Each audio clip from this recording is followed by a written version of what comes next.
La estructuración de las relaciones, en especial dentro de las familias, se caracteriza por ser un mecanismo extremadamente complejo y en esencia desconocido.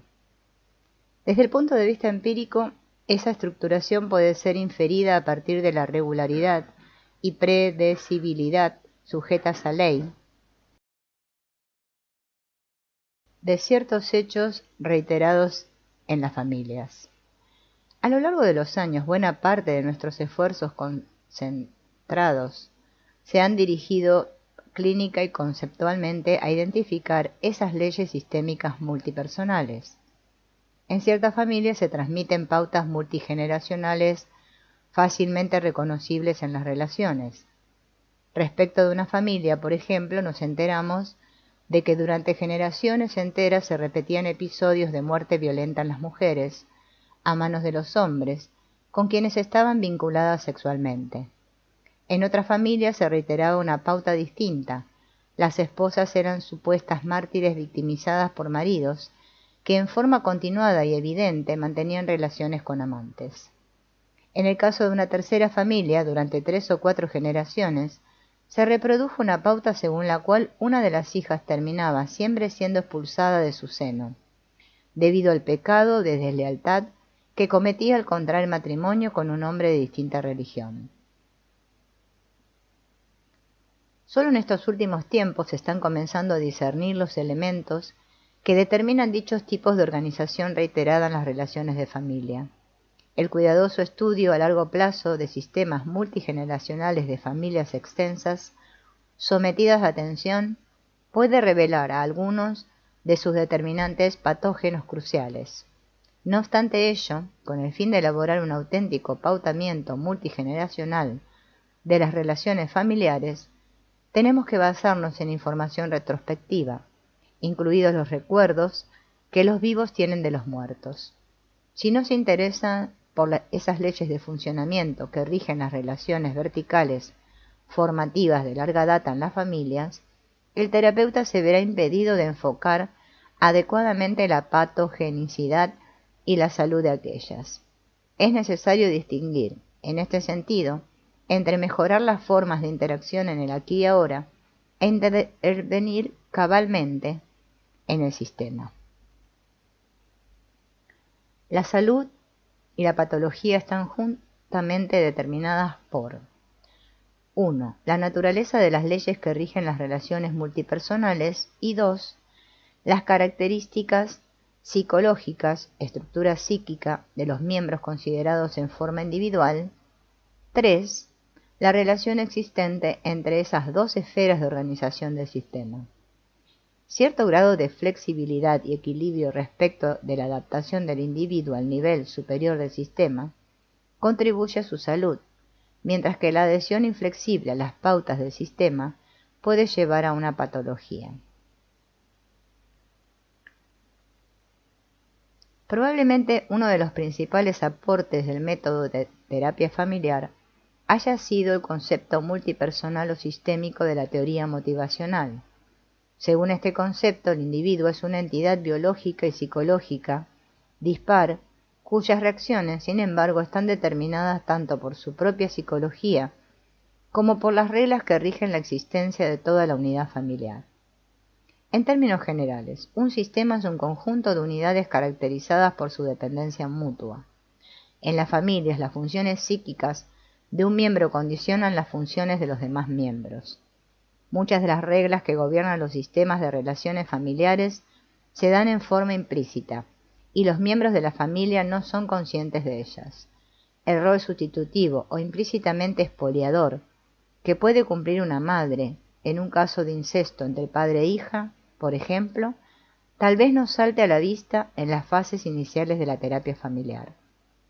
Algunos aspectos de la estructuración motivacional básica de los sistemas familiares pueden manifestarse a través de ciertas pautas de organización o ritos de acciones tangibles, como por ejemplo la ofrenda de sacrificios, la traición, el incesto, el honor familiar, la vendetta entre familias, la búsqueda de chivos emisarios, la congoja, el cuidado de los moribundos, los aniversarios, las reliquias familiares, los testamentos, etc. Estos ritos se ajustan a gestalts inconscientemente estructuradas de relaciones que afectan a todos los miembros del sistema.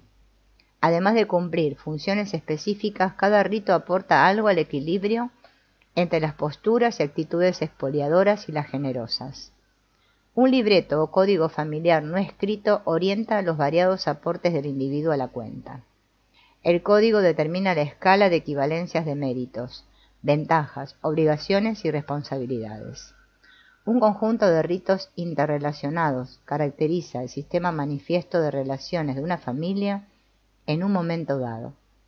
Los ritos son pautas de reacciones aprendidas, mientras que el libreto tácito del sistema se apoya en una vinculación genética e histórica.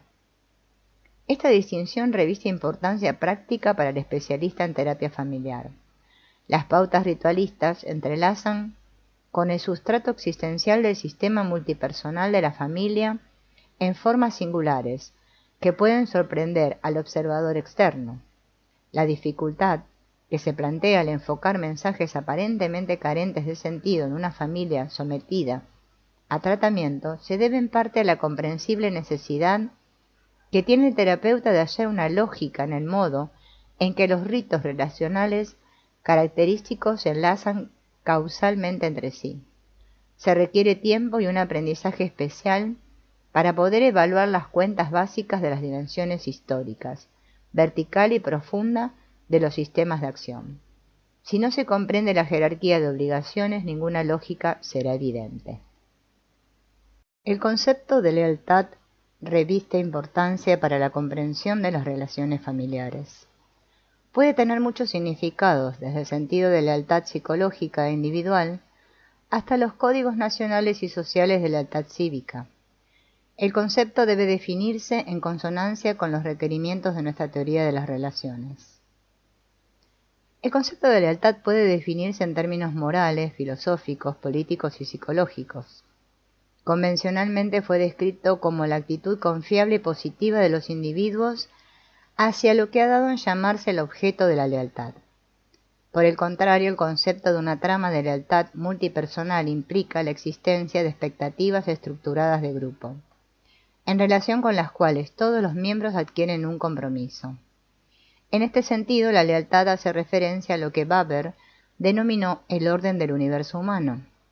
Su marco de referencia es la confianza, el mérito, el compromiso y la acción, más que las funciones psicológicas del sentir y el conocer. Nuestro interés por la lealtad como característica de grupo y actitud personal va más allá de la simple noción conductista de una conducta respetuosa de la ley. Presuponemos que, para ser un miembro leal de un grupo, uno tiene que interiorizar el espíritu de sus expectativas y asumir una serie de actitudes pasibles de especificación para cumplir con los mandatos interiorizados. En última instancia, el individuo puede así someterse tanto al mandato de las expectativas externas como al de las obligaciones interiorizadas. En este sentido, interesa advertir que Freud concibió la base dinámica de los grupos como algo relacionado con la función superyoica. El componente ético en la lealtad está vinculado primeramente al despertar del sentido del deber, ecuanimidad y justicia en los miembros comprometidos por esa lealtad. La incapacidad de cumplir las obligaciones genera sentimientos de culpa, que constituyen entonces fuerzas secundarias de regulación del sistema. Por lo tanto, la homeostasis del sistema de obligaciones o lealtad depende de un insumo regulador de culpas. De manera natural, los distintos miembros poseen umbrales de culpa igualmente distintos, y resulta demasiado penoso mantener durante mucho tiempo un sistema regulado tan solo por la culpa. Mientras que la estructuración de la lealtad está determinada por la historia del grupo, la justicia del orden humano y sus mitos, el alcance de las obligaciones de cada individuo y la forma de cumplirlas está codeterminados por el complejo emocional de cada miembro en particular y por la posición que por sus méritos ocupa en el sistema multipersonal. La cuestión de las tramas de lealtades en las familias está íntimamente conectada con alineaciones, escisiones, alianzas y formaciones de subgrupos, examinadas a menudo en la bibliografía específica de terapia familiar y estudios afines de Wine. Wine definió la alineación según lineamientos funcionales, la percepción o experiencia de dos o más personas unidas en un esfuerzo, interés, actitud o serie de valores comunes y que en ese sector de su experiencia alientan sentimientos positivos una hacia la otra. Las alineaciones en esos niveles funcionales o emocionales experienciales son significativas en la escena cambiante de la vida familiar, aunque hay dimensiones relacionales más significativas de alineación familiar, que se basan en problemas de lealtad cargados de culpa al ser afectados por el balance de las obligaciones y méritos recíprocos. Fuera de la estricta atracción heterosexual, las necesidades personales y arraigadas de manera profunda por obtener respuestas positivas del otro, por lo común han sido descritas en términos de dependencia oral en la bibliografía psicodinámica. Al individuo que no funciona en forma adecuada se lo ve como un ser ávido por conseguir aceptación, atención, amor y reconocimiento, en vez de un ser que realiza su capacidad para plantearse metas más maduras e independientes en la vida. En consecuencia, las motivaciones dependientes en un adulto suelen juzgarse en general de antemano como infantiles y regresivas. Ciertas necesidades afiliativas de un orden de desarrollo más elevado se atribuyen a sentimientos cargados de culpa, de obligación, servicio y sacrificado altruismo lleno de abnegación. En este último caso, la búsqueda de reconocimiento tradicionalmente se percibe como una transacción parcial entre la persona y su progenitor interiorizado, su sensor superyoico y de manera secundaria entre sí mismo obligado y el otro. Erikson define una actitud de afiliación más madura empleando el término generatividad, el que también incluye la parentalización de la dependencia personal respecto de su propio rol mediante el deseo de afianzar a la generación siguiente y la preocupación por orientarla. En tanto que la organización evolutiva de las necesidades del individuo en una estructura de personalidad puede enfocarse como una sucesión de etapas del desarrollo, el concepto de sistema multipersonal presupone la continua contabilización de hechos dentro de un marco de reciprocidad, cuasi ético o de jerarquía de obligaciones. No queremos implicar con esto que el especialista en terapia familiar tiene que ocuparse de la orientación prevalente de valores ético-religiosos en los distintos individuos o en la familia como un todo. Por el contrario, nos interesa la ética de la justicia personal, la explotación y la reciprocidad. Aunque ignorarla parece muy a tono con el actual lenguaje sofisticado, todo grupo social debe basarse en una red de principios éticos o de lo contrario enfrentar el aspecto de la desintegración que Durkheim describió con el nombre de anomia. El concepto de lealtad es fundamental para comprender la ética, o sea, la estructuración relacional más profunda de las familias y otros grupos sociales. Resulta necesario precisar el significado especial del término lealtad. Desde el punto de vista dinámico es posible definir la lealtad de acuerdo con los principios que la sustentan. Los miembros de un grupo pueden comportarse de manera leal, llevados por la coerción externa, el reconocimiento consciente de su interés por pertenecer a aquel, sentimientos de obligación conscientemente reconocidos o una obligación de pertenencia que los ligue de modo inconsciente. En tanto que la coerción externa puede resultar visible para los observadores externos y el interés o la obligación sentidos en forma consciente pueden ser manifestados por los miembros, los compromisos inconscientes hacia un grupo pueden inferirse únicamente a partir de indicios complejos e indirectos y a menudo solo tras una larga familiaridad con la persona y el grupo respectivo. En última instancia, en una familia la lealtad dependerá de la posición de cada individuo dentro del ámbito de justicia de su universo humano, lo que a su vez conforma parte de la cuenta de méritos intergeneracional de la familia.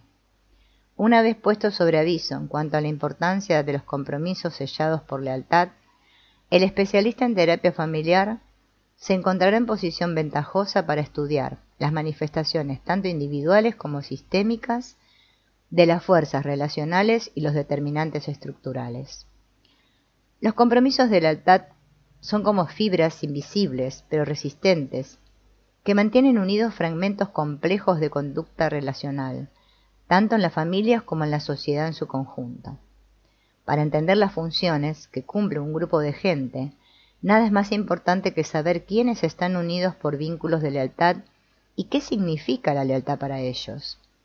Toda persona contabiliza su percepción de los balances del toma y daca, pasado, presente y futuro, lo que se ha invertido en el sistema por medio de la disponibilidad y lo que se ha extraído en forma de apoyo recibido o el propio uso expoliador de los demás. Sigue escrito en las cuentas invisibles de obligaciones. Tal vez ninguna era, en escala tan grande como la nuestra, haya producido en masa tantos niños que crecen sin el apoyo de una paternidad responsable. A la postre, nuestra sociedad bien podría soportar la carga de un cúmulo de ciudadanos resentidos en lo más profundo y desleales con justificación, si es que los niños siguen siendo producidos en masa por padres que no tienen la intención de cuidarlos o son emocionalmente incapaces de hacerlo. Toda autoridad, todo miembro leal de la sociedad o incluso el mundo entero pueden entonces ser blancos justificados de la frustrada venganza de quienes en esencia fueron traicionados desde la cuna. De esta manera serán fácil presa de los demagogos que sacan partido de los prejuicios. Por lógica, los niños pueden ser explotados de muchas formas encubiertas y de modo sutil. El abandono manifiesto solo puede ser una razón parcial. Todos los aspectos de las relaciones que tienden a mantener al niño cautivo en medio del desequilibrio relacional suelen convertirse en formas de explotación, sin que haya ninguna intención personal de obtener provecho injusto de parte de nadie. Cuando hablamos de un vínculo de lealtad, queremos decir algo más que compromisos confiables, contabilizables, de asequibilidad mutua entre varios individuos. Por añadidura, tienen una deuda de lealtad compartida para con los principios y definiciones simbólicas del grupo. La base biológica existencial de la lealtad familiar consiste en los vínculos de consanguineidad y matrimoniales. Las naciones, los grupos religiosos, las familias, los grupos profesionales, etc., tienen sus propios mitos y leyendas, y se espera que cada miembro les sea leales. La lealtad nacional se basa en la definición de una identidad cultural, un territorio común y una historia compartida. Los grupos religiosos participan de una determinada fe, normas y convicciones. La historia, al llevar la cuenta de las persecuciones pasadas y otras injusticias, refuerza la lealtad intragrupal. Tanto en las familias como en otros grupos, el compromiso de lealtad fundamental hace referencia al mantenimiento del grupo mismo. Tenemos que ir más allá de las manifestaciones de conducta conscientes y las cuestiones específicas si deseamos comprender el sentido de los compromisos básicos de lealtad. Lo que aparece como conducta escandalosamente destructiva e irritante por parte de un miembro hacia otro puede no ser experimentado como tal por los participantes si la conducta se ajusta a una lealtad familiar básica. Por ejemplo, puede que dos hermanas lleven al extremo sus celos y rivalidad por causa de los padres, de manera que el fracaso matrimonial de los progenitores quede enmascarado. El terapeuta novato, por lo general, carece de una orientación explícita y operativamente útil en relación con el tema de la lealtad familiar. Por ejemplo, tal vez quiera ayudar a los enemistados padres de una hija de 18 años tratando de esclarecer formas de comunicación muy embarulladas y desesperadamente hostiles. Quizá no se dé cuenta de que la confusa interacción de los padres puede cumplir a la vez un fin sumamente importante para ellos en función de la lealtad familiar. Permite postergar la separación emocional y la eventual vinculación heterosexual externa de la hija adolescente. Aunque puede demorar la individuación y la separación, quizás sirva de contrapeso a sí mismo por las culpas extremas en relación con la ingratitud del adolescente en proceso de emancipación. Las exigencias implícitamente dependientes que plantean los padres a la hija pueden también neutralizar su sensación de haber sido explotados a través de su devoción hacia el rol paterno. Por supuesto, el grado de su real explotación está codeterminado por la medida de las cuentas que han dejado sin saldar dentro de sus respectivas familias de origen. El hijo, inconscientemente parentalizado, puede ser usado para saldar, aunque en forma tardía, las cuentas de los padres con sus propios progenitores.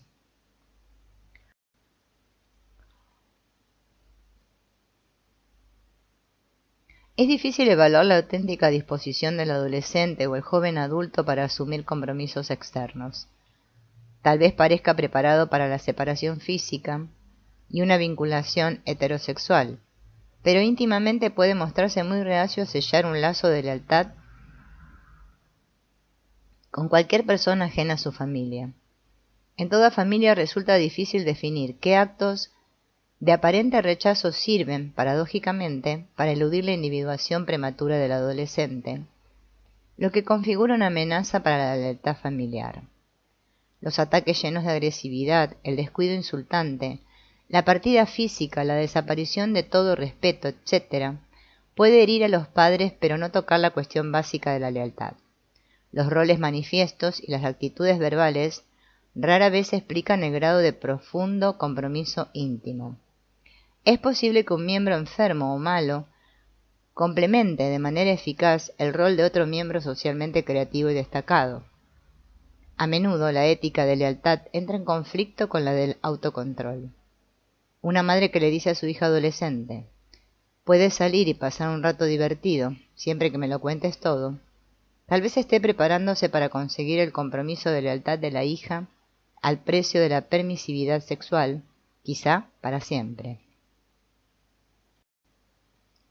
Los sistemas de lealtad pueden basarse tanto en la colaboración latente, preconsciente, entre los miembros, no formulada de manera cognoscitiva, como en los mitos gestados por las familias. La mayor parte del tiempo su poder puede disfrazarse, pero resulta factible que sus efectos surjan y se tornen tangibles bajo la amenaza de desvinculación de un miembro, o cuando los resultados del proceso terapéutico comiencen a perturbar el equilibrio homeostático del sistema entero.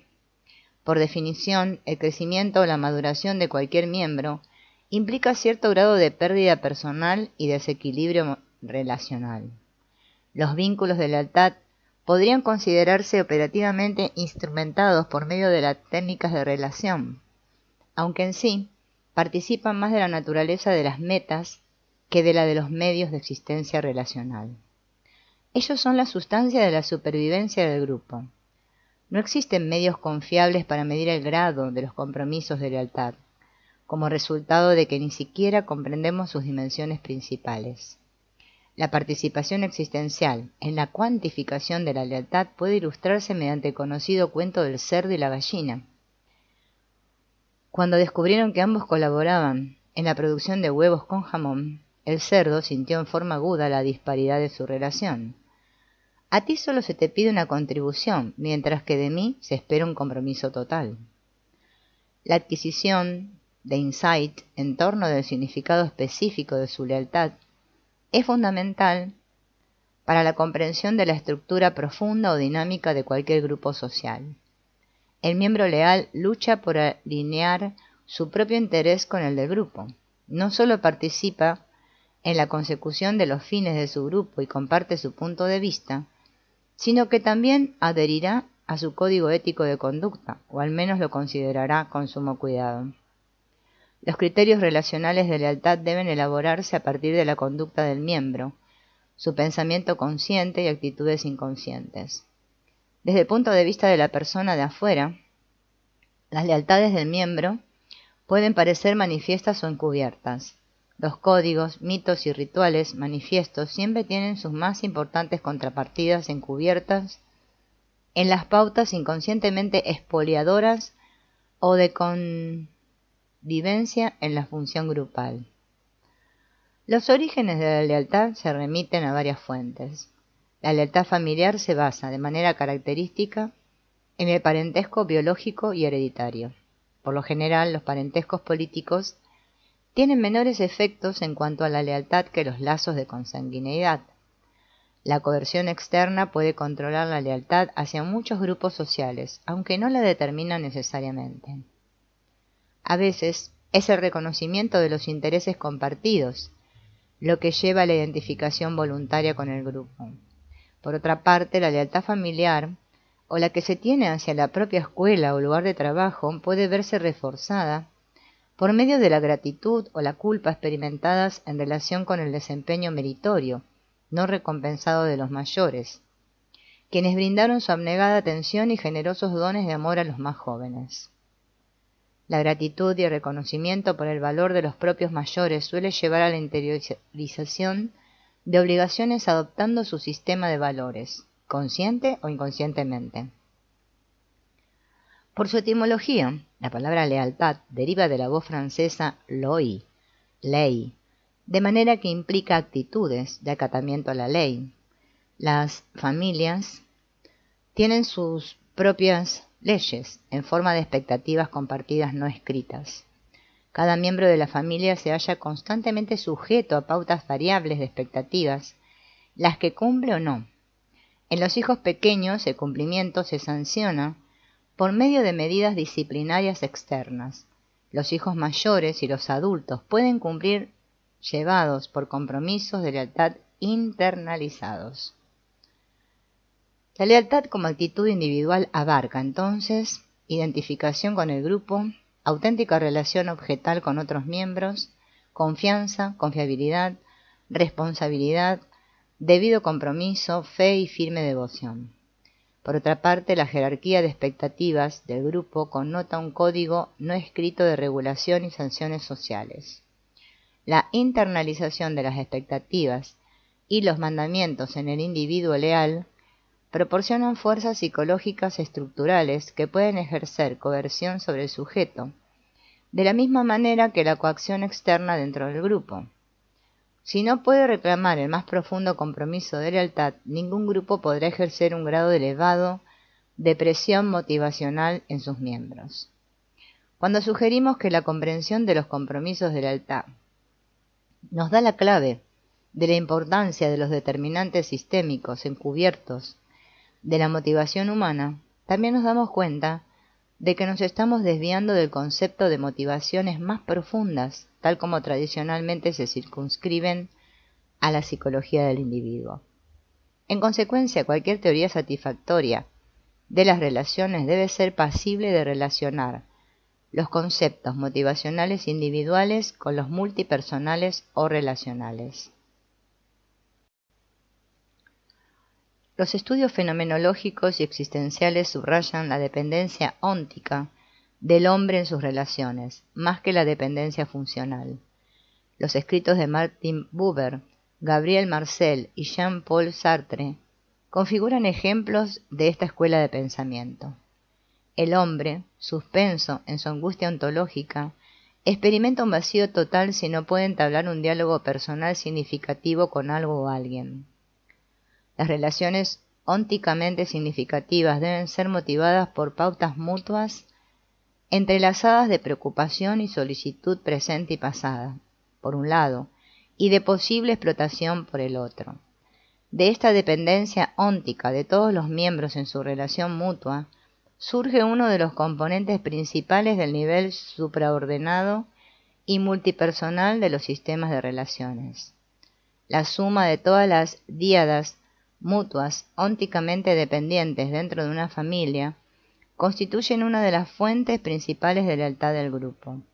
El especialista en terapia familiar debe estar capacitado para concebir la existencia de un grupo social, cuyos miembros se relacionan todos entre sí de acuerdo con el diálogo. Yo-tú de Buber. Si el terapeuta soslaya dicha comprensión, no logrará diferenciar entre las relaciones de grupos familiares y las accidentales, ni siquiera tal vez en su propia familia. La dependencia por lo común se define por las necesidades de los individuos vinculados. Siguiendo a Freud, concebimos las motivaciones humanas en función de necesidades, pulsiones, deseos, fantasías desarrolladas como expresión de deseos e instinto, conceptos todos ellos de base individual. El especialista en terapia familiar tendrá que recordar, sin embargo, que el puente entre personas estrechamente relacionadas se construye más por acciones e intenciones que por el pensamiento y los sentimientos. El encuadre dentro del que se sostiene una relación se basa en una trama ética que interpreta las intenciones y acciones de los miembros. Me has demostrado que puedes oírme, considerarme y preocuparte por mí. Si tus acciones demuestran que sí, para mí es natural sentir y actuar con lealtad hacia ti, o sea, considerarte a ti y a tus necesidades. Tú me obligas por medio de tu apertura. Aunque ante un extraño, quizá, parezcamos dos enemigos trabados en lucha, solo nosotros podemos juzgar cuándo y de qué manera uno de nosotros pudo haber quebrado y traicionado nuestro vínculo de lealtad mutua. Nuestra lucha aparente puede ser nuestro modo de volver a saldar las cuentas de reciprocidad. Las implicaciones de la anterior viñeta de terapia familiar son obvias. Los psicoanalistas o los psicoterapeutas tienden a presuponer que la intensidad, profundidad e importancia del tratamiento llegan a su punto máximo en la privacidad confidencial propia de la relación terapéutica individual, y que toda disminución de esa privacidad entre los seres suele llevar a la vinculación terapéutica más superficial, de modificación de la conducta.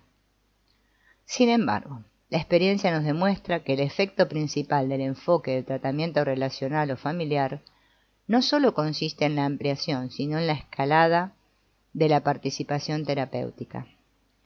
El trabajar con todos los miembros en una red de relaciones vuelve inevitables las cuestiones y conexiones en profundidad, siempre que el terapeuta pueda lograr una empatía con las personas y tenga conciencia suficiente del sentido subjetivo de los vínculos recíprocos de endeudamiento que se vuelven invisibles por medio de la negación. El especialista en terapia familiar tiene que aprender a distinguir entre la trama elemental de sistemas de compromiso de lealtad y sus manifestaciones y elaboraciones secundarias. Por ejemplo, un compromiso simbiótico extremo entre una mujer casada y su madre debe reconocerse e investigarse desde el punto de vista terapéutico, aun cuando conscientemente se exprese por medio de una pauta hostil de rechazo.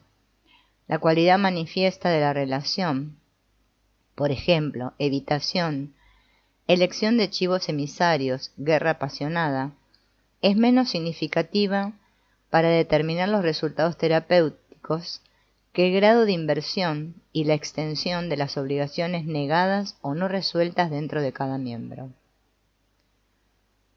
La interacción dinámica del individuo con su ambiente humano es de índole personal y no puede ser caracterizada de modo pertinente por conceptos tales como el de pauta cultural general, ambiente previsible normal o técnicas interpersonales. El hecho de que las sociedades y las familias contabilicen la cuenta del mérito es algo que suele verse subestimado en la bibliografía sobre ciencias sociales. Nuestra era está habituada a renunciar a los problemas de importancia ética como factores dinámicos. Educados en la sobrevaloración positivista y pragmática de la ciencia, nos inclinamos a dudar que existan cuestiones éticas válidas, fuera de la hipocresía, por un lado, y los sentimientos neuróticos de culpa por el otro.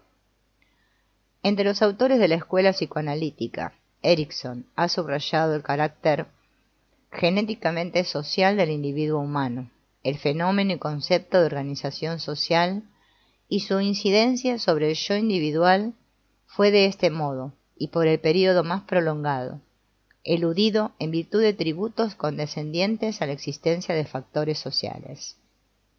Al referirse a los orígenes de la confianza básica, el citado autor puntualiza: las madres crean un sentido de confianza en sus hijos mediante esta atención, que en su calidad combina el cuidado sensitivo de las necesidades individuales del bebé y un firme sentido de confiabilidad personal dentro del marco confiable del estilo de vida de su comunidad.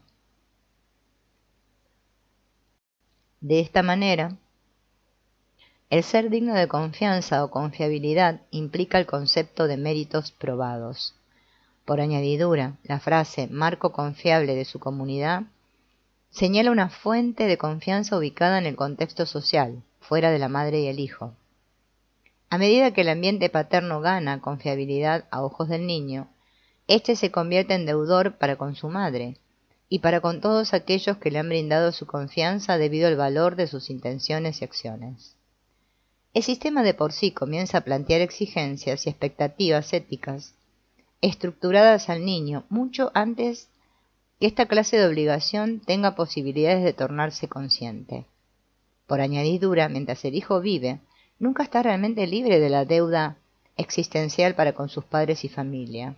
Cuanto más digno de confianza ha sido el medio con nosotros, tanto más le debemos. Cuanto menos hayamos podido retribuirle los beneficios recibidos, mayor será la deuda acumulada.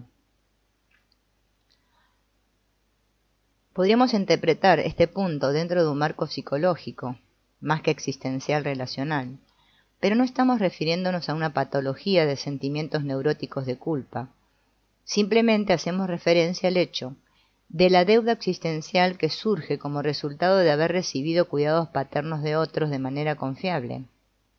La expresión de Erikson, el marco confiable de su comunidad, al igual que la expresión de Baber, justicia del universo humano, implica que posiblemente se requieran muchas relaciones personales a lo largo de varias generaciones para construir una atmósfera de equilibrio entre la confianza y la desconfianza. En el curso de la terapia conyugal, un joven marido describe su deuda para con sus padres prolongada e imposible de resolver. La razón no es tan solo que trataron de brindarle las mejores oportunidades educacionales, sino que él siempre estaba metiéndose en líos, y su padre solía pagarle la fianza necesaria para sacarlo de muchas situaciones difíciles ante los tribunales, la policía, las escuelas, etc. En respuesta, su mujer exclama: ¿crees que nuestros hijos nos deberán tanto a nosotros?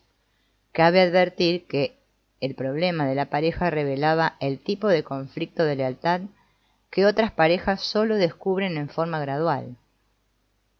El marido se veía escindido entre sus obligaciones para con la esposa y para con sus padres. En esa familia había también una fricción real y manifiesta entre las dos familias de origen. El conflicto de lealtad de la esposa llegó a revestir formas de expresión más complejos. Parecía ansiosa por hacerle la guerra a sus parientes políticos, y también admitió un sentimiento de frustración por la falta de lazos estrechos con su propia familia de origen.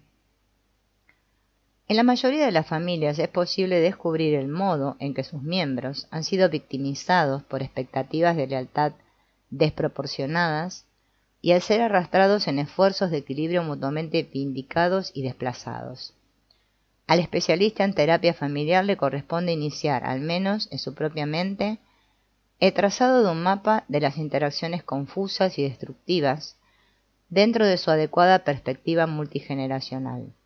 De manera gradual, a medida que los miembros de la familia van dándose cuenta de que un aparente victimario también fue víctima en su momento, entre ellos podrá desarrollarse una visión más equilibrada de la reciprocidad de méritos. La contabilización de obligaciones de méritos y lealtades contribuye a dilucidar la forma en que se hallan entrelazadas las expectativas sistémicas y los calibres de necesidades de cada individuo. El concepto de sistema no invalida la importancia motivacional de las pautas interiorizadas de cada miembro, es decir, sus reiterados deseos de que se repitan determinadas experiencias relacionales tempranas. Buena parte de las acciones y actitudes de los distintos individuos pueden derivarse del conocimiento de sus respectivas orientaciones relacionales interiorizadas.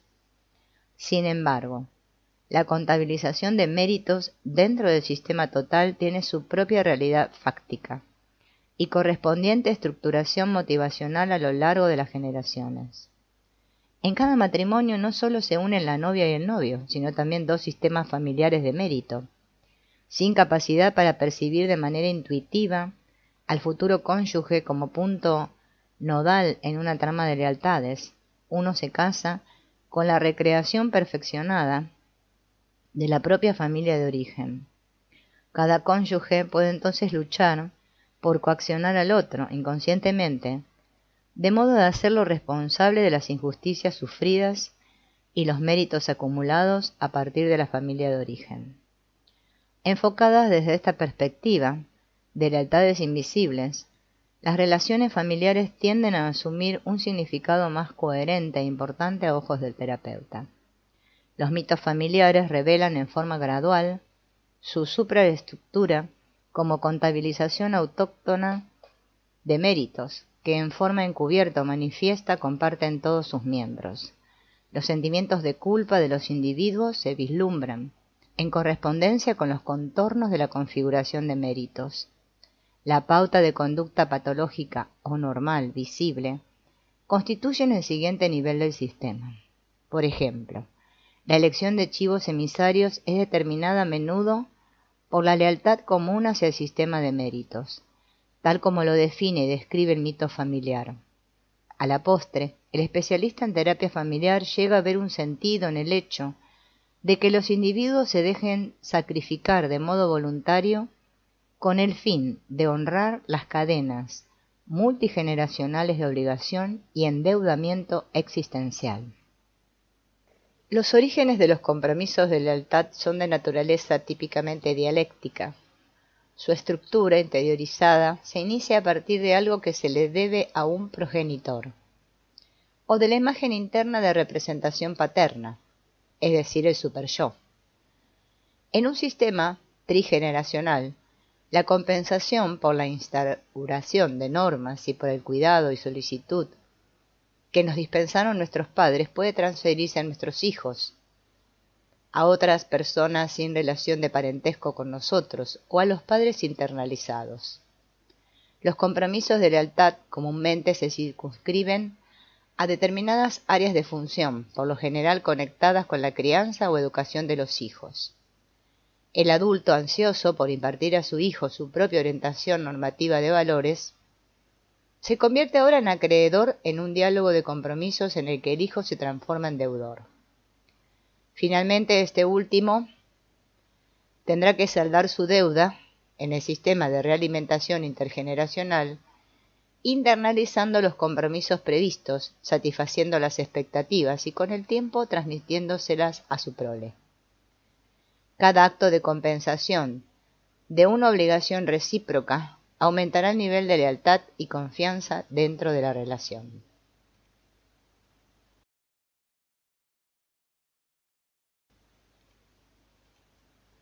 Los criterios de salud del sistema de obligaciones familiares pueden definirse como capacidad de propagación de la prole y compatibilidad con la eventual individuación emocional de los miembros. La individuación debe percibirse como balanceada contra las obligaciones de lealtad del niño en proceso de maduración hacia la familia nuclear. Su definición y medida puede expresarse de manera más cabal en función de la capacidad para saldar viejos y nuevos compromisos de lealtad, más que en términos funcionales o de logros.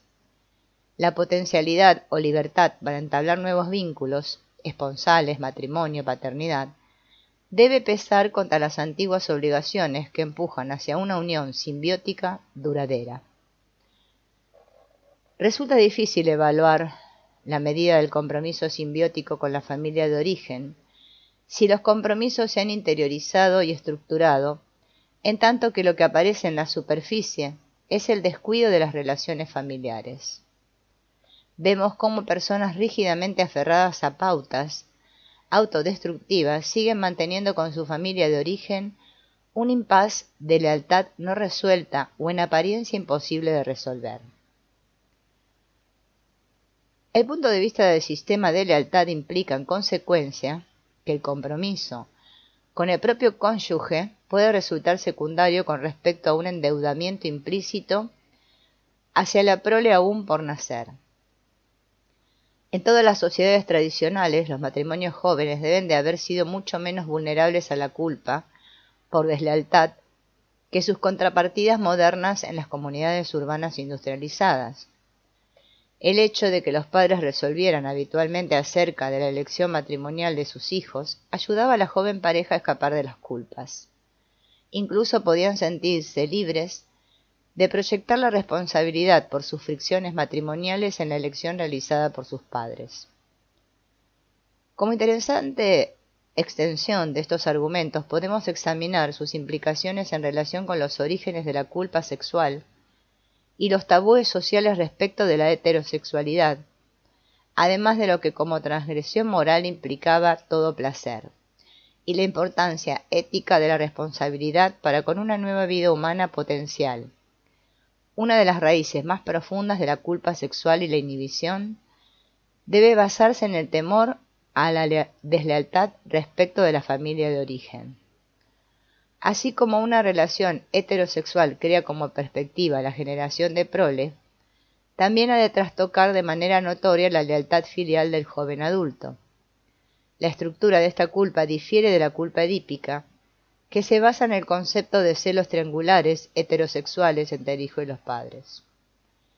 Es común que personas jóvenes y simbióticamente leales sufran una crisis en el momento de su primer amorío heterosexual. Una jovencita asociaba su primera crisis psicótica con la culpa sexual por haber cerrado la puerta del dormitorio de sus padres mientras se besuqueaba con el novio en horas de la noche. Por lo común, la regla familiar dictaminaba que las puertas de los dormitorios debían permanecer abiertas por la noche. Simbólicamente, la canalización de lealtades parecía girar en torno de las puertas. Muchas personas casadas descubren su incapacidad para forjar vínculos de lealtad con sus cónyuges solo después que se ha desvanecido el brillo inicial de la atracción sexual. Quizás se requiera el tratamiento de toda la familia para enfrentar en plenitud el grado de los compromisos invisibles que siguen manteniendo hacia sus familias de origen. Sienten que una obligación no cumplida de compensar a sus padres, por poco que lo merezcan, los priva del derecho a todo goce. La mayoría de estas personas no tienen ninguna dificultad en reconocer y aceptar su lealtad para con sus hijos. Las exigencias éticas de la paternidad son tan poderosas que rara vez se las viola, aun cuando se requiere un tremendo sacrificio personal. Es raro, como en el caso de ultraje de un niño, que se sacrifique el hijo para contrabalancear la deslealtad filial del progenitor. Más común resulta observar cómo el rol del chivo emisario se asigna al cónyuge o a los parientes políticos. En las familias de los guetos o barrios bajos de una ciudad de situación parece diferir en parte de las pautas de lealtades familiares de la clase media. Por su moral, ésta espera que la paternidad responsable se base en una relación conyugal respetable. Una considerable proporción de familias pobres, asistidas por el sistema de seguridad social, se muestran inclinadas a soslayar el requisito del matrimonio contando con la ayuda de la familia materna de origen y la explotación de los niños algo mayores. En estos sistemas amorfos, un decidido desplazamiento del compromiso de lealtad filial al paterno, el bebé, por así decirlo, le nace a toda la familia. En algunos casos la abuela es más la progenitora real que la madre. El conflicto puede centrarse en el hecho de que la joven madre se permita comprometerse en medida suficiente con la maternidad, o bien entregue el bebé a su propia madre como prueba de su lealtad inalterable.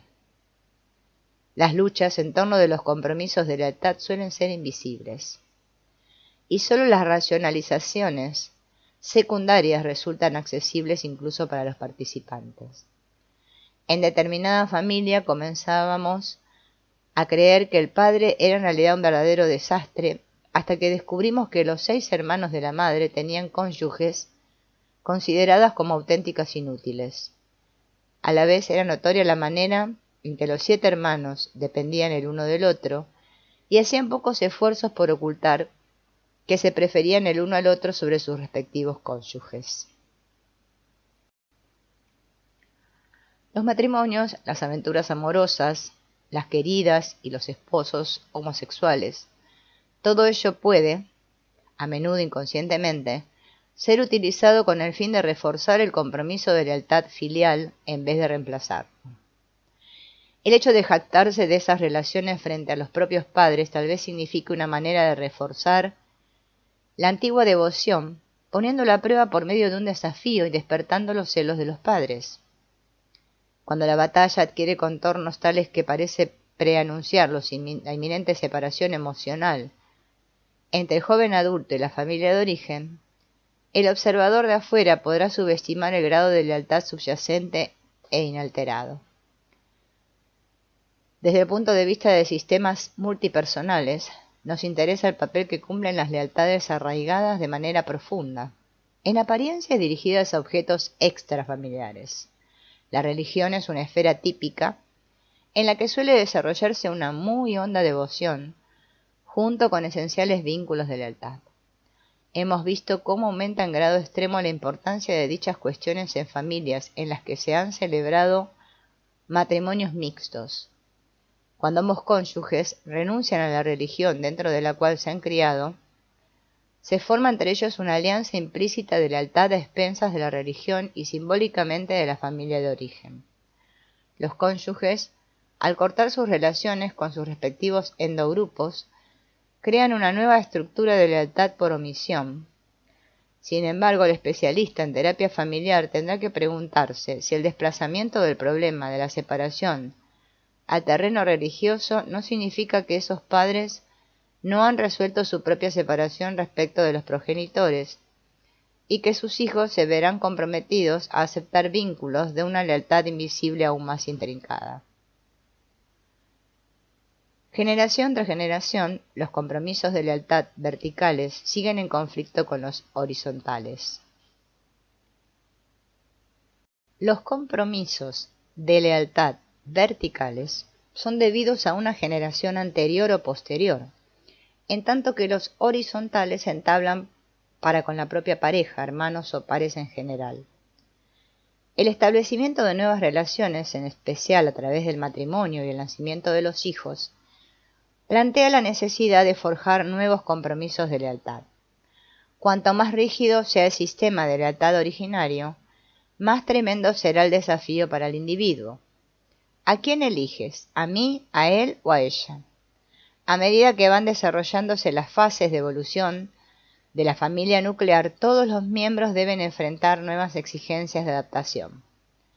Esta última no significa una resolución final, el cierre de una fase anterior, sino una tensión continua que lleva a definir un nuevo equilibrio entre expectativas antiguas pero todavía en pie y otras nuevas.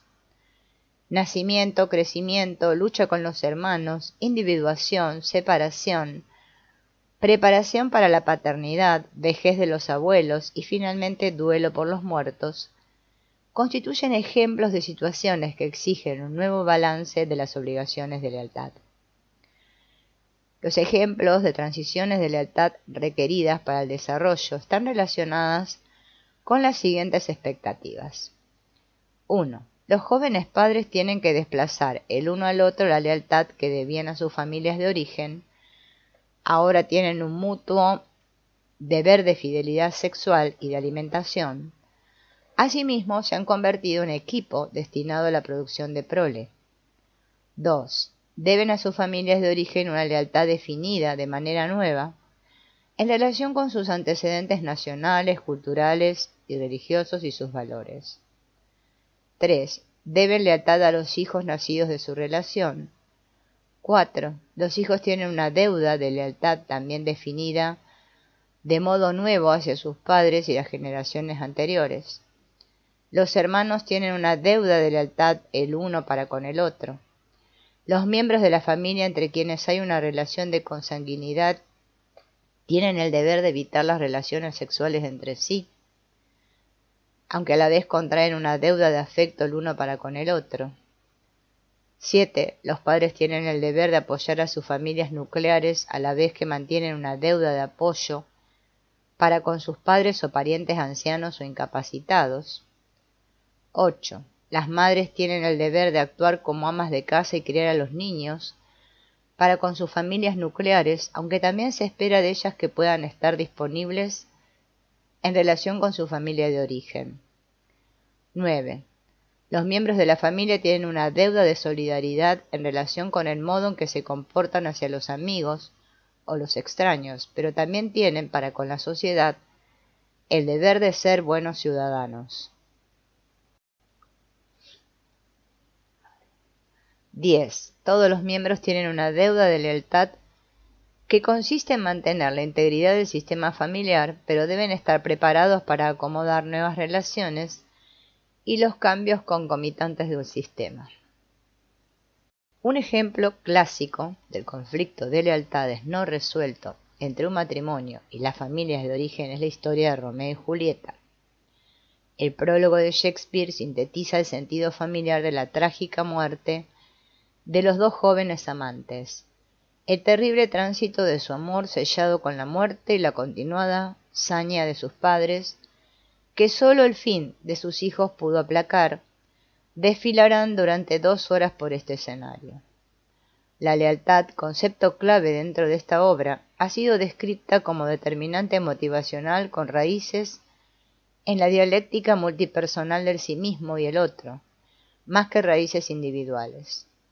Aunque etimológicamente lealtad es un derivado del vocablo francés que significa ley, su naturaleza real reside en la trama invisible de expectativas grupales, más que en la ley manifiesta. Las fibras invisibles de la lealtad consisten en la consanguinidad, la preservación de la existencia biológica y el linaje familiar, por un lado, y el mérito adquirido entre los miembros por el otro. En este sentido, está asociada a una atmósfera familiar de confianza, fundamentada en la real asequibilidad y los probados merecimientos de los demás integrantes. El siguiente nivel de conceptualización exige un examen de la justicia como ámbito sistémico para la codificación o al menos la inscripción del balance de expectativas de lealtad. La razón para incluir a la justicia como concepto dinámico central de la teoría familiar es debido a la importancia de las pautas de lealtad en la organización y regulación de las relaciones más cercanas. A los efectos de conceptualizar a la lealtad como fuerza sistémica más que simple tendencia de los individuos, debe considerarse la existencia de un libro mayor, invisible, en el que se lleva la cuenta de las obligaciones pasadas y presentes entre los miembros de la familia. La índole de este libro mayor está interrelacionada con los fenómenos de la psicología. Posee una factualidad sistémica multipersonal. Por definición, la gratificación recíproca como meta trasciende las necesidades del individuo. La foja del miembro individual de la familia, por así decirlo, ya está llena antes que él comience a actuar. Según que sus padres se consagraran en exceso a él o lo descuidaran, nace en un ámbito en el que entran en vigencia un mayor o menor número de obligaciones. El hecho de que sus padres y sus antepasados se viesen todos atrapados dentro de una serie de expectativas similares y tuviesen que contrapesar las obligaciones filiales con las paternas, crea la necesidad de concebir el libro mayor en función de una estructura multigeneracional. La estructura de expectativas conforma la trama de lealtades y junto con las cuentas relativas a los actos cometidos, el libro mayor de la justicia.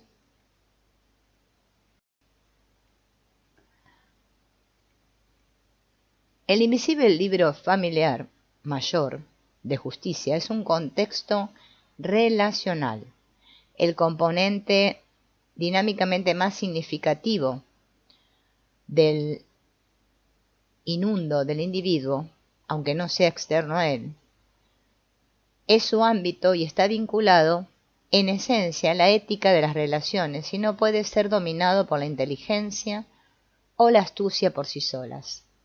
Algunas de las personas menos confiadas y justas pueden llegar a dominar su ambiente humano básicamente por medio de cálculos racionales que no hacen justicia a sus necesidades últimas como seres humanos totales. Por añadidura, la justicia es un don existencial. La deuda del hijo para con el padre está determinada por el ser del progenitor. la cantidad y cualidad de su asequibilidad y los cuidados que prodigue activamente. De manera análoga, la explotación no requiere de modo necesario la injusticia intencional de los demás, sino que puede ser la resultante de las propiedades estructurales de las relaciones más cercanas. La injusticia subjetiva de la posición de cualquier miembro en el sistema de reacciones familiares puede determinar, en buena medida, lo que se diagnosticará como formación de una personalidad paranoide. De esta manera, aunque desde el punto de vista motivacional debemos considerar otros factores en relación con la lealtad, vínculos de sangre, amor, ambivalencia, intereses comunes, amenazas externas, etc., nos hemos interesado en la estructura misma de las relaciones de reciprocidad. Postulamos que las motivaciones más profundas y de mayor alcance poseen su propia homeostasis familiar sistémica, aun cuando sus criterios sean menos visibles, por ejemplo, que los de resolución de problemas o manifiestos desplazamientos de roles sintomáticos, etc.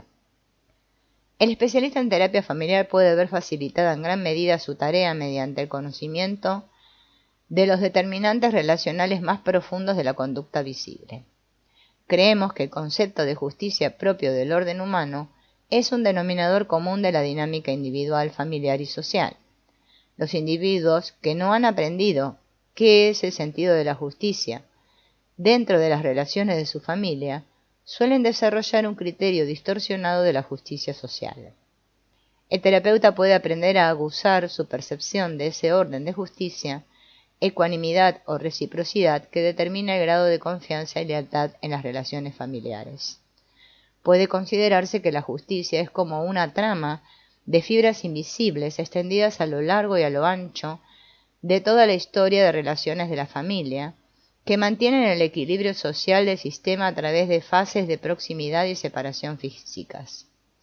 Cabría decir que nada determina en medida tan significativa la relación entre padre e hijo como el grado de ecuanimidad de la gratitud filial esperada. Nos preguntaríamos en este punto si no nos hallamos frente a conceptos extraños a la tradición de la psicoterapia y la teoría psicológica, aun cuando sean considerados en un sentido más amplio. ¿Acaso la justicia es un concepto que debería encuadrarse en el marco de la ley o la religión, más que en el de un estudio de las motivaciones humanas? Tras haber eliminado conceptos que poseen connotaciones individuales, psicológicas o superficialmente interaccionales, por estimárselos insatisfactorios, podríamos haber elegido la expresión desequilibrio de reciprocidad, para evitar las connotaciones de valor del término justicia. Empero elegimos en forma deliberada la palabra justicia, porque creemos que connota un compromiso y un valor humanos, con todo su sentido y su rico poder de motivación. La idea de justicia como dinámica relacional se origina a partir de las implicaciones sistémicas y las connotaciones existenciales de culpa y obligación. En la teoría psicodinámica individual se supone que la culpa es resultante de la infracción de tabúes que el individuo ha interiorizado de sus mayores. Por el contrario, el concepto de justicia ve al individuo en equilibrio ético y existencial, multidireccional con los demás. Él hereda los compromisos transgeneracionales, tiene obligaciones hacia quienes lo han criado y se halla en un campo de intercambios recíprocos rígidos, regidos por el toma y daca con sus contemporáneos. También debe enfrentar obligaciones esencialmente unilaterales hacia sus hijos pequeños que dependen de él. La justicia tiene una particular relevancia para la vida familiar. La equidad recíproca, tradicional marco de evaluación de la justicia entre los adultos, no sirve como pauta de orientación cuando lo que interesa es el equilibrio de la relación padre-hijo. Todo padre se encuentra comprometido en una posición de obligaciones asimétrica hacia el recién nacido. El niño posee una serie originaria de derechos que no se ha ganado. La sociedad no espera de él que compense a los padres mediante beneficios equivalentes. La sociedad misma, como un todo, puede cargarse de culpas no adquiridas en lo que respecta a cada generación que va surgiendo. Mientras que son pocos los norteamericanos blancos contemporáneos que estarían dispuestos a aceptar culpas alguna por la esclavitud de cientos de miles de africanos varias generaciones atrás, los tremendos efectos de la esclavitud han afectado la justicia impartida a los hijos de los negros durante varias generaciones.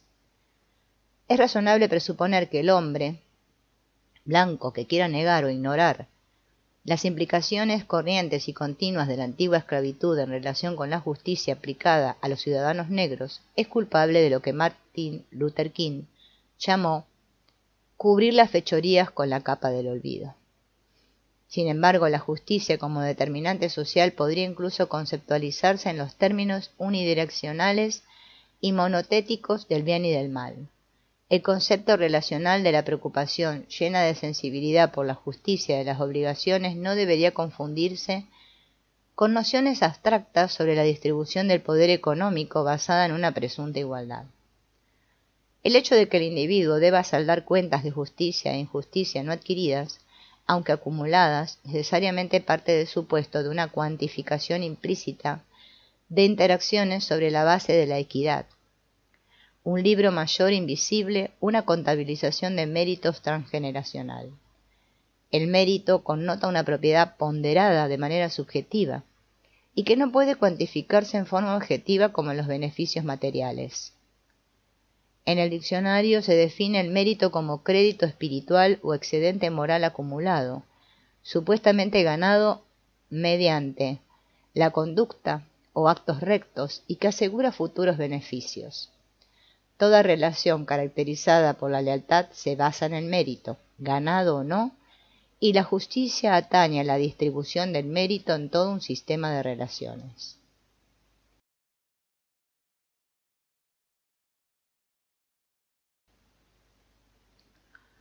La importancia crucial de la justicia respecto de la cohesión de las estructuras sociales es algo que los sociólogos reconocen. Goldner analiza el significado de la reciprocidad de las transacciones.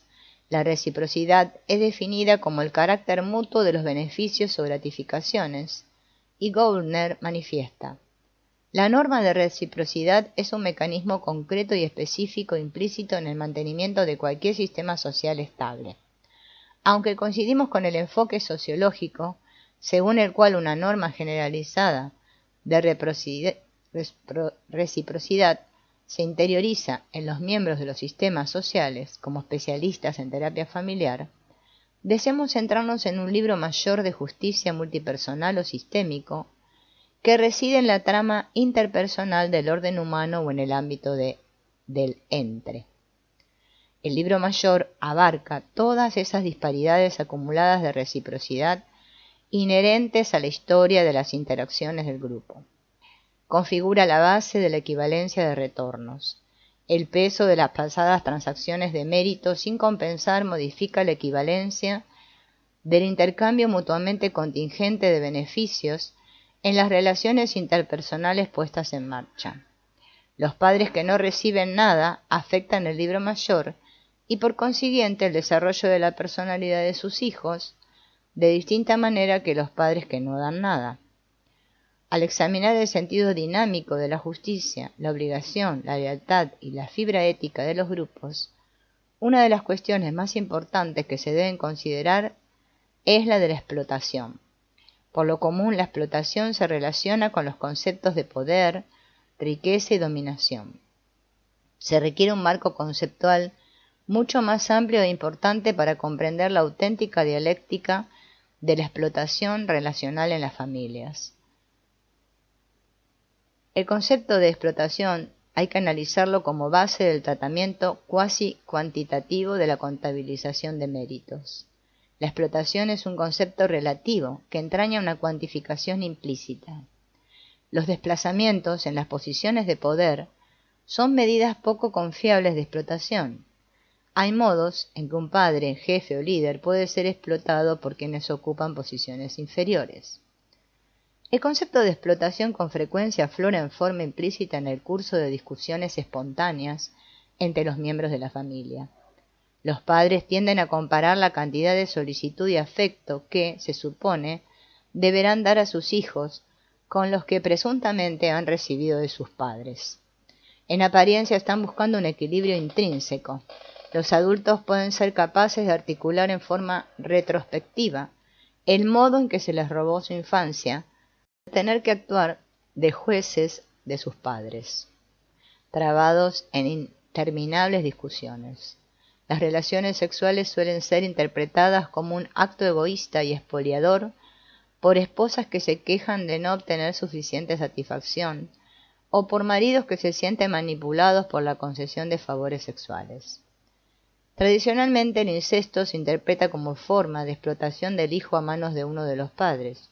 Sin embargo, una visión más detenida de la dinámica familiar subyacente al incesto revela, como mínimo, un sistema interaccional de 3 personas que incluye como componente el fracaso de la relación conyugal de los padres.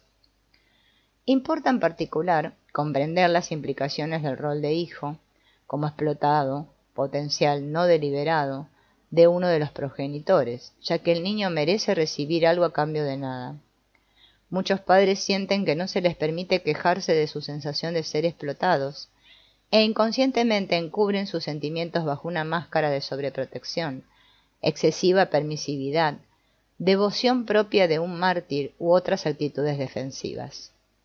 Aunados a la sensación de ser explotados por su familia de origen, estos sentimientos pueden inclinar la balanza de la motivación hacia el serio ultraje del niño. Por añadidura, si en forma persistente los padres hacen que a los hijos les resulte difícil compensar sus obligaciones, estarán socavando otra dimensión en el sistema de reciprocidad equilibrada en la familia.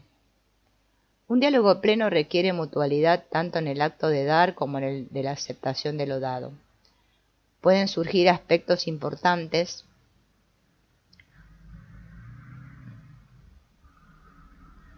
de la explotación en relaciones heterosexuales en las que el compromiso asumido no es igual para ambas partes.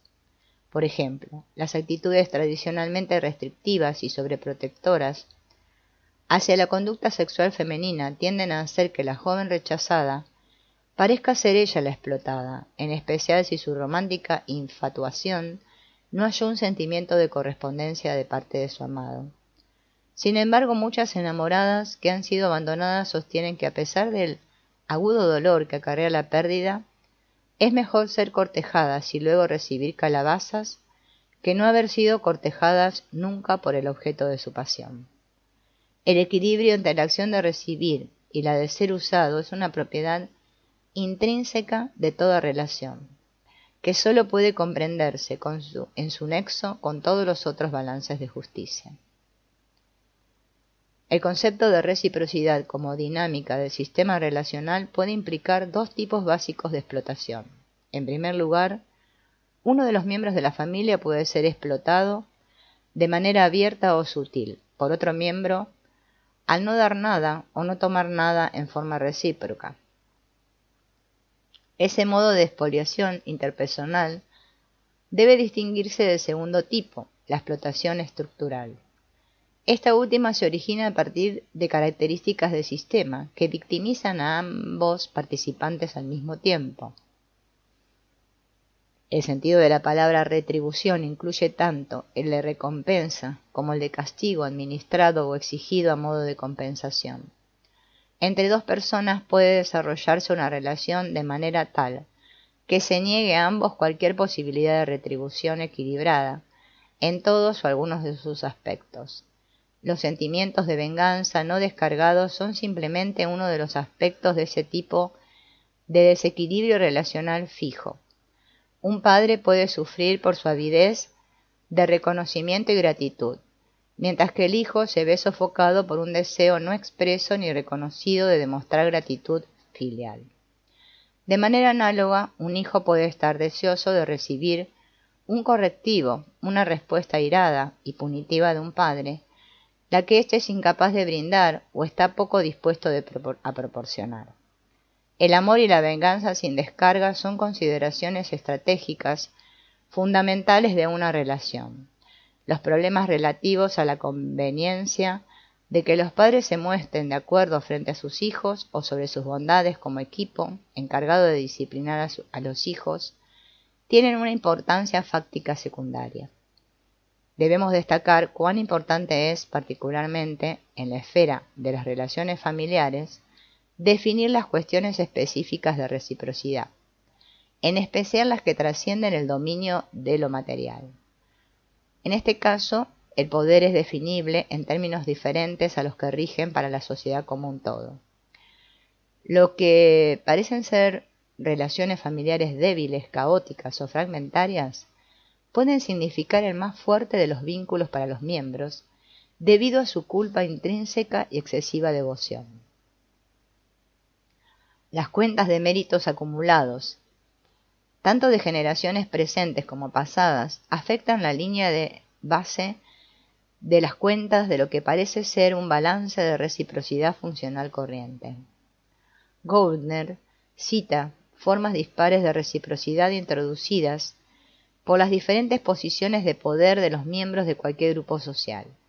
Por ejemplo, el miembro más poderoso puede mantener una relación asimétrica a pesar de que da al más débil menos de lo que a su vez recibe.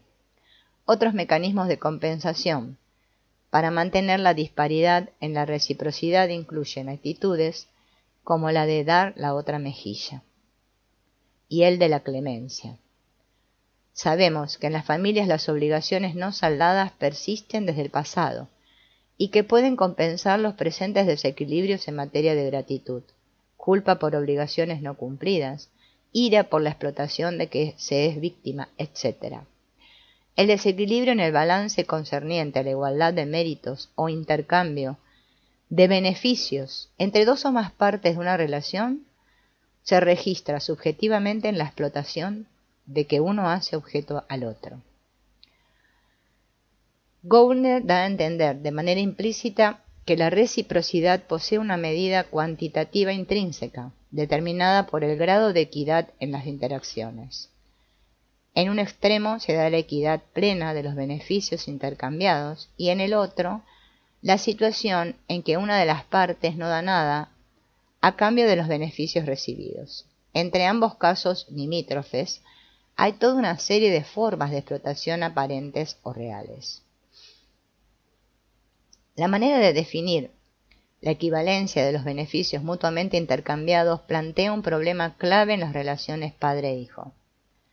El bebé más pequeño es el que más cuidados y solicitud requiere de la madre. Sin embargo, como una paradoja, la mayoría de las mujeres experimentan un mayor sentido de gratificación cuidando bebés que a niños de más edad. Cabe preguntarse entonces de qué manera puede el bebé dar algo al adulto y cómo podemos medir el grado de equivalencia en el mutuo toma y daca de sus relaciones cotidianas. En el lenguaje de la sociología podemos hablar de reciprocidad heteromórfica, ojo por diente, y homeomórfica, ojo por ojo, diente por diente. Tal como sugiere Goldner, la reciprocidad homeomórfica debe de haber sido importante en las sociedades primitivas, como medida de castigo y reparación por los delitos cometidos según la ley del talión. Y el autor puntualiza, también cabe esperar mecanismos que induzcan a la gente a mantener su endeudamiento social, el uno con el otro, que inhiben su completa compensación. Al respecto, cita la frase de un Séneca indio como ilustración. Una persona que quiere devolver un regalo con demasiada rapidez, dando otro regalo a cambio, es un deudor poco voluntarioso y una persona desagradecida. ¿Cuántas formas de rechazo paterno de la compensación del hijo se ajustan a este modelo? Las consideraciones sobre justicia y reciprocidad nos retrotraen al problema de los niveles de profundidad de la indagación. La equivalencia de beneficios intercambiados es más fácil de evaluar cuando los intercambios son superficiales o de índole material. Sin embargo, los estratos de motivación más importantes están conectados con una gama privada e imponderable de interacciones. A fin de poder crecer, tenemos que reconocer y enfrentar los lazos invisibles que se originan a partir del periodo formativo de crecimiento. Caso contrario, tendemos a vivirlos como pautas repetitivas en todas las relaciones futuras. Toda lógica terapéutica basada simplemente en la conducta observable de las familias tropezará por necesidad con un elemento de escapismo y negación. No obstante, es cierto que la conducta, al menos por un tiempo, puede modificarse sin afectar sus componentes motivacionales. El contrato terapéutico intrínseco determinará la medida del cambio en el sistema. Tanto al terapeuta como a las familias se les presentan muchas opciones de introducir el cambio en las dimensiones superficiales de las relaciones familiares más que en las esenciales. La justicia puede ser considerada como una de las fuerzas de regulación y uno de los determinantes motivacionales decisivos de las partes vinculadas de cerca en una relación. Aunque trazamos estrictos límites conceptuales entre la psicología individual y el pautamiento interpersonal de la acción, en realidad, los dos niveles sistémicos de los fenómenos humanos están interrelacionados en forma estrecha. Estos dos niveles pueden representarse como dos clases de contabilización de obligaciones. La psicología se interesa por las reacciones de una persona ante sus pulsiones básicas, su conciencia moral y su mundo externo. Su contabilización individual de méritos colorea sus experiencias, sentimientos, pensamientos y deseos a medida que van surgiendo en su mente. Los retiene en su memoria y los elabora de modo simbólico en sus procesos de pensamiento conscientes e inconscientes. El resultado negativo de la contabilización privada que hace el individuo de sus experiencias es la aparición de sentimientos de culpa. El resultado positivo, un sentimiento de confianza. A la inversa, la contabilidad interpersonal de un sistema de relaciones se basa en los actos de los distintos miembros a medida que son elaborados mediante las respuestas individuales, mutuas, de los otros miembros y las propiedades sistémicas del grupo, puestas en marcha a largo plazo. Las consecuencias de los actos de una persona dejan su impronta en el sistema social del cual forma parte. Por ejemplo, la culpa existencial surgida de un orden humano profundamente dañado siempre tendrá consecuencias sobre la vida del grupo. En cualquier grupo social, si un número significativo de personas puede escapar al castigo por asesinato, el clima social general soportará las consecuencias. Una pérdida generalizada de la equidad en la justicia puede poner en peligro la creatividad o incluso la supervivencia del grupo y las posibilidades que tienen sus miembros de alcanzar una confianza básica disminuirán hasta un punto peligroso.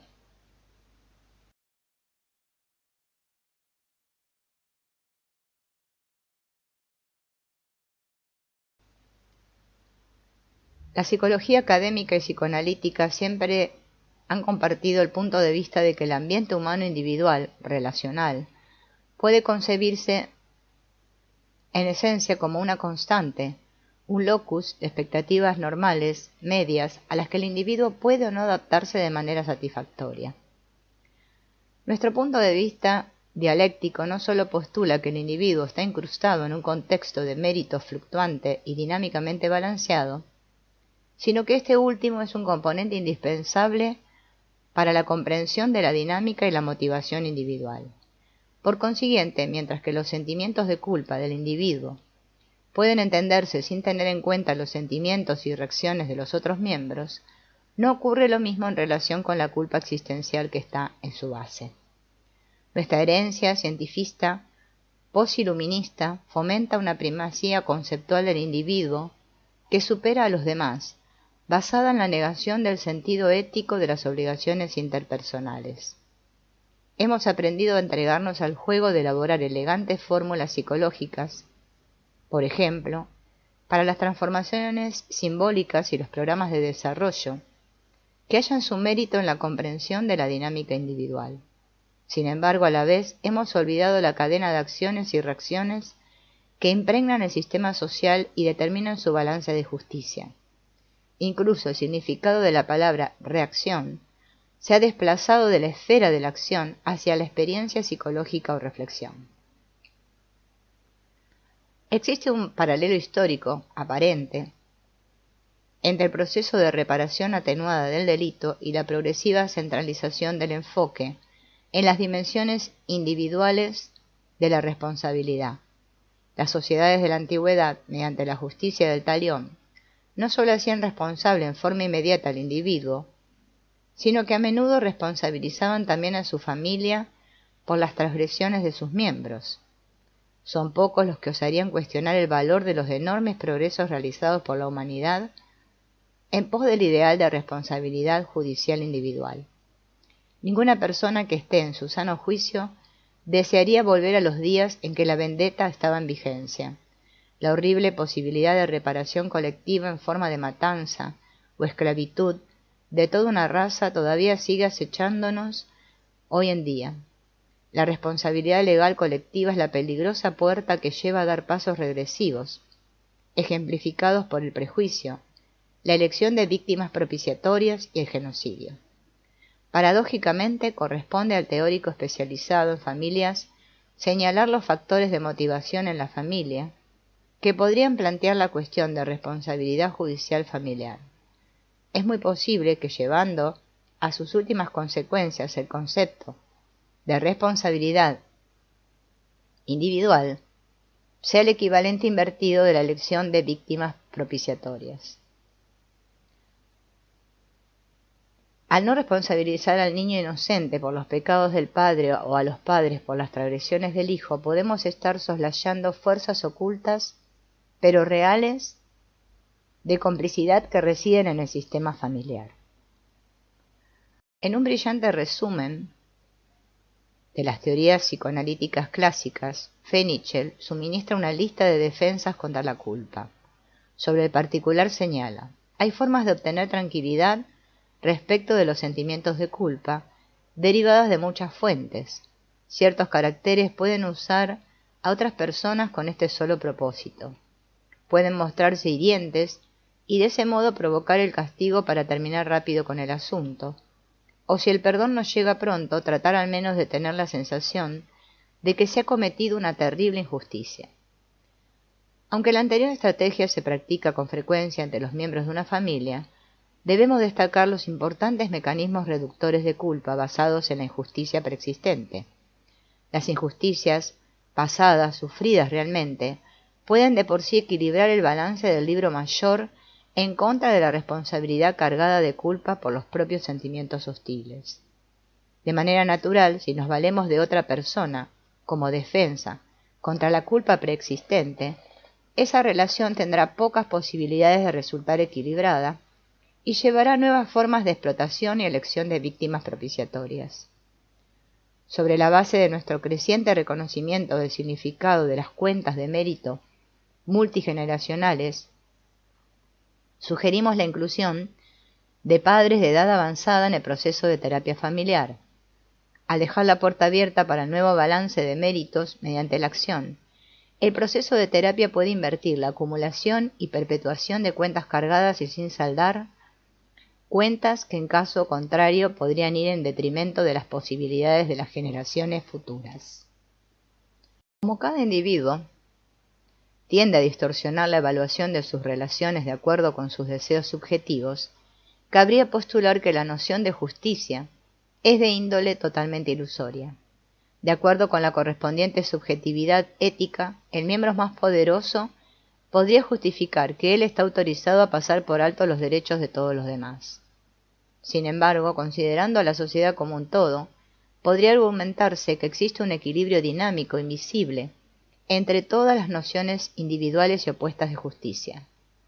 Este consenso intrínseco sobre los principios de la justicia subjetiva, o sea, de qué manera debe medirse la equidad de beneficios de todo el mundo, constituye la base de la contabilización judicial objetiva del grupo, la extrapolación imaginaria de la suma completa de todas las motivaciones reguladoras rodeadas de culpa, determinadas por el super-yo, de los individuos es sólo parte de dicho sistema intrínseco.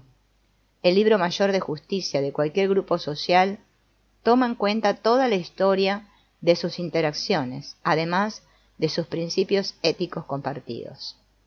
La justicia intrínseca de cualquier grupo está compuesta por dos procesos: la jerarquía o libro mayor de obligaciones y la totalidad de las motivaciones retributivas. Al estar motivado cada miembro para exteriorizar cualquier impulso de venganza o agradecimiento significativo, podrá contarse con un proceso de justicia reparatoria desencadenado como un tobogán. No obstante, como hemos visto, el individuo no siempre es capaz de discriminar las fuentes de la injuria. El fenómeno de la foja rotativa lo hace actuar en forma vengativa sobre un blanco inadecuado, inconsciente del desplazamiento de la reparación. La exactitud de los pasos dados en pos de una justicia retributiva es sólo estadística. Lo que es válido en relación con el proceso grupal no lo es necesariamente en cuanto al carácter específico del ámbito ecológico del individuo. Morris, en su respuesta a Wilder, describe el proceso inherente de justicia que emerge en forma gradual en el curso de la civilización humana y lleva de la desigualdad y la explotación manifiestas a una igualdad de oportunidades que va en paulatino aumento para un sector cada vez mayor de la humanidad. El debate entre el psicoanalista y el profesor de Derecho ilustra la dicotomía existente entre un enfoque clínico de bases individuales, aunque lleno de sutilezas científicas, y un punto de vista social más amplio. En tanto que la meta ideal de los sistemas judiciales consiste en una aproximación a una sociedad justa, basada en principios de equidad en esencia compartidos, la justicia de las interacciones humanas cotidianas es evaluada de continuo en las mentes y corazones de las personas involucradas. La explotación de orden material puede cuantificarse, pero la explotación personal solo es mensurable en una escala subjetiva que ha sido construida según el sentido de su existencia toda que posee la persona. El carácter específico de la combinación existente entre las realidades subjetivas e interpretaciones de cuentas puede ser desbrozado a partir de la siguiente viñeta imaginaria. El hecho de que no me haya llamado durante una semana entera tal vez no sea una injusticia, y podría no experimentarlo como una afrenta a la justicia de mi universo humano. No obstante, como sucedió inmediatamente después que yo me abriera a ti, cuando necesitabas de mi atención, simpatía o consuelo, tu falta de interés se grabó en mi corazón como un penoso acto de injusticia. Como resultado, siento que mi libro mayor está desequilibrado, que he dado más de lo que recibí, y si creo que me trataste de ese modo en forma consciente, entonces estoy siendo explotado. Incluso si esta injusticia solo puede establecerse a partir de mi experiencia subjetiva, la importancia del hecho puede no obstante haber quedado registrada de alguna forma en tu mente. Puedes haber experimentado de manera consciente sentimientos de culpa, o al menos una oscura conciencia de haber sido injusto para conmigo, o siquiera de haberme tratado en forma desconsiderada. De este modo, aunque tal vez no tengas conciencia de haber violado ningún principio ético mutuamente compartido, nuestras reacciones subjetivas paralelas han convalidado en forma consensual la objetividad relativa de la injusticia que padecí. La importancia del argumento que ilustra esta viñeta reside en el modo en que destaca la reciprocidad de un diálogo sobre una acción, la cual es algo más que la suma total de las experiencias subjetivas de dos personas. En consecuencia, mientras que el concepto de examen o prueba de realidad en psicología es una noción comparativamente monotética, estamos determinados por la realidad o bien somos víctimas de una distorsión, el concepto de justo orden del mundo de los hombres es de índole dialéctica. Cuando un hombre traiciona a su amigo, ello lleva implícito algo más que las vicisitudes de los deseos reprimidos de la infancia, sus momentos de depresión, etc. Decidir la medida de la extorsión dependerá también del punto de vista del amigo.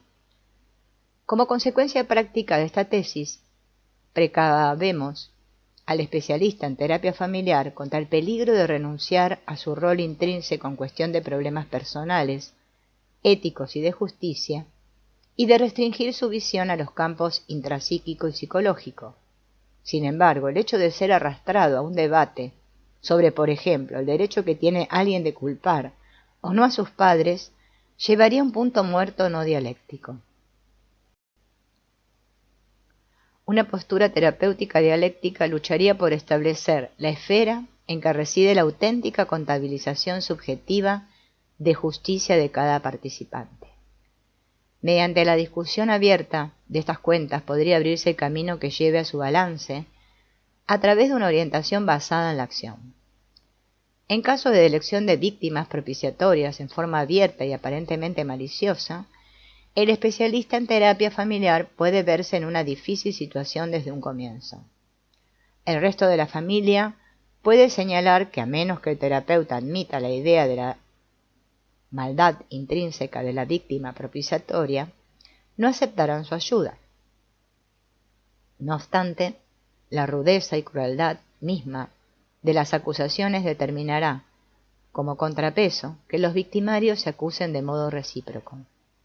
En este caso, el paso más adecuado que puede dar el terapeuta estriba en indicar que es consciente de la posibilidad de tomar partido por una u otra posición, y también de su capacidad para investigar el reverso de ambas. Por ejemplo, cabe pensar que los victimarios necesitan ayuda y que potencialmente pueda brindarla a la víctima propiciatoria. De modo tradicional, las relaciones familiares parecen tener una exención especial en los estrictos principios de la justicia reparatoria. En muchas esferas, los miembros de la familia se escudan tras una barrera común que los separa del mundo externo. Manifestaciones tales como la sangre es más espesa que el agua ilustran esta circunstancia humana más básica. Por regla general, uno espera ser aceptado por los miembros de su propia familia simplemente en base a la lealtad que determina la consanguinidad, a despecho de los méritos propios. Incluso el fracasado, el débil, el enfermo o el disminuido mental pueden esperar muestras de solicitud de parte de la mayoría de las familias. El concepto del bienestar social extiende este principio a la sociedad como un todo, en marcado contraste con el ideal del individualismo económico más acerbo, adherido a un modelo contable competitivo y duro de méritos ganados. De esta manera, el ideal del bienestar colectivo puede interpretarse como una forma de nepotismo nacional. La justicia familiar ha sufrido una evolución a tono con su historia social. En la antigüedad y por algún tiempo durante la Edad Media, los padres ejercieron un poder absoluto sobre sus hijos. La ley romana permitía que los hijos fueran vendidos como esclavos o recibieran la pena capital bajo la autoridad de los padres. El cristianismo y más tarde el liberalismo racional contribuyeron a que se otorgase un tratamiento más piadoso a los hijos transgresores. Nuestra era ha llegado al extremo opuesto y se advierte una preocupación por la abdicación de la responsabilidad paterna en forma de permisividad extrema. El letargo y agotamiento emocional de los padres tienden a que un número cada vez mayor de progenitores modernos lleguen a la parentalización de sus propios hijos mediante la permisividad. El progreso técnico lleva a aumentar aún más los efectos de una actitud sin restricciones. La vasta libertad de movimiento y comunicación que posibilitan el automóvil y la televisión no está equilibrada por la mayor competencia de las autoridades humanas. Se prevé que en casi todos los sectores de la sociedad continúe creciendo el abandono y consiguiente alienación de los jóvenes. El exceso de permisividad como forma de abandono paterno de los hijos, además de bordear la negligencia, probablemente sea una de las formas más difundidas de parentalización expoliadora. Constituye un verdadero doble vínculo, ya que parece dar algo, libertad de acción, cuando en esencia implica por naturaleza un tomar unilateral, no preocuparse ni poner límites y expectativas de autopropulsión espontánea del hijo. Con frecuencia los mitos de permisividad y unidad familiar coexisten y se refuerzan de modo mutuo. El sistema de valores de toda una familia puede caracterizarse por determinados mitos, que los miembros han compartido durante generaciones enteras. Algunos de estos mitos de valor pueden estar arraigados en conceptos nacionales o religiosos. Debido a la índole dialéctica de las fronteras de la propia identidad, las familias tal vez tiendan a pintar a los de afuera en la forma más prejuiciosa posible. Los miembros del exogrupo, que no comparten los valores del endogrupo, son, por definición, inferiores. La lealtad al sistema de valores de la familia constituye una invisible, aunque muy importante dinámica respecto a la contabilización de méritos de cualquier miembro individual. La adhesión leal puede equilibrar la balanza en relación con múltiples transgresiones. La familia, como un todo, tiende a incorporar en su proceso de contabilización de méritos la definición prejuiciosa de sus valores a expensas de extraños tomados como chivos emisarios. Sin embargo, puede darse un esfuerzo particularmente poderoso de los mitos del valor familiar mediante la elección de un miembro del endogrupo como chivo emisario. Al unirse en la condena del miembro desleal, el resto del endogrupo puede reforzar su compromiso con el sistema de valores compartidos. En la sociedad antigua, y aún hoy en día en algunas regiones del cercano oriente, el jefe del clan tiene la obligación de salvaguardar el honor de la familia matando a la hija o hermana que entregó su virginidad a un extraño. Resulta fascinante observar las pautas multigeneracionales de elección de víctimas propiciatorias en las familias que realizan terapia.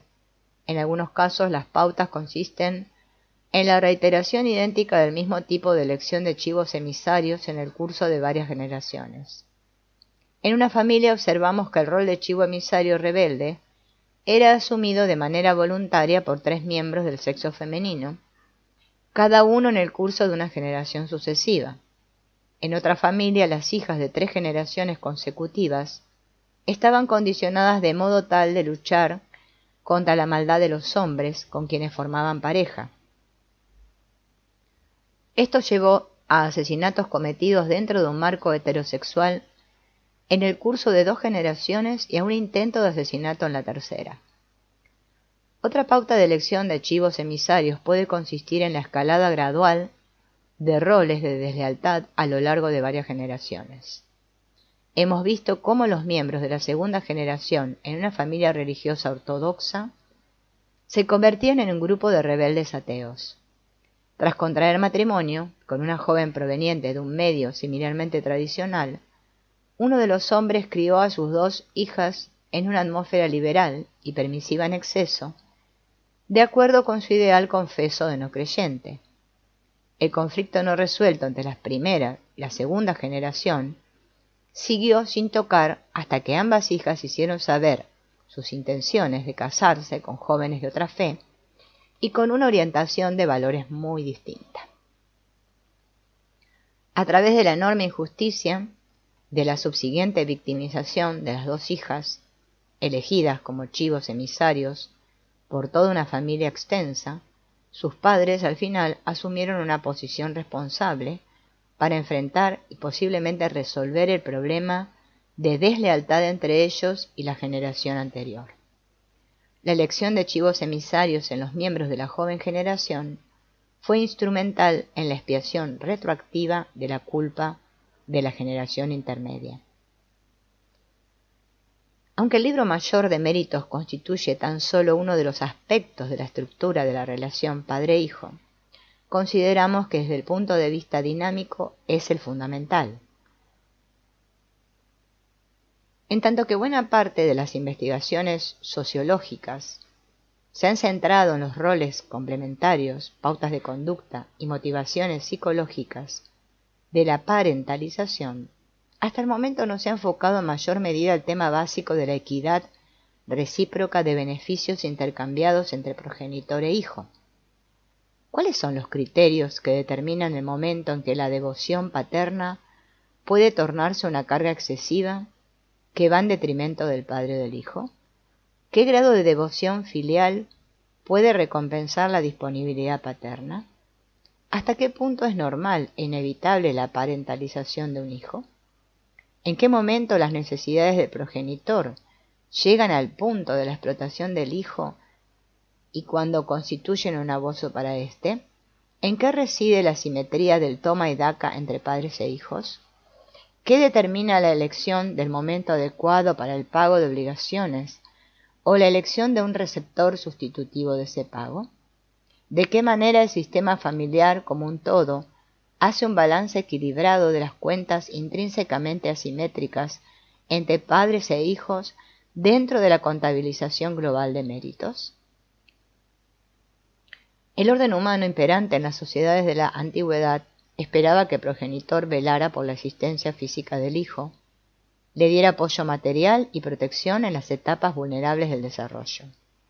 A cambio, el padre tenía derecho a explotar la mayoría de las reservas de vida del hijo y a aplicarle un castigo extremo por desobediencia. El hijo debía respeto y obediencia perpetua al padre.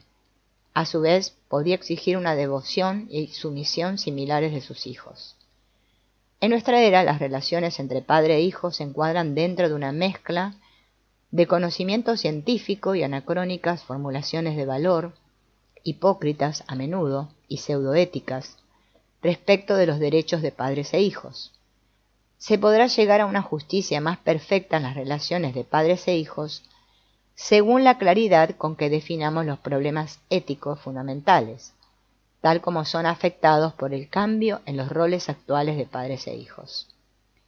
Dado que la reciprocidad de la justicia imperante entre padres e hijos se basa, como mínimo, en un contexto trigeneracional, se supone que todo aquello que ha quedado sin saldar en el curso de una generación habrá de saldarse en la siguiente.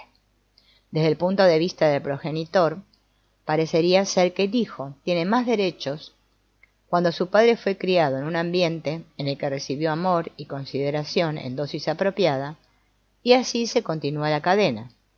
Cada generación recibe en forma proporcional a lo que recibió la generación anterior, y las expectativas planteadas a cada una de ellas se equilibran con los cuidados y la solicitud que se le brindan.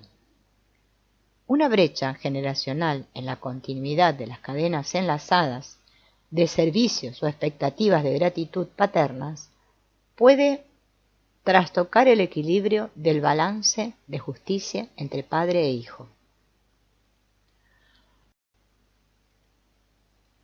A los efectos de examinar el balance de estos libros mayores tan complicados, tendríamos que saber algo más acerca de las dimensiones esenciales de la justicia intergeneracional. Los padres actuales pueden incluso expresar mejor sus necesidades que los hijos, aunque su posición recibe menos apoyo que antes de la sociedad. Esta confiere a los padres el derecho a la posesión sexual del cónyuge, admite que esperen obtener cierto grado de lealtad de sus hijos y les brinda un santuario legal que los protege de ciertos aspectos de la contabilización individual de responsabilidades en la lucha competitiva por el poder desencadenada en el curso de la vida cotidiana. Sin embargo, lo que a menudo se ignora o niega en forma abierta es la más profunda convicción de los padres en cuanto a que tienen derecho a esperar gratitud del hijo y un reembolso, siquiera parcial, de los servicios que les prestaron. Los derechos de los hijos tienen un carácter más intrínseco y los niños pequeños están aún menos capacitados para articularlos. Desde el punto de vista físico, tienen derecho a ser criados y orientados a través de pautas vitales que favorezcan su desarrollo y, en última instancia, los liberen de un exceso de obligaciones para con sus familias. La sociedad, que por un lado impide la crueldad extrema con los niños, aplicando ciertas restricciones a los padres, puede también confundir a estos respecto de la prioridad de los valores éticos.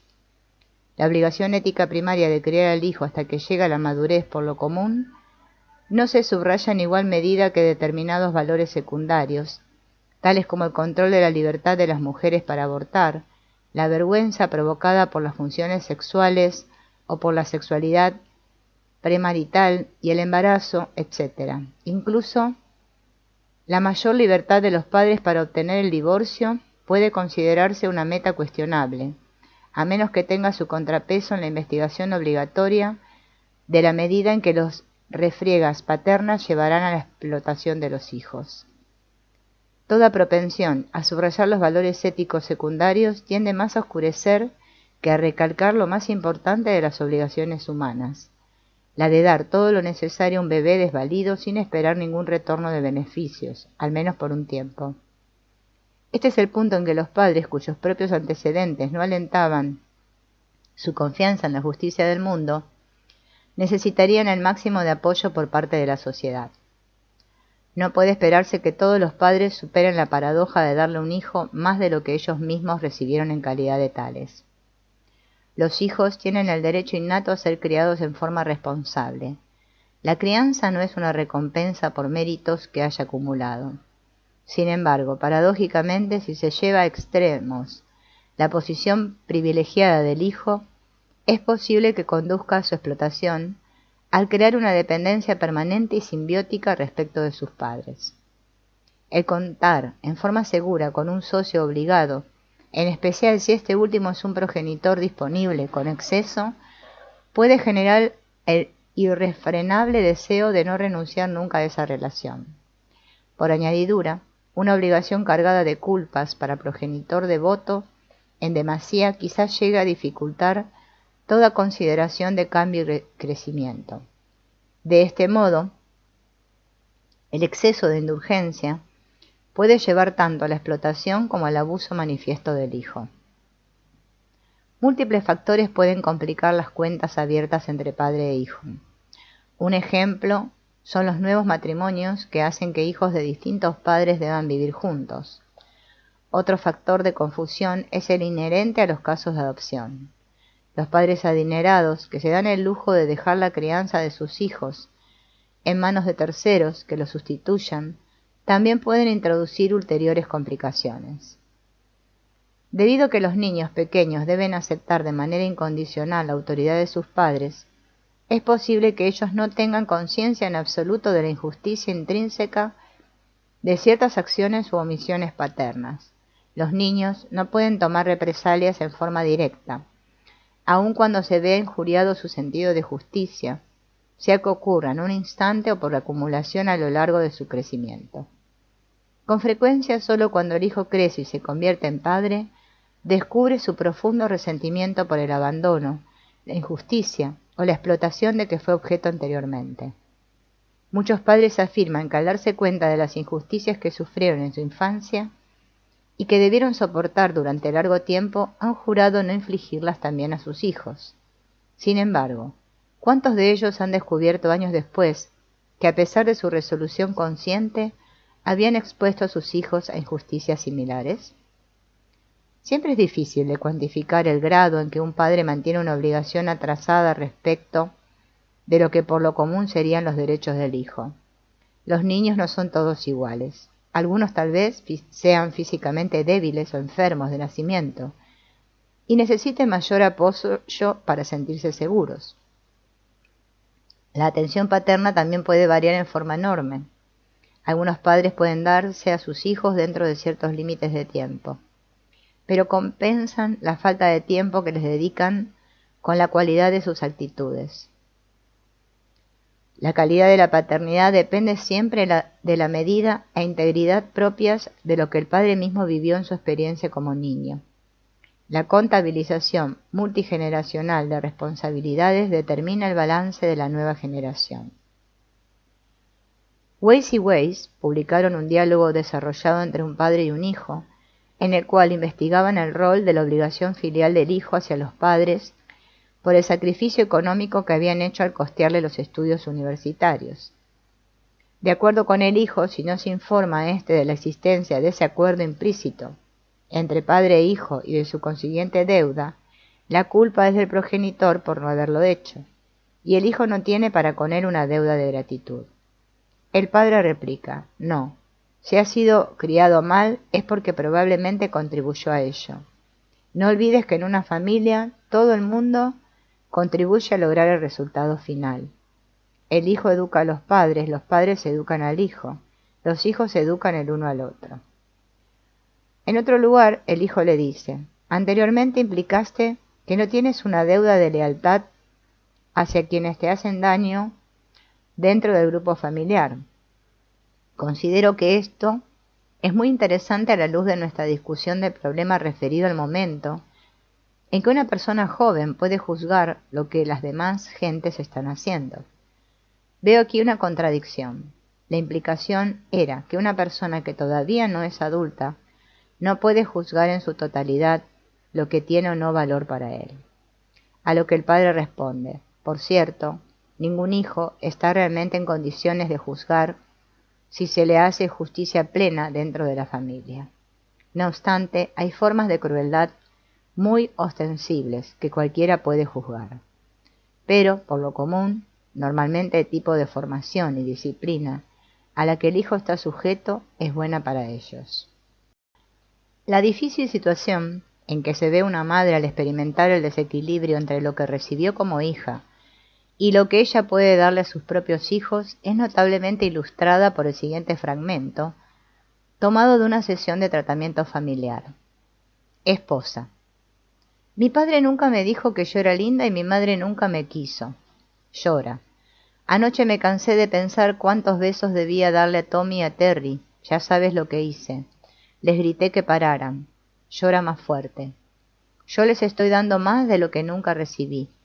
Estoy tratando de dar algo que nunca recibí. Carlos, su marido. Tú no juegas al fútbol con Tommy más a menudo de lo que tu padre jugaba contigo. No puedes comparar tu vida con la mía. Grita. Yo nunca tuve nada, maldición. Lo único que hago, como hizo siempre mi madre, es ser una ama de casa. Cuando te preparo una buena cena caliente, recuerdo que mi madre nunca hacía eso por mi padre. ¿Tu madre te daba un beso cuando te ibas a dormir? Marido. Sí, hasta los 30 años. Esposa. Mi madre nunca lo hizo. Estaba ávida de cariño. Marido. Yo me ahogaba. En la esposa vemos la pauta de un progenitor no generoso y en el marido vemos la pauta de un progenitor no receptivo. La mujer tenía grandes dificultades en su matrimonio, tanto en lo tocante a su satisfacción sexual como a su posibilidad de brindarse, desde el punto de vista emocional, a un marido en esencia tímido e inhibido. Antes de emprender la terapia familiar, ella parecía trincherada en tales dosis de desesperado resentimiento para con su madre, crónicamente enferma e internada, que consideró viable la posibilidad de suicidarse. En el curso de la terapia familiar renovó sus lazos con su padre, solitario y divorciado, y con su hermana, que vivía a 600 kilómetros de distancia. Asimismo, comenzó a visitar a su madre, que se encontraba alojada en una clínica para enfermos mentales a bastante distancia. Al poder cuidar mejor de su debilitada madre, pareció conseguir algo inmensamente mayor de lo que podía haber obtenido por una nueva adquisición de insight y una elaboración de su resentimiento hacia la madre. El desarrollo de una personalidad paranoide y llena de sospechas puede basarse en un desequilibrio real en el balance del libro mayor de méritos familiares de esa persona. Desde el punto de vista subjetivo de la reciprocidad, ella puede haber sido explotada emocionalmente y de manera irreversible cuando era niña. La naturaleza de la justicia humana determina que si los padres están en deuda con el niño, al retrasarse en el cumplimiento de sus obligaciones, aquel acusará una tendencia a sentirse acreedor en todas sus futuras relaciones. Considerará al mundo entero como si fuera su deudor y tratará a toda la gente de ese modo. El verdadero balance de méritos sin saldar genera la fórmula básica de desconfianza. Como nunca tuve razón alguna para aprender a confiar en el mundo tiene que probarme que es digno de confianza. La persona paranoide considera que el mundo entero tiene una deuda atrasada con ella, por así decirlo. Desde el punto de vista terapéutico, es importante evaluar la fortaleza yoica del paranoide. Tradicionalmente se deducía que el individuo que crece con una deficiencia de confianza básica resulta menos capaz de asumir una posición responsable, no actúa su examen de realidad. Por lo tanto, en la terapia individual efectuada con este tipo de personas, el camino del insight y de la reelaboración no dota de un cúmulo de recursos confiables a su personalidad. De acuerdo con los preceptos de la teoría dinámica tradicional, son candidatos poco aptos para un psicoanálisis y responden mejor a la psicoterapia de apoyo que a la de reconstrucción. El problema de la explotación real y auténtica constituye un importante determinante estructural en las relaciones de familia y, en consecuencia, un camino abierto para la reestructuración terapéutica. Una persona puede distorsionar o proyectar, pero el hecho de que él o ella efectivamente haya sufrido una injusticia real trasciende su psicología o patología. Si un ser humano ha sido explotado y herido demasiado profundamente como para poder absorber sus heridas, tendrá derecho al reconocimiento terapéutico de la realidad de esas heridas y al serio examen de la disposición de los demás para reparar ese daño. Solo mediante tal concesión por el mundo estará preparado para reflexionar sobre la posible injusticia de sus propias acciones para con los demás.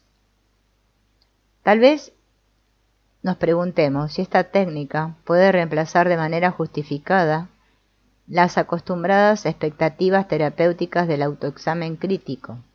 Sin embargo, el paranoide gravemente herido debe recibir una oportunidad adicional, al menos en la medida en que se reconozca el injusto balance de su justicia. En tanto que la realidad de la temprana explotación de cada miembro se afirma en el libro mayor multigeneracional de la familia, el sentido de la injusticia sufrida por cada uno de sus integrantes en forma individual da lugar a su programación de distorsiones emocionales a lo largo de toda su vida. Se trata, pues, de una realidad psicológica. Una vez tratamos a un hombre que podía describirse como patológicamente dependiente de su esposa. Siempre atormentaba y acusaba a ésta por lo que, según el hombre alegaba, era su mala relación maternal con sus 2 hijos. La conducta del sujeto era tan extrema que, desde el punto de vista del diagnóstico, solo podía rotularse de sintomatología psicóticamente paranoide. No obstante, en apariencia, su locura tenía una lógica interna. Nos enteramos que de niño había sido rechazado y abandonado por sus padres. Al ser devuelto a la familia pocos años después, descubrió que había un hermano menor, aceptado en forma cálida por los padres. Poco tiempo después estos perecieron en el holocausto de la guerra y el genocidio. ¿Cómo podía culparlos sin sentirse culpable al mismo tiempo?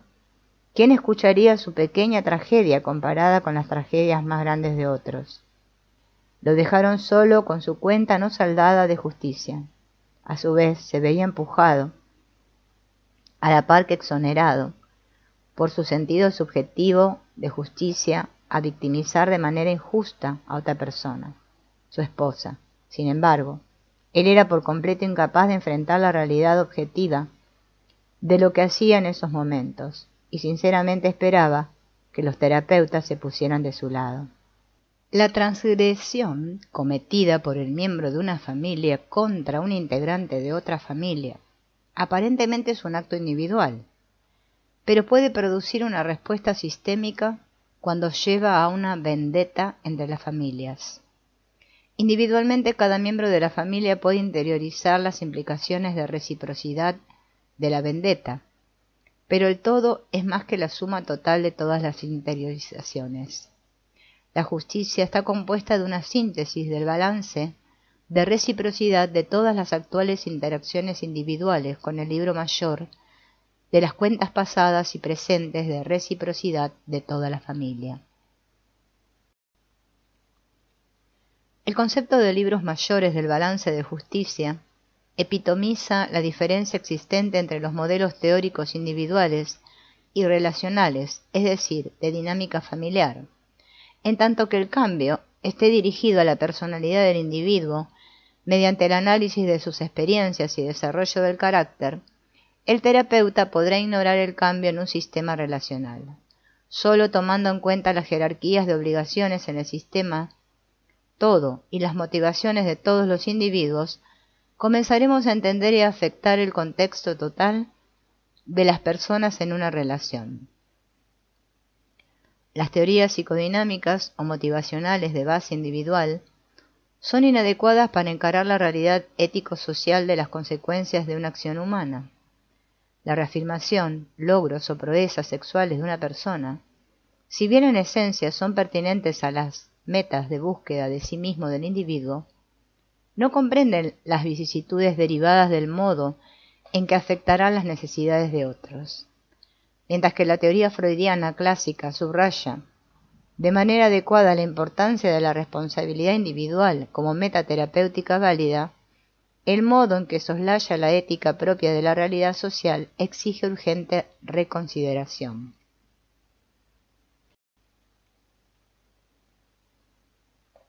Por valiosa que sea su contribución para comprender al hombre como sistema cerrado, toda teoría psicodinámica que circunscribe su óptica motivacional al individuo puede potencialmente ser destructiva para la sociedad.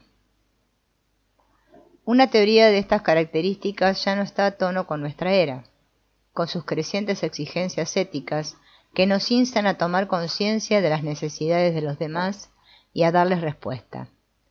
Podríamos llegar a la conclusión de que la teoría dialéctica de las relaciones se opone a las nociones de psicodinámica individual o existenciales, y que da pleno apoyo a los puristas del sistema que pretenden dejar de lado toda consideración de la psicología del individuo, salvo en el contexto de las metas grupales. Empero, nada más lejos de nuestra posición. Nosotros creemos que, mediante la indagación e integración de sus necesidades y obligaciones respectivas, cada individuo adquiere un sentido y una dignidad definidas más adecuadamente, en tanto que brinda al grupo social estabilidad e iniciativa para el cambio. Una teoría dialéctica de las relaciones puede, en forma simultánea, tener sus basamentos en el individuo y en el sistema social. Lo que necesitamos es una teoría para la integración de los valores interrelacionados de la motivación individual y la ética grupal. La dialéctica de la vida social gira en torno del constante flujo y reflujo de conflicto y resolución del toma y daca, lealtad y deslealtad, amor y odio, etc. Los sistemas sociales como niveles más elevados de organización tienen sus propios requisitos de supervivencia y estabilidad, que dependen de la resolución de necesidades de todos los miembros que los integran. ¿Cómo puede aplicarse la teoría de la justicia a la labor del especialista en terapia familiar? Al calibrar las actitudes más cargadas de emoción de los miembros de la familia, debe estar capacitado para reconocer las cuestiones de ética con sus implicaciones de justicia subyacentes. En su mente debe confeccionar un libro mayor de justicia, a la vez que va haciéndose una idea del árbol familiar con todos sus miembros.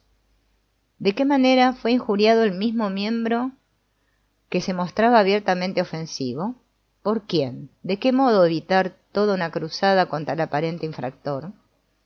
¿Qué factores determinan la actitud del infractor hacia la víctima aparente? ¿Cómo entran dentro del todo los demás miembros? En nuestra búsqueda de las dimensiones dinámicas de la trama moral de cualquier grupo social, el valor no connota una norma definible de manera objetiva o un canon de conducta convalidado por el consenso general. Los valores de cada individuo solo pueden determinarse desde la perspectiva del mundo subjetivo en el que vive. Para nosotros la justicia representa un principio de equidad personal en el mutuo toma y daca, que orienta al miembro individual de un grupo social para enfrentar las consecuencias finales de su relación con los demás. La suma total de las evaluaciones subjetivas de la propiedad de la experiencia relacional de cada miembro conforma el clima de confianza que caracteriza a un grupo social. A la postre, dicho clima es más significativo para determinar la cualidad de las relaciones dentro del grupo que cualquier serie específica de interacciones. Las consecuencias éticas últimas de una acción humana pueden permanecer invisibles durante largo tiempo. Determinados individuos pueden estar conformados de manera tal que nunca enfrentan ni siquiera reconocen la culpa por el hecho de pasar por alto la injusticia infligida a los demás, salvo en lo que atañe a las penalidades impuestas a sus hijos y nietos. Sin embargo, la elaboración sistemática de las conexiones causales de las relaciones familiares en el interior y a lo largo de las generaciones plantea una cuestión, la referente al sentido de la justicia compensatoria como principio clave de la dinámica familiar. El hecho de evitar de manera cínica toda preocupación por la necesidad de justicia de cada individuo en nombre de una postura científicamente carente de valor es tan destructiva como una definición autoritaria y rígida del orden y la aplicación de un punto de vista dogmático. El cinismo propio de la corrupción, por un lado, y la tiranía por el otro, son síntomas alternativos de decadencia social, surgidos ambos de un extendido temor y del hecho de abstenerse de enfrentar la preocupación natural de todo ser humano por el balance del bien y el mal. Creemos, por ejemplo, que el camino más corto para la corrección y la prevención de los prejuicios consistiría en encararlas mediante la investigación de los juicios éticos subjetivos de toda persona afectada y el enfrentamiento selectivo y valiente de los problemas básicos, más que mediante la negación, la evitación y las tibias avenencias. Veamos un ejemplo. Una mujer en terapia le dice a su marido: «Te has aprovechado de mí toda mi vida de casada». El lapsus es significativo. La sensación de injusticia padecida por esa mujer se ha vuelto abrumadora y a su vez injustamente acusatoria. En el curso de la terapia familiar, nos enteramos también de que su madre siempre la consideró una desagradecida y la hacía sentir culpable por cualquier cosa que hubiera hecho. Como en coincidencia con el terapeuta la cuestión no puede negociarse entre la madre y ella, probablemente ha buscado saldar cuentas a través del marido. Parece actuar como si el marido fuera responsable por la relación que ella tuvo toda la vida con su madre. El marido manifiesta: «Cuando comienzo a señalarle que es desprolija, que descuida las tareas domésticas, etc., replica que yo tampoco tengo limpia la foja».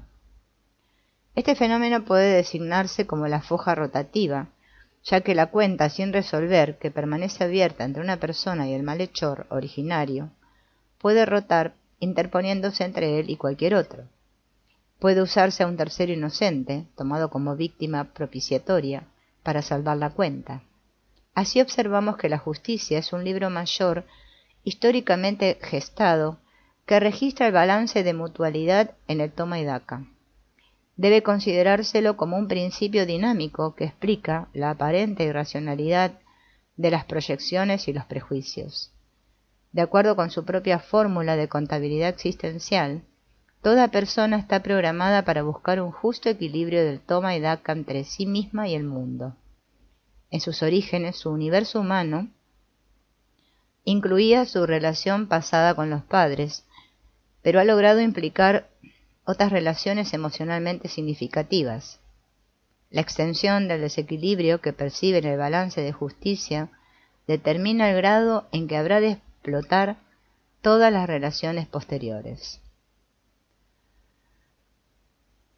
Un padre que durante su infancia había sufrido penosas privaciones increpó a una hija suya, medianamente rebelde, cuando ésta fue dada de alta del hospital donde había sido tratada por esquizofrenia.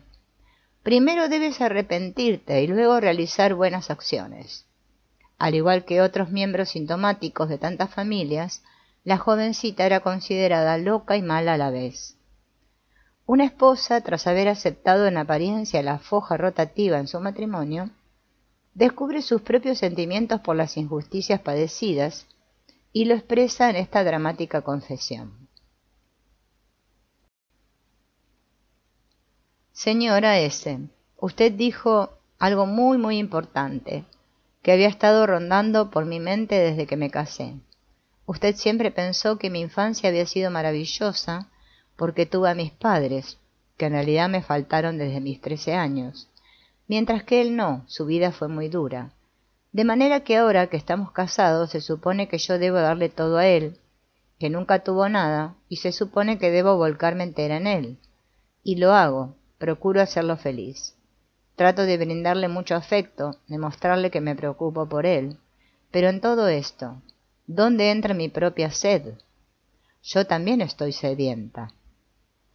La proyección retributiva sobre todas las personas que guardan similitud con los padres puede ser un importante componente de la hostilidad existente entre la juventud y la generación más antigua en toda cultura.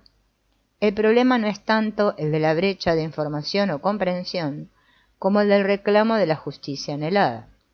En las culturas más viejas, esta tensión podría enfocarse mediante prácticas que subrayan el respeto incondicional hacia los mayores, y encauzando las manifestaciones de venganza a través de guerras, o bien canalizando las migraciones en pos de nuevas fronteras geográficas. La energía de estos conflictos también puede expresarse en prejuicios que crecen al punto de sojuzgar formalmente a los demás, tal como lo demuestran de manera cabal todas las dictaduras en el curso de la historia. A medida que la industrialización, el apiñamiento y la sofisticación de la sociedad moderna anulan algunas de estas vías de escape, la energía de la juventud puede volcarse contra el sistema social que es castigado in loco parentis. Por ejemplo, la tendencia al vandalismo parece estar aumentando tanto en los sistemas democráticos como en los regímenes políticos opresivos. La foja rotativa establece una cadena de retribuciones desplazadas en las familias y se convierte en fuente de realimentación cíclica repetitiva. Es una fuerza dinámica del sistema, con títulos propios para ser tenida en cuenta. ¿Es real o imaginaria la causa de las acusaciones llenas de resentimiento? O más bien, ¿qué criterios hacen que se la considere o no pertinente? Freud se interesaba por la desfiguración solo en la medida en que era inyectada en otra relación a través de la proyección o de la transferencia negativa, o sea, mediante una función patológica del individuo mismo.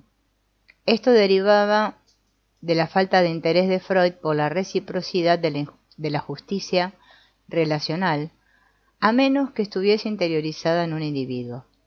Su concepto del super-yo representaba una instancia interiorizada para mantener una contabilización de méritos históricamente superada entre el individuo y su ambiente formativo. Richeau, en su ensayo clásico sobre Freud, hace un comentario sobre los diferentes aspectos de la culpa. El temor de ser injusto, el remordimiento por haberse mostrado injusto ya no son temores, tabú. El daño causado a la relación interpersonal, las injurias hechas a la persona de otro, tratadas no como un fin, sino como un medio, significan más que el sentimiento de amenaza de castración. De esta manera, la conciencia de la injusticia marca la creación de significado por comparación con el temor a la venganza, a ser castigado. Así, la justicia trasciende la psicología del individuo y de quienes coparticipan en relaciones con él. Consideramos a la justicia como un principio homeostático multipersonal, siendo la reciprocidad equitativa su meta ideal. Sin embargo, el péndulo oscila de modo permanente entre múltiples iniquidades. El individuo puede verse atrapado en medio de una culpa existencial a causa de las acciones de otros, de la misma manera que uno hereda un sitio en la red multigeneracional de obligaciones y es responsable de toda una cadena de obligaciones pasadas, tradiciones, etc. Tal vez la persona no tenga conciencia inmediata de los movimientos quid pro quo de largo alcance, sino sólo de las obligaciones y compensaciones a corto plazo. Cuanto menos conciencia tenga de las obligaciones invisibles acumuladas en el pasado, por ejemplo, por sus padres, más a merced estará de esas fuerzas invisibles. En las familias, la unidad sistémica de contabilización tiende a abarcar generaciones enteras. Según las Escrituras, se necesitan 7 generaciones para expiar un pecado grave de un antepasado. El especialista en terapia familiar debe aprender a reconstruir un balance trigeneracional mínimo de cuentas de justicia.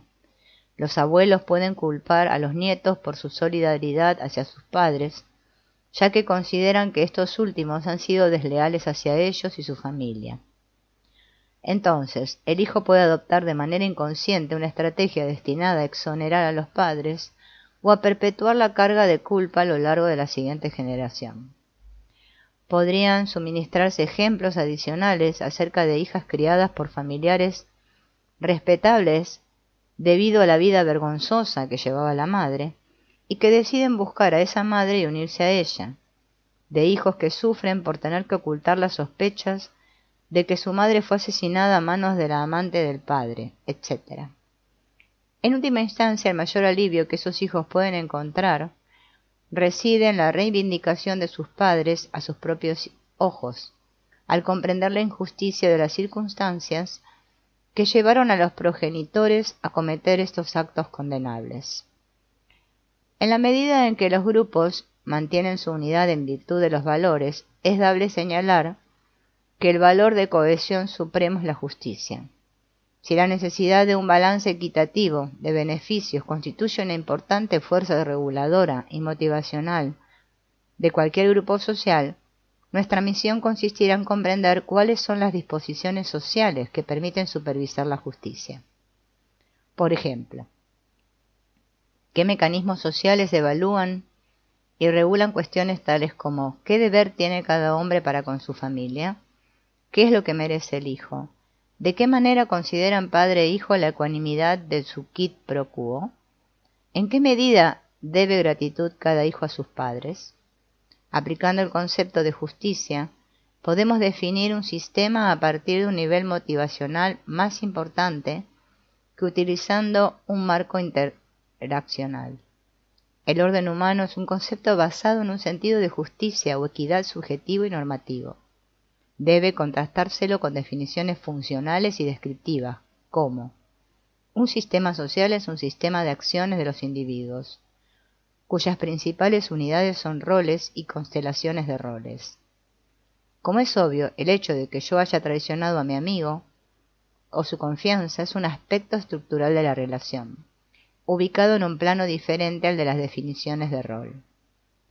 Christian Bay cita la lista de Haberle sobre los prerequisitos funcionales de una sociedad: provisión de una adecuada relación con el ambiente y búsqueda sexual, diferenciación y asignación de roles, comunicación, orientaciones cognitivas compartidas, serie articulada y compartida de metas, regulación normativa de los medios, regulación de las expresiones afectivas, socialización y control eficaz de las formas perturbadoras de conducta. Consideramos que un clima generalizado de confianza y la justicia del orden humano es como característica estructural de la sociedad más importante que la regulación institucionalizada de determinadas funciones específicas. Holmberg describe a los sirionos del oriente de Bolivia como un conjunto de hordas sumamente primitivas seminómades, cuyas energías se consumen en la búsqueda de alimentos y que por consiguiente no manifiestan ninguna solidaridad social entre sí, más allá de los límites de la familia inmediata. Tras hacer una afirmación tan extraordinariamente simplista, el autor revela, no obstante, la estructura social interna de esta sociedad primitiva. En términos generales, parecería que el mantenimiento de la ley y el orden reside de manera fundamental en el principio de reciprocidad básica, no importa cómo se ponga en vigencia, el miedo a la revancha y el castigo divinos y el deseo de aprobación pública. En nuestra opinión, los sistemas técnicos o institucionalizados de justicia social en las civilizaciones llamadas avanzadas pueden haber perdido sus basamentos de reafirmación en la reciprocidad y la equidad. En nuestros pseudo-sofisticados esfuerzos por evitar toda parcialidad en relación con los valores, tendemos a negar e ignorar los grandes problemas que conforman la superestructura ética de la sociedad contemporánea. La justicia puede ser considerada como una de las fuerzas de regulación y uno de los determinantes motivacionales decisivos de las partes vinculadas de cerca en una relación. Aunque trazamos estrictos límites conceptuales entre la psicología individual y el pautamiento interpersonal de la acción, en realidad, los dos niveles sistémicos de los fenómenos humanos están interrelacionados en forma estrecha. Estos dos niveles pueden representarse como dos clases de contabilización de obligaciones.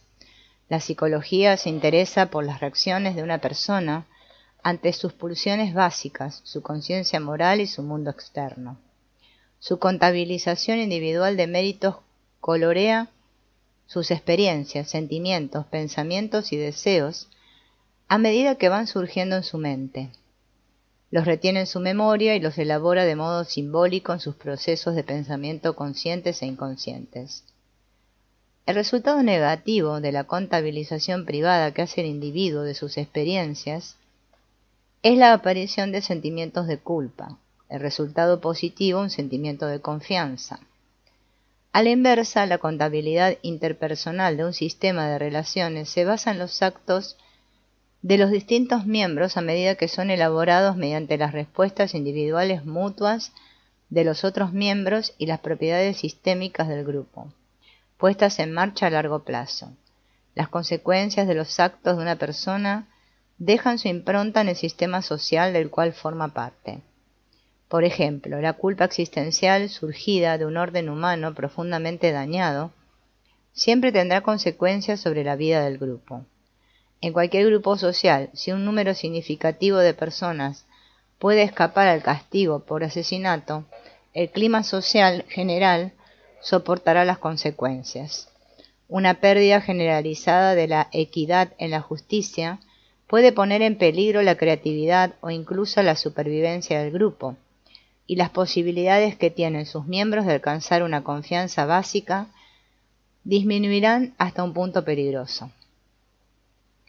La psicología académica y psicoanalítica siempre han compartido el punto de vista de que el ambiente humano individual, relacional, puede concebirse en esencia como una constante, un locus de expectativas normales medias a las que el individuo puede o no adaptarse de manera satisfactoria. Nuestro punto de vista dialéctico no solo postula que el individuo está incrustado en un contexto de mérito fluctuante y dinámicamente balanceado, sino que este último es un componente indispensable para la comprensión de la dinámica y la motivación individual. Por consiguiente, mientras que los sentimientos de culpa del individuo pueden extenderse sin tener en cuenta los sentimientos y reacciones de los otros miembros, no ocurre lo mismo en relación con la culpa existencial que está en su base. Nuestra herencia cientificista, post-iluminista, fomenta una primacía conceptual del individuo que supera a los demás, basada en la negación del sentido ético de las obligaciones interpersonales. Hemos aprendido a entregarnos al juego de elaborar elegantes fórmulas psicológicas, por ejemplo, para las transformaciones simbólicas y los programas de desarrollo que hallan su mérito en la comprensión de la dinámica individual. Sin embargo, a la vez hemos olvidado la cadena de acciones y reacciones que impregnan el sistema social y determinan su balance de justicia. Incluso el significado de la palabra reacción se ha desplazado de la esfera de la acción hacia la de la experiencia psicológica o reflexión. Existe un paralelo histórico aparente entre el proceso de reparación atenuada del delito y la progresiva centralización del enfoque en las dimensiones individuales de la responsabilidad. Las sociedades de la antigüedad, mediante la justicia del talión, no solo hacían responsable en forma inmediata al individuo, sino que a menudo responsabilizaban también a su familia por las transgresiones de sus miembros. Son pocos los que osarían cuestionar el valor de los enormes progresos realizados por la humanidad en pos del ideal de responsabilidad judicial individual. Ninguna persona que esté en su sano juicio desearía volver a los días en que la vendetta estaba en vigencia. La horrible posibilidad de reparación colectiva en forma de matanza o esclavitud de toda una raza todavía sigue acechándonos hoy en día.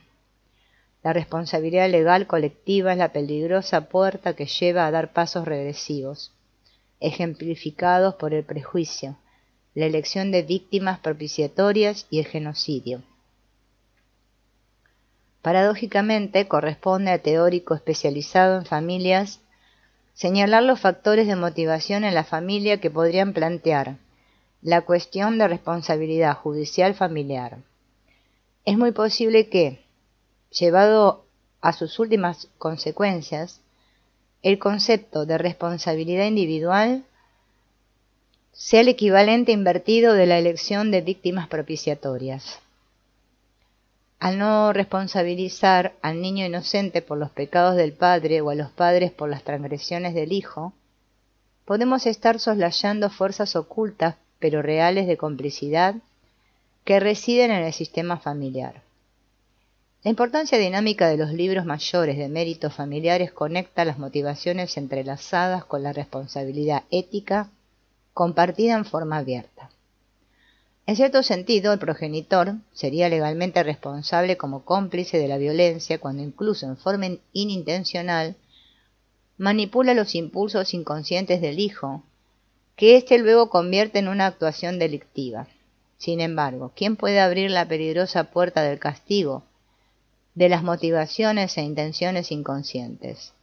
Por añadidura, si los mismos padres han sido víctimas de las motivaciones inconscientes de sus padres, ¿dónde reside el foco último de la responsabilidad? ¿A dónde lleva entonces la responsabilidad legal de los niños pequeños? ¿Cómo puede encuadrar nuestro sistema legal las pruebas implícitas de complicidad manifiesta?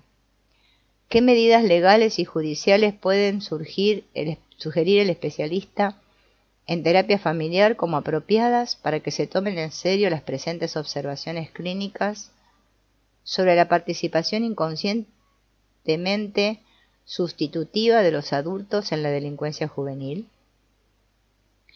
Un paso importante es que cabe esperar el compromiso compartido de la familia hacia programas terapéuticos o de recuperación, que en los casos en que corresponda se vuelvan legalmente justificables. Tomemos como ilustración un caso real de tratamiento de una familia.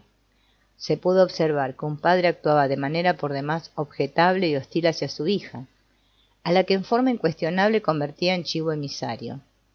Podríamos señalar las características sadomasoquistas dependientes y complejamente defensivas de la lucha intergeneracional.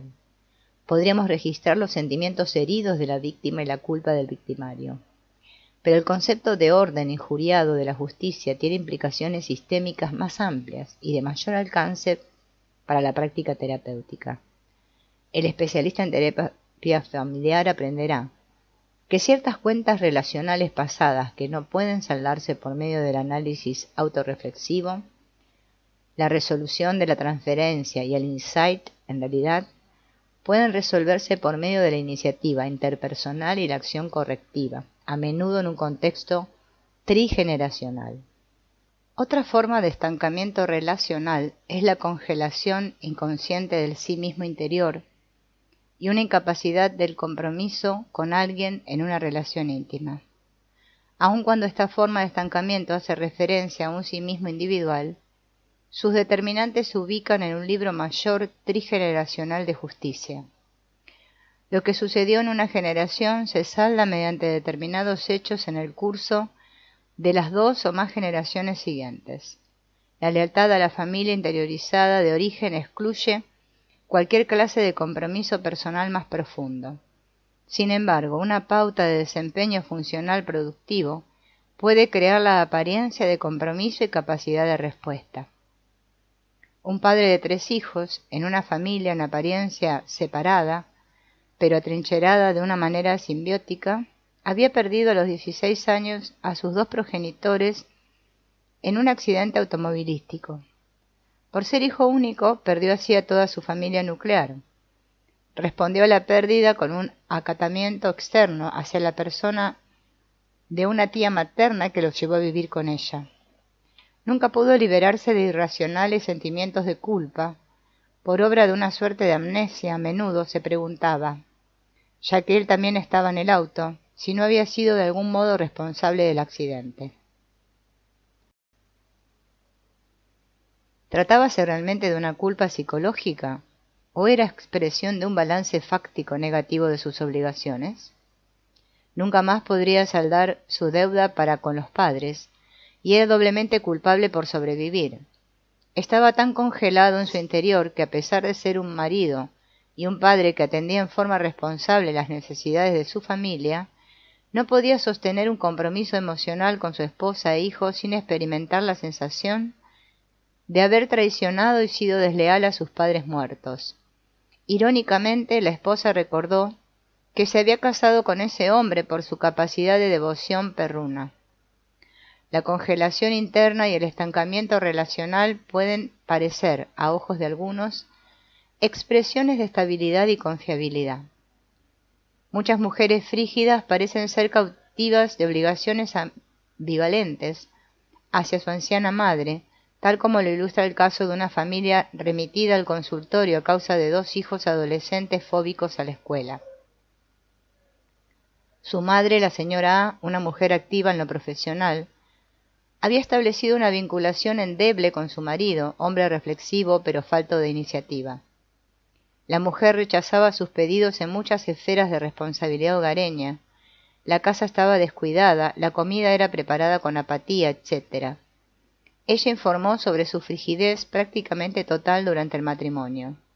A la vez se sentía obligada a invitar a su madre a su casa casi todas las noches. Paradójicamente, la señora A sostuvo haberse vuelto indiferente a las exigencias de la madre, ya que había reelaborado sus obligaciones durante varios años de psicoterapia individual. Sin embargo, cuando se le pidió que describiese sus actuales relaciones con la progenitora, rompió a llorar. Durante el segundo año de terapia familiar, la señora A consintió en invitar tanto a su madre como a su hermana casada a una sesión especial a la que su marido e hijos no asistieron. Nos enteramos de que la abuela había llegado al país a los 17 años, se había casado con su primo hermano y había vivido una vida que, según pensaba, era de continuo sacrificio y dedicación. Ella y el marido administraban un pequeño negocio y criaron a 2 hijas. Después de perder al marido, la mujer vivió un tiempo con cada una de las 2 hijas por turnos, pero el acuerdo no funcionó.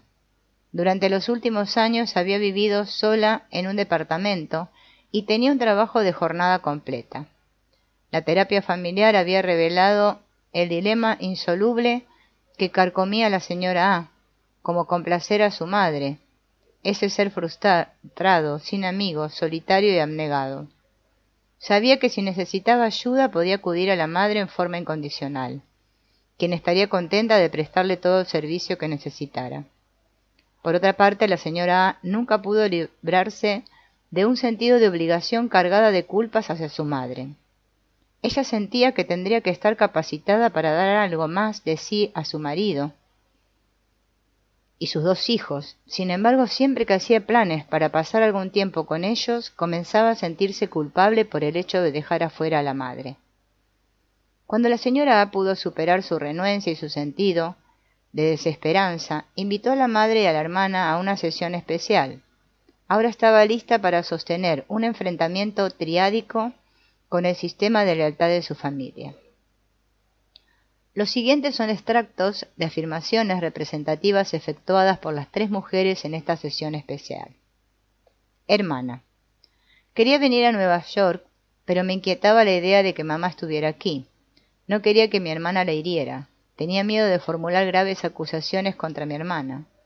En nuestra relación hay una espina, el modo en que tú, la señora A, tratas a nuestra madre.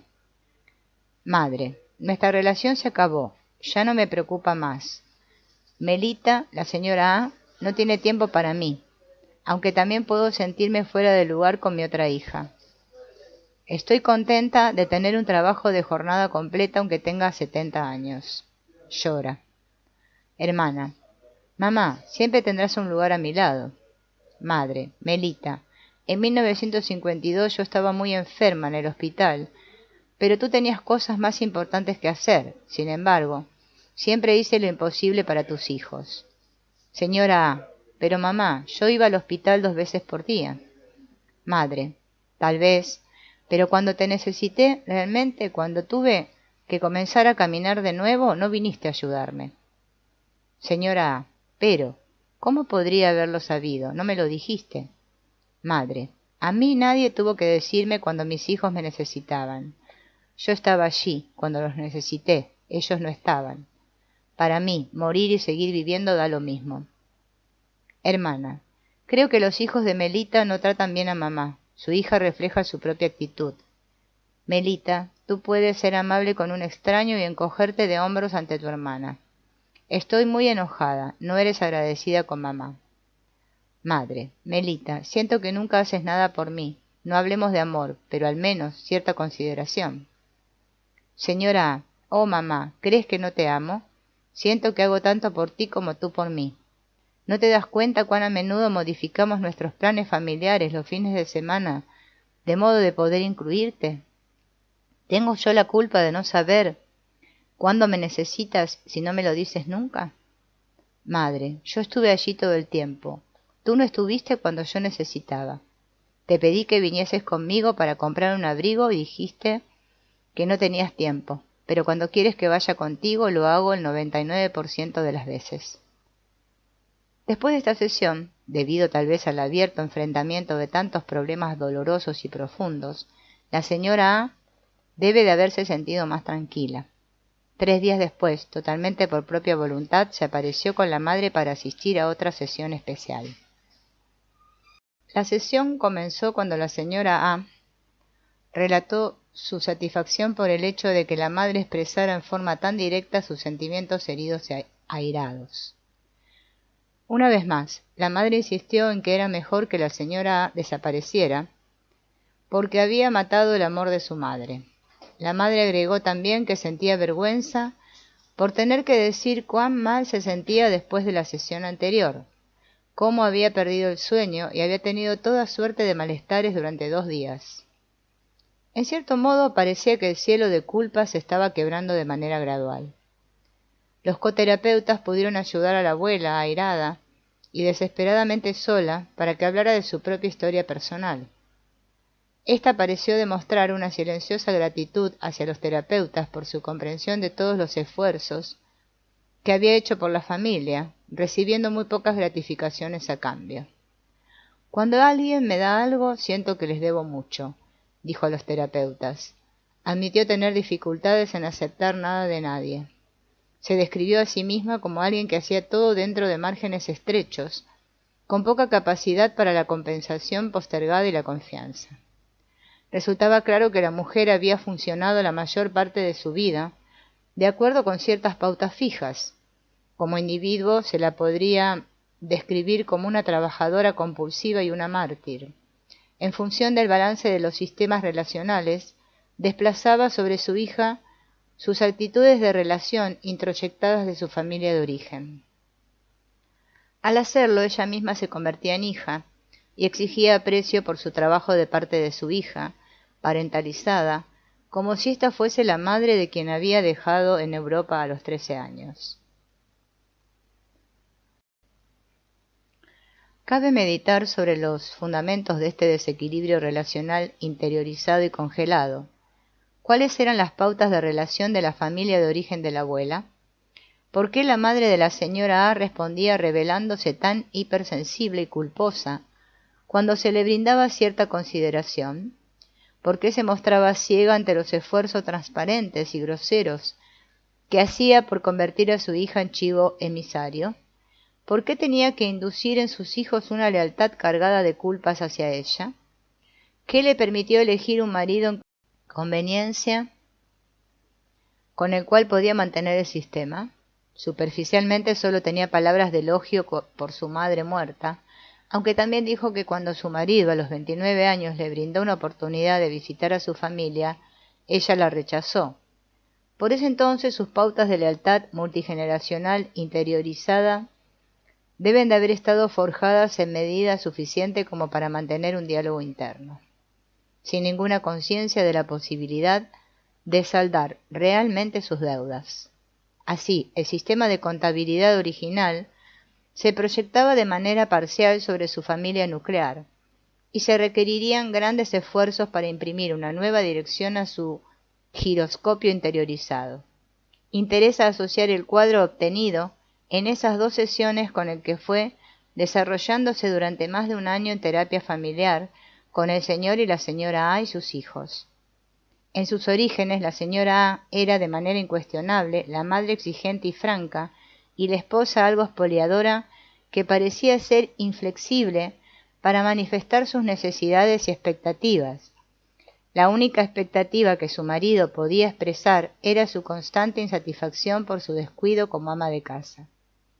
A medida que avanzaba el tratamiento y la señora A comenzó a revelar cómo era su relación con su madre, apareció en el cuadro como una hija devota parentalizada en exceso, a disposición de su madre y cautiva de ésta. La señora A había exhibido una tendencia a llorar en forma profusa en el curso de las sesiones, en especial cuando se mencionaba a su madre.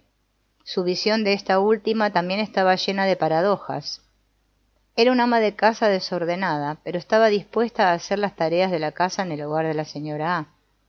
Su madre esperaba lealtad, pero se la recordaba como una persona poco digna de confianza, que no siempre mantenía sus promesas. Mi madre no es realmente una persona, no tiene opiniones, es lo que uno quiere que sea. A veces parecería que soy yo la madre. Vive a través de nosotros, no tiene vida propia. Me siento muy mal cuando voy a nadar al club los domingos y mi madre se queda sola, sentada en casa. A veces pienso que me sentiré aliviada cuando se vaya.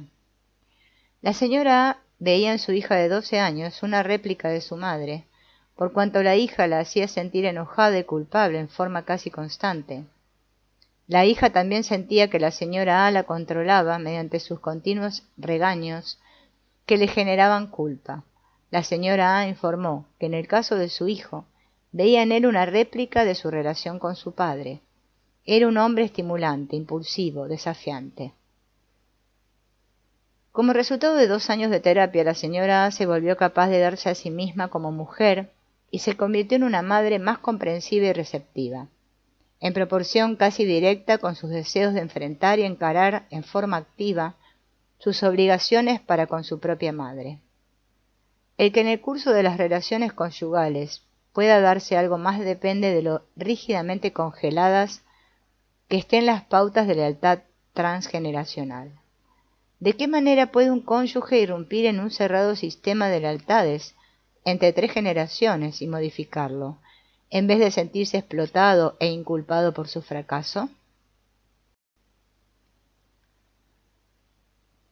En los sistemas regidos por la devoción y el cautiverio, el mártir exitoso es quien ejerce la influencia controladora. Para el sistema analizado antes es probable que en cada generación una hija se vea atrapada en medio de las culpas de sus obligaciones filiales no cumplidas. Las obligaciones no se cumplen debido a la actitud no receptiva, aunque generosa, de cada madre hacia su hija. El dolor causado por la culpa resultante vuelve desvalida a la hija, con la consiguiente pérdida de capacidad para relacionarse en otras situaciones. Se perpetúa el modelo de congelación del sí mismo. Los matrimonios mixtos, desde el punto de vista de la religión, pueden en un comienzo ser promesa de compromisos de lealtad insólitamente estables, como si ambas partes, al sentirse desterradas de sus endogrupos, pudieran formar un nuevo endogrupo. Sin embargo, la ruptura de lealtad para con su tradición, apoyada de modo mutuo en cada cónyuge, puede enmascarar su individuación no resuelta respecto de las familias de origen. La resistencia a enfrentar y revelar la lealtad invisible que ata a cada cónyuge respecto de su familia de origen es importante en la etapa inicial de toda psicoterapia familiar. Una de las expresiones que puede adoptar esa resistencia es la desmentida conjunta de la importancia de los lazos con las dos familias de origen. Otras se revelan la pronunciada disposición de la pareja a analizar como problema sus dificultades conyugales y sexuales, excluyendo por completo toda consideración de sus familias de origen. Los terapeutas experimentados pueden entrever una sutil negociación con la familia, al descubrir en forma continuada los aspectos vergonzantes de ciertos problemas individuales y conyugales, con el fin de no tener que incluir a un abuelo en las sesiones. La asignación del rol de chivo emisario a un hijo y la disposición de éste a aceptar ese rol puede también utilizarse como forma de resistencia ante las posibilidades de una exploración multipersonal. Los miembros de la familia pueden definirse como traidores en función de valores culturales suprafamiliares, interiorizados de modo muy profundo. Hemos observado pautas multigeneracionales repetitivas de rebelión contra la lealtad religiosa. Cuanto mayor sea el rechazo apasionado que la familia dispensa al miembro tildado de traidor, más probable es que se mantenga atacado al sistema de lealtad, aunque solo sea en forma de lealtad negativa. El miembro desleal puede mantener unido al resto de la familia a expensas suyas. Los padres rara vez son ubicados en el rol desleal y de abierta condenación por sus hijos. Sin embargo, desde el punto de vista de la justicia humana básica y las obligaciones paternas, los padres que abandonan a sus hijos se hacen merecedores de ese calificativo, sea cual fuere su explicación o excusa individual. La ira suprimida por largo tiempo y justificada de manera subjetiva por el hecho de haber sido entregado en adopción o abandonado de algún modo puede irrumpir a través de un desplazamiento sobre los padres adoptivos o la pareja. Dos rebeldes desleales pueden conjurarse en pautas de lealtad mutua y de simultáneo rechazo de sus respectivos endogrupos, como ocurre en los matrimonios mixtos desde el punto de vista racial o religioso. Ambas partes se convierten en exiliados de sus respectivos endogrupos, en tanto que forman un pequeño nuevo grupo de referencia para el que ambos endogrupos originarios serán exogrupos. No obstante, dichas parejas pueden sustituir el compromiso personal del uno hacia el otro por una causa común. Revelan la supervivencia de su compromiso latente con sus endogrupos originales mediante una cruzada apasionada contra sus prejuicios. Incluso dos desertores del mismo endogrupo pueden formar un pequeño exogrupo. La cuidadosa investigación de esos matrimonios muestra un proceso informal de adopción, mediante el cual una de las partes se casa con la otra en la esperanza de adquirir una red familiar con mayor fuerza en su lealtad, a expensas de sus compromisos originales mutuamente abandonados. En última instancia, esos matrimonios desleales en forma conjunta son modelos exagerados de las auténticas relaciones de los adolescentes con sus pares. Buena parte de todo enamoramiento consiste en el entusiasmo provocado por la transferencia de lealtad del endogrupo de la familia originaria a una futura familia nuclear. Otras fuentes de entusiasmo son la atracción sexual, la complejidad de un encuentro con otra persona, la perspectiva de crear una nueva vida, etc. Sin embargo, es probable que una significativa proporción de esas decisiones conyugales se asocien en forma directa a la desaprobación parental. En esos matrimonios, los hijos pueden aparecer bastante pronto y representar la causa con que el nuevo sistema de lealtad puede pretender justificar la deslealtad que se le imputa respecto de las familias de origen. Este uso de los hijos los coloca en una postura ambivalente y los convierte en blanco adecuado de las necesidades ocultas de parentalización de sus padres. En última instancia, cuando los hijos crecen y están preparados para abandonar la órbita paterna, la perspectiva de una separación amenaza con privar a los padres de su causa. En un nivel manifiesto, la pérdida de vinculación de los padres en la vida de sus hijos puede llevar a la depresión y al agotamiento emocional. En un nivel más profundo, la amenaza de separación puede hacer que surjan sentimientos de culpa latentes y no resueltos hacia las familias de origen de los padres. Una de las maneras en que los padres envejecidos de hijos a punto de separarse pueden revivir simbólicamente su lealtad hacia sus familias de origen es mediante las peleas conyugales intensificadas, como si su mutua destructividad fuese un sacrificio ofrecido a los padres abandonados. Además, dichas peleas pueden cumplir el propósito de aferrar a los hijos que se separan, manteniendo en ellos el compromiso culpógeno de cuidar de sus padres desdichados. La realización personal manifiesta de un miembro de la familia puede ser utilizada como medio para evitar el crecimiento en todas las relaciones de familia. La persona que goza de éxito puede contribuir con dinero, influencia política, fama, vinculaciones y distinción cultural como sustitutos del trabajo respecto de la calidad de las relaciones familiares. Con no poca frecuencia hemos observado en la misma familia la coexistencia de miembros destacados con otros convertidos en chivos emisarios, enfermos psiquiátricos e incluso delincuentes. A pesar de sus manifestaciones externas divergentes, representan dos componentes del mismo sistema homeostático de estancamiento. De manera tradicional, los intereses económicos se utilizan como punto de referencia para la organización familiar, aunque pueden reemplazarse para evitar el tener que enfrentar las relaciones de familia. El dinero puede usarse en muchos niveles como pretexto o sustituto de las respuestas personales.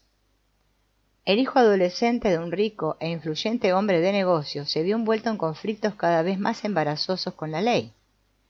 Durante el tratamiento quedó en claro que el muchacho necesitaba y deseaba en forma oculta recibir un correctivo del padre. Este hombre, ausente gran parte del tiempo, sea física o emocionalmente, solo podía brindar respuestas generales, vagas y caracterizadas por el desapego.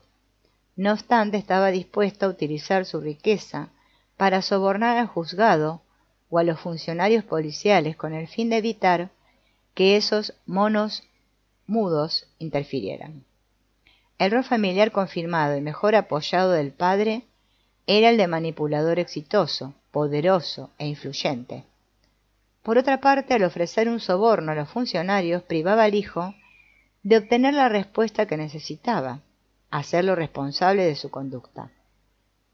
En la familia de otro hombre de negocios exitoso en lo financiero, un hijo psicótico fue internado durante muchos años en las instituciones privadas mejores y más costosas. La actitud de los padres hacia la condición del hijo era de extrema abnegación y ayuda. Como se desprendía del $500,000 gastado en su tratamiento, incluso tras un grado considerable de recuperación, el padre excusó al hijo de 26 años de todo esfuerzo por modificar su existencia improductiva y fácil, afirmando: «Yo tuve que luchar por reunir mis riquezas. Tú puedes darte el lujo de conservarlas simplemente». De este modo, el poder y la importancia de la riqueza pueden convertirse en el mito por el cual se impide el cambio o el desarrollo relacional. En algunas familias, la única referencia a las relaciones personales gira en torno del dinero. Los miembros hablan de su confiabilidad mutua solo al describir el apoyo financiero que se brindan en casos de emergencia. La relación parental de un hombre de negocios de cierta edad se expresaba en el deseo de querer que sus hijos disfrutaran de su riqueza mientras todavía estaba vivo. Por consiguiente, extendía grandes préstamos a sus hijos para negocios e inversiones en la bolsa, con el fin de obtener su amor y aprecio, y a la vez retener su control sobre ellos. En el hermano sano de la familia se ve a menudo al ser que ha logrado escapar al sistema patógeno y no es afectado por el vínculo paralizante que ha vuelto abiertamente sintomáticos a uno o varios miembros. En ese sentido, el hermano sano podría ser tildado de desleal al sistema, como aquel que lo desafía, manteniendo el sentido de la razón y la individuación. Sin embargo, en un nivel más profundo, orientado hacia la lealtad, a menudo pudo descubrirse que el hermano sano estaba atrapado por igual en un compromiso de extrema disponibilidad, paralizante y cargado de culpas. Su rol puede ser el más duro, pero cuando está comisionado para hacerse cargo de todas las necesidades de la familia en lo que a razón y organización manifiesta se refiere, con lo que permite que los otros miembros disfruten, quedando a salvo de sus gratificaciones regresivas. La consideración de las diversas formas de estancamiento relacional, es decir, la patogenia, plantea interrogantes fundamentales acerca del sentido de la vida en función de las relaciones. ¿Qué grado de libertad tiene el individuo frente al poder de programación restrictivo de mitos y convicciones? ¿Hasta qué punto es realista esperar que puedan jamás cambiar sistemas totales de relaciones? ¿Con qué frecuencia, por cierto, pueden los miembros de una familia hacer un nuevo balance conjunto de sus expectativas de lealtad y compromisos mutuos?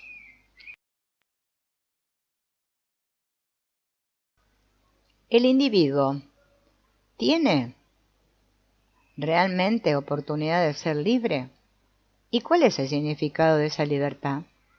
El crecimiento autónomo y la posibilidad de superar fijaciones respecto de las primeras pautas de relación pueden verse inhibidos por fuerzas caracterológicas defensivas dentro del propio sistema emocional de cada miembro, o sea, la estructura psíquica en el sentido freudiano clásico.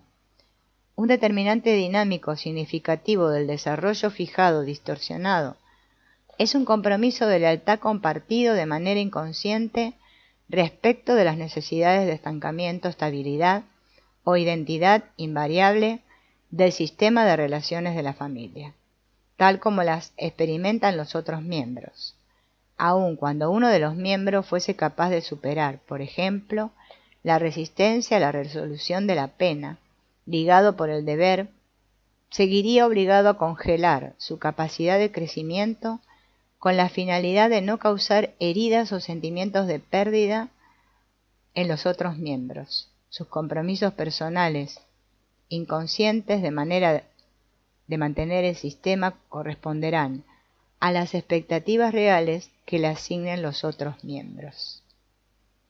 Ciertas pautas de relaciones familiares presentan una interacción en apariencia desequilibrada entre los miembros. Sin embargo, dichas pautas pueden equilibrar de manera indirecta las lealtades invisibles.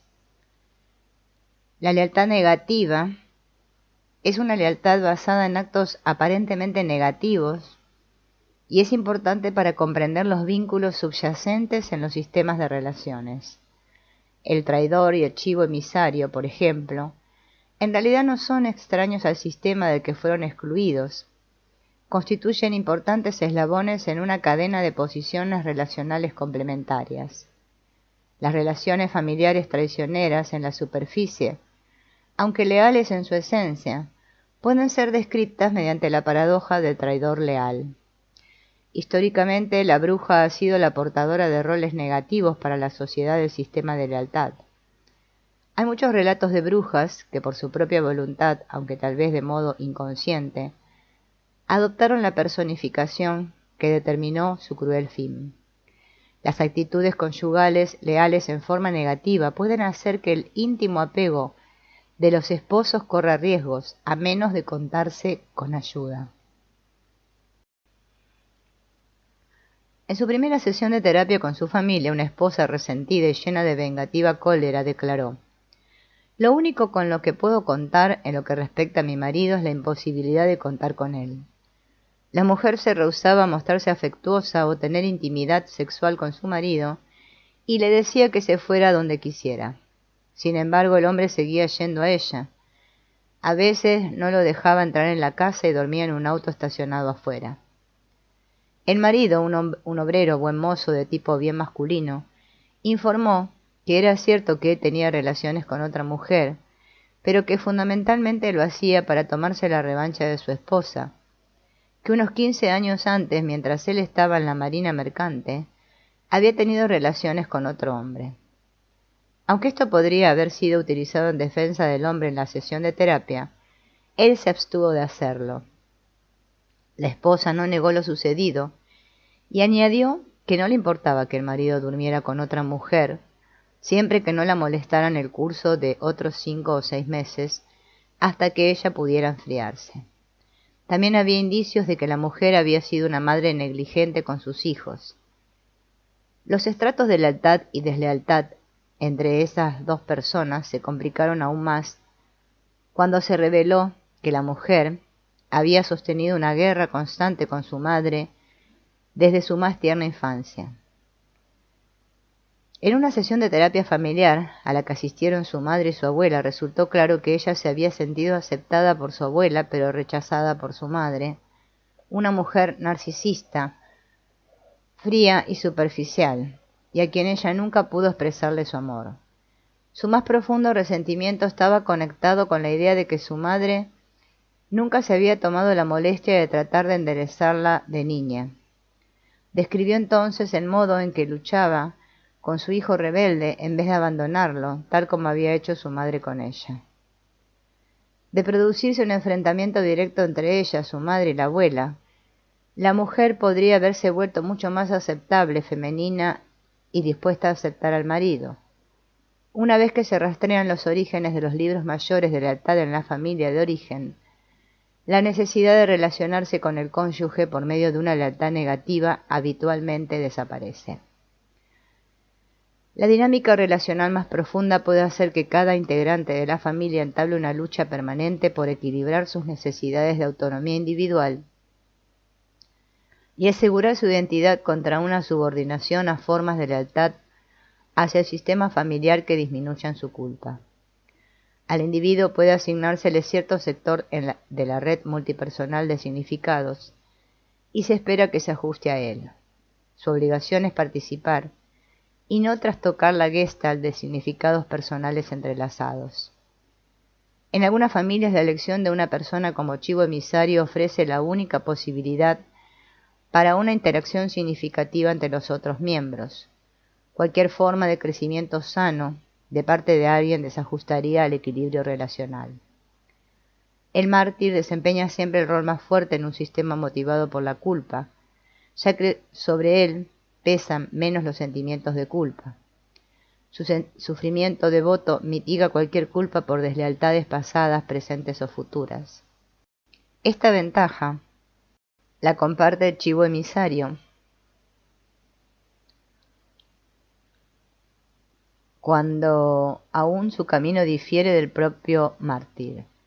Resulta ostensible que toda aquella persona a quien se le asigna el rol de chivo emisario se ve colocada en esa posición debido a la culpa y la condena. Sin embargo, el hecho de ser rechazado y perseguido en forma colectiva coloca al chivo emisario en el rol de mártir, con lo cual está en una posición de ventaja para controlar los sentimientos de culpa de los demás.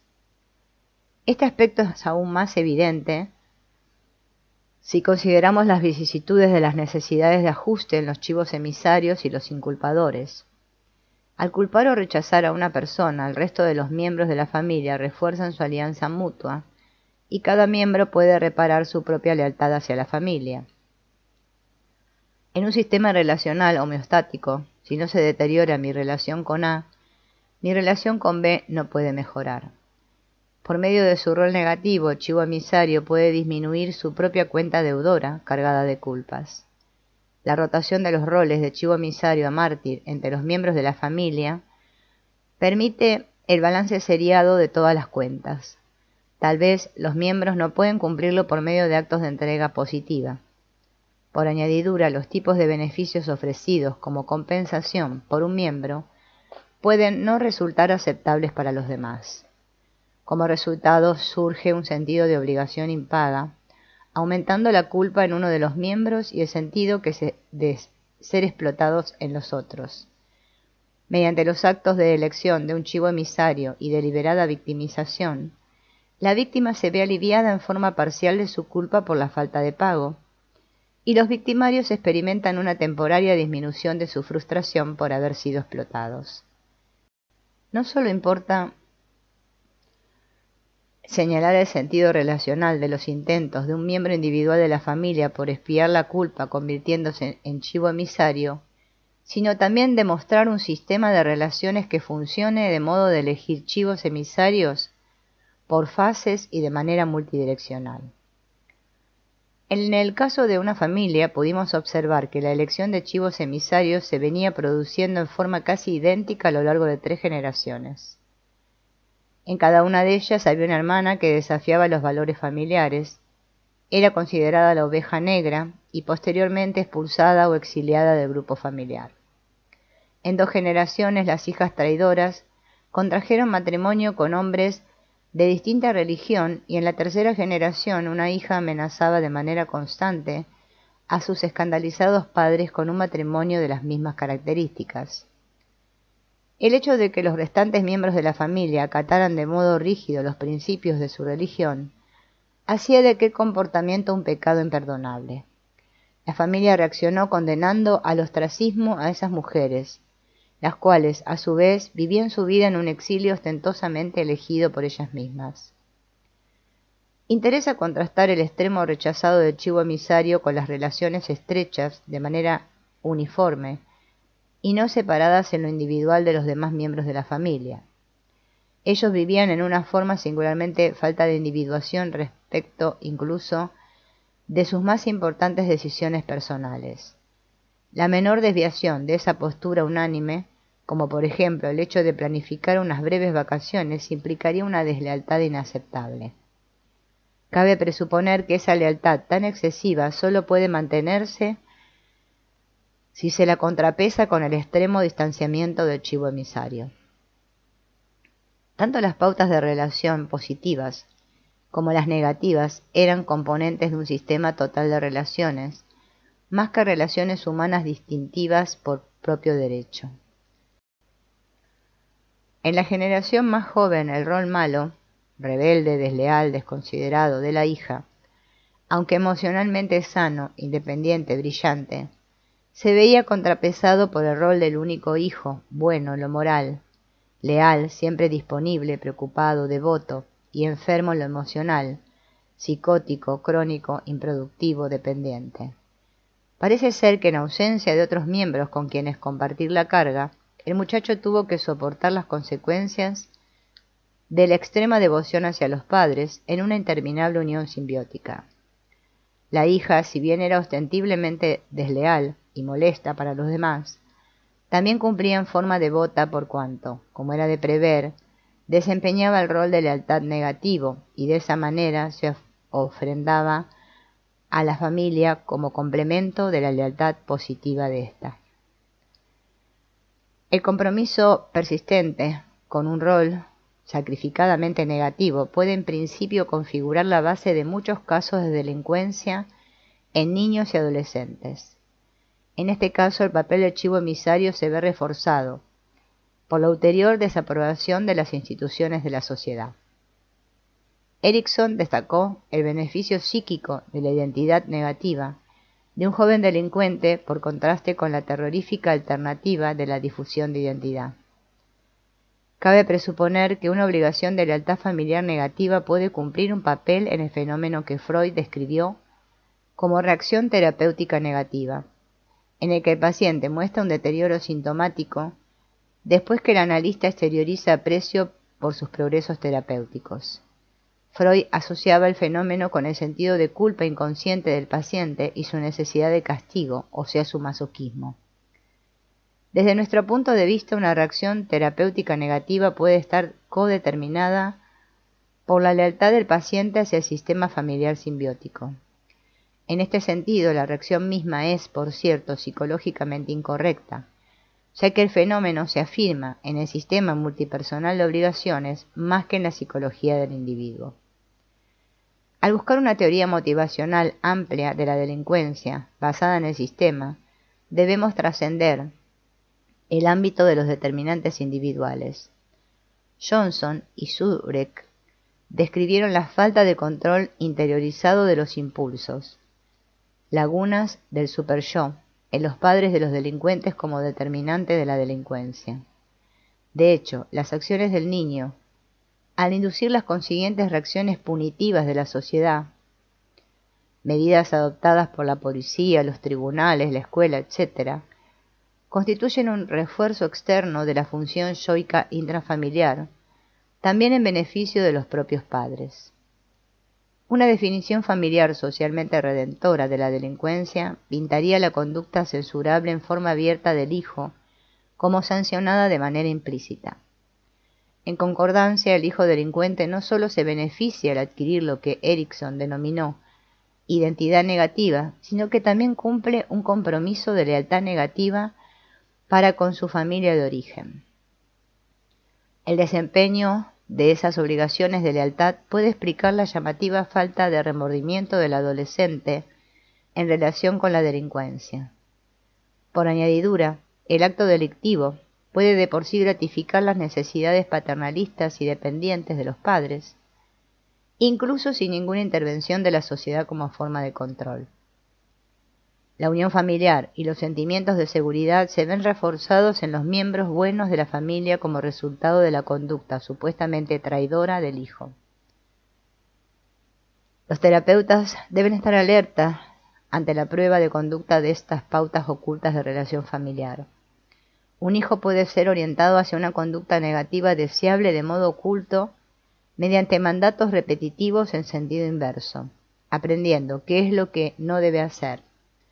En la medida que los padres se hacen grandes problemas, prohibiendo la conducta marginalmente delincuente, sin saberlo, dan su aprobación ofreciendo una confirmación de identidad negativa como principal opción relacional para el hijo. El diálogo entre padre e hijo se vuelve patológico, no tan solo debido a la existencia de una confirmación negativa, sino porque se destaca con exageración en forma selectiva y porque el diálogo entre padre e hijo, en esencia, se circunscribe a una sola dimensión. Ciertos sistemas de relaciones se mantienen con la finalidad de rehuir las implicaciones de las lealtades negativas, o en un sentido más amplio, para no tener que enfrentar y saldar cuentas multigeneracionales de méritos y obligaciones. Familias enteras pueden verse obstruidas de manera excesiva en su funcionamiento por la culpa debida a la explotación de los miembros. Como los hechos esenciales de sus libros mayores de justicia nunca son examinados, estas familias constituyen sistemas de relación menos elásticos que aquellos de cuyos miembros se espera que enfrenten el balance de justicia y se preocupen por la reciprocidad de obligaciones. Un joven miembro de una familia bloqueada al máximo puede buscar, de modo intuitivo, tomar fuerzas prestadas al casarse con un miembro de una familia más fuerte, que evite en menor medida la contabilidad sensible y responsable de la justicia relacional. Esta capacidad de valor y sensibilidad debe distinguirse de la abierta expresión de los sentimientos personales por cada uno de los individuos. Esto último no prueba, de por sí, la apertura de la familia a la indagación de las cuentas de justicia y mérito. Divorciada de su significado dentro del contexto de las relaciones, la mera expresión de sentimientos tiene un valor muy reducido. Cuando se hace referencia a la fortaleza comparativa de las familias, debemos destacar que el poder, en el sentido corriente, es el grado de individuación que los miembros pueden alcanzar en la familia. Su diferenciación como personalidades independientes debe permitirles vivir con autenticidad bajo la égida de un principio intrínseco de sí mismo. Esa persona puede luchar por integrar sus necesidades emocionales del momento con las consecuencias a largo plazo de sus acciones. No es ni una mera víctima condenada al autosacrificio ni un mártir, así como tampoco un egoísta descuidado que niega las necesidades y derechos de los demás. Bowen menciona una escala de diferenciación del sí mismo y la concibe como cuantificable en forma intuitiva del 0 al 100, donde 0 categorizaría lo que denomina masa yoica indiferenciada y 100 un estado ideal de diferenciación del sí mismo. Sin entrar a analizar el sistema teórico de Bowen, creemos que debe hacerse más hincapié en las características de los sistemas de relación como un todo, que en la primacía del pensamiento o del sentimiento en los individuos. Ninguna personalidad auténticamente independiente puede sustentarse sin una capacidad de enfrentar el libro mayor de responsabilidades recíprocas. Un acuerdo en lo que respecta a chivos emisarios en las familias puede ser útil para evitar las lealtades familiares no resueltas.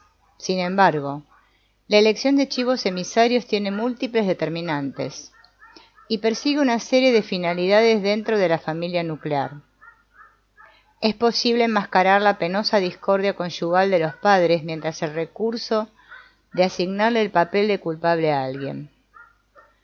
El hijo que es tomado como chivo emisario también puede servir de objeto de parentalización, contra el cual los padres pueden exteriorizar su hostilidad acumulada y su dependencia encubierta. Por añadidura, tal como ocurre en el caso de cualquier desequilibrio de la conducta, el propósito posesivo o de retención objetal de la maniobra de elección del chivo emisario constituye un importante determinante motivacional.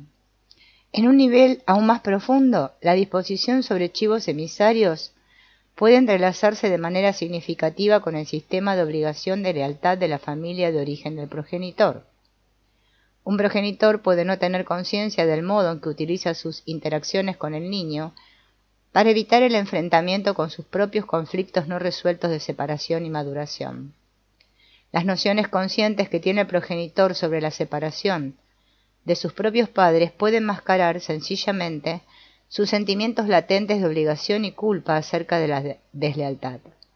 Por último, el chivo emisario voluntario puede recibir el beneficio encubierto de ser el miembro bueno y leal de la familia.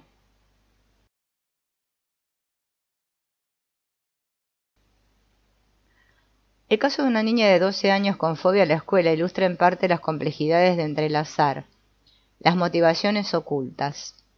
Por la época en que la familia fue derivada a la División de Psiquiatría Familiar, Alice no había asistido a la escuela durante más de un año debido a su propensión a ser víctima de temores incontrolables y las náuseas consiguientes.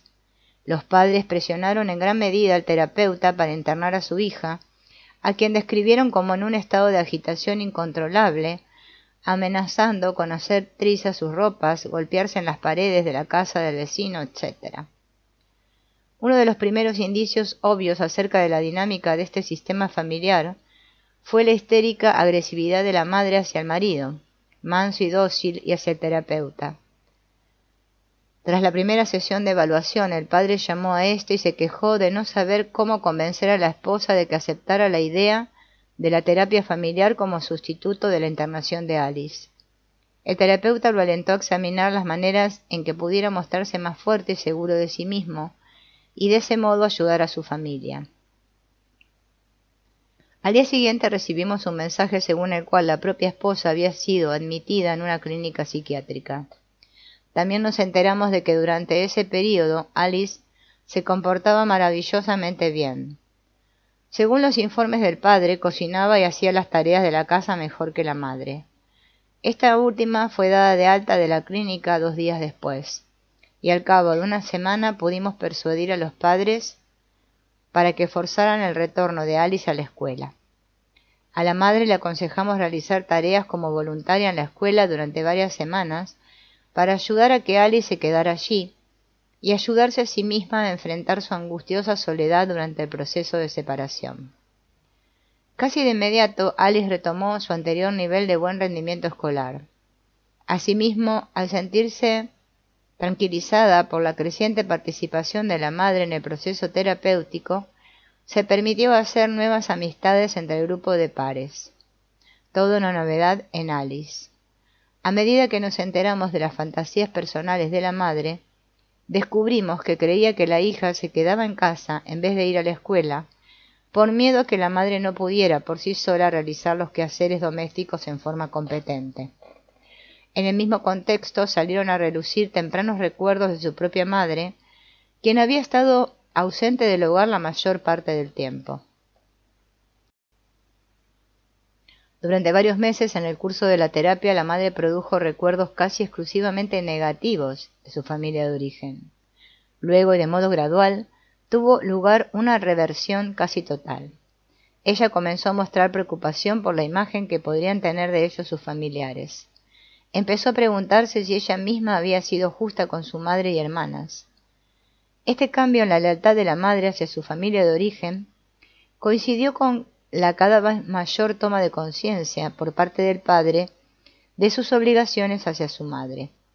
Nos enteramos que el hombre había crecido en una atmósfera de continuos reproches, en que la madre había reñido al padre en forma abierta por sus hábitos de bebedor.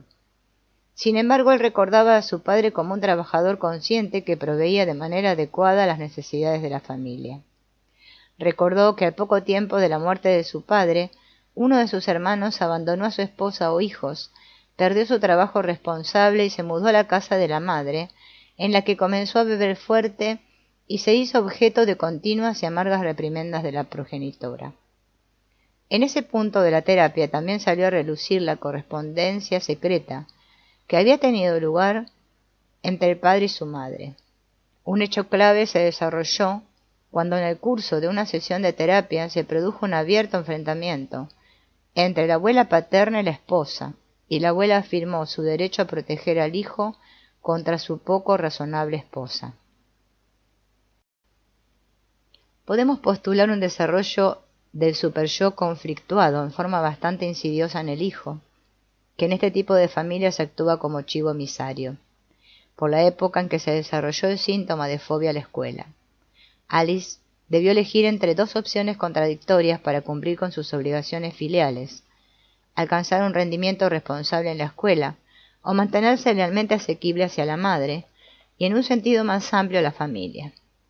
Ese desarrollo superyoico contraautónomo al que ya nos hemos referido guarda relación con la definición freudiana de ciertos tipos de caracteres, aquellos que fracasan cuando triunfan, compelidos a ello por su conciencia moral. Sin embargo, desde nuestro punto de vista, esas características individuales solo configuran parte del real balance relacional. Para Alice, la culpa era mayor en relación con el hecho de separarse de la madre y la familia que con la mala conducta. Nos impresionó más la excesiva preocupación de la niña por los padres que por sus propios temores y dependencia.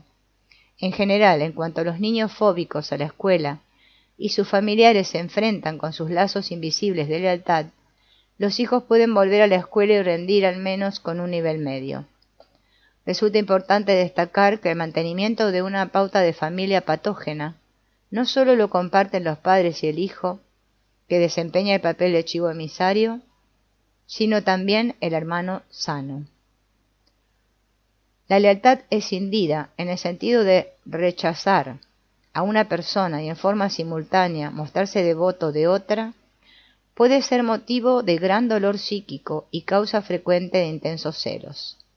Es probable que los síntomas paranoides de los celos se basen de manera fundamental en un triángulo relacional interiorizado que explotaba la lealtad de una persona para obtener la devoción de otra.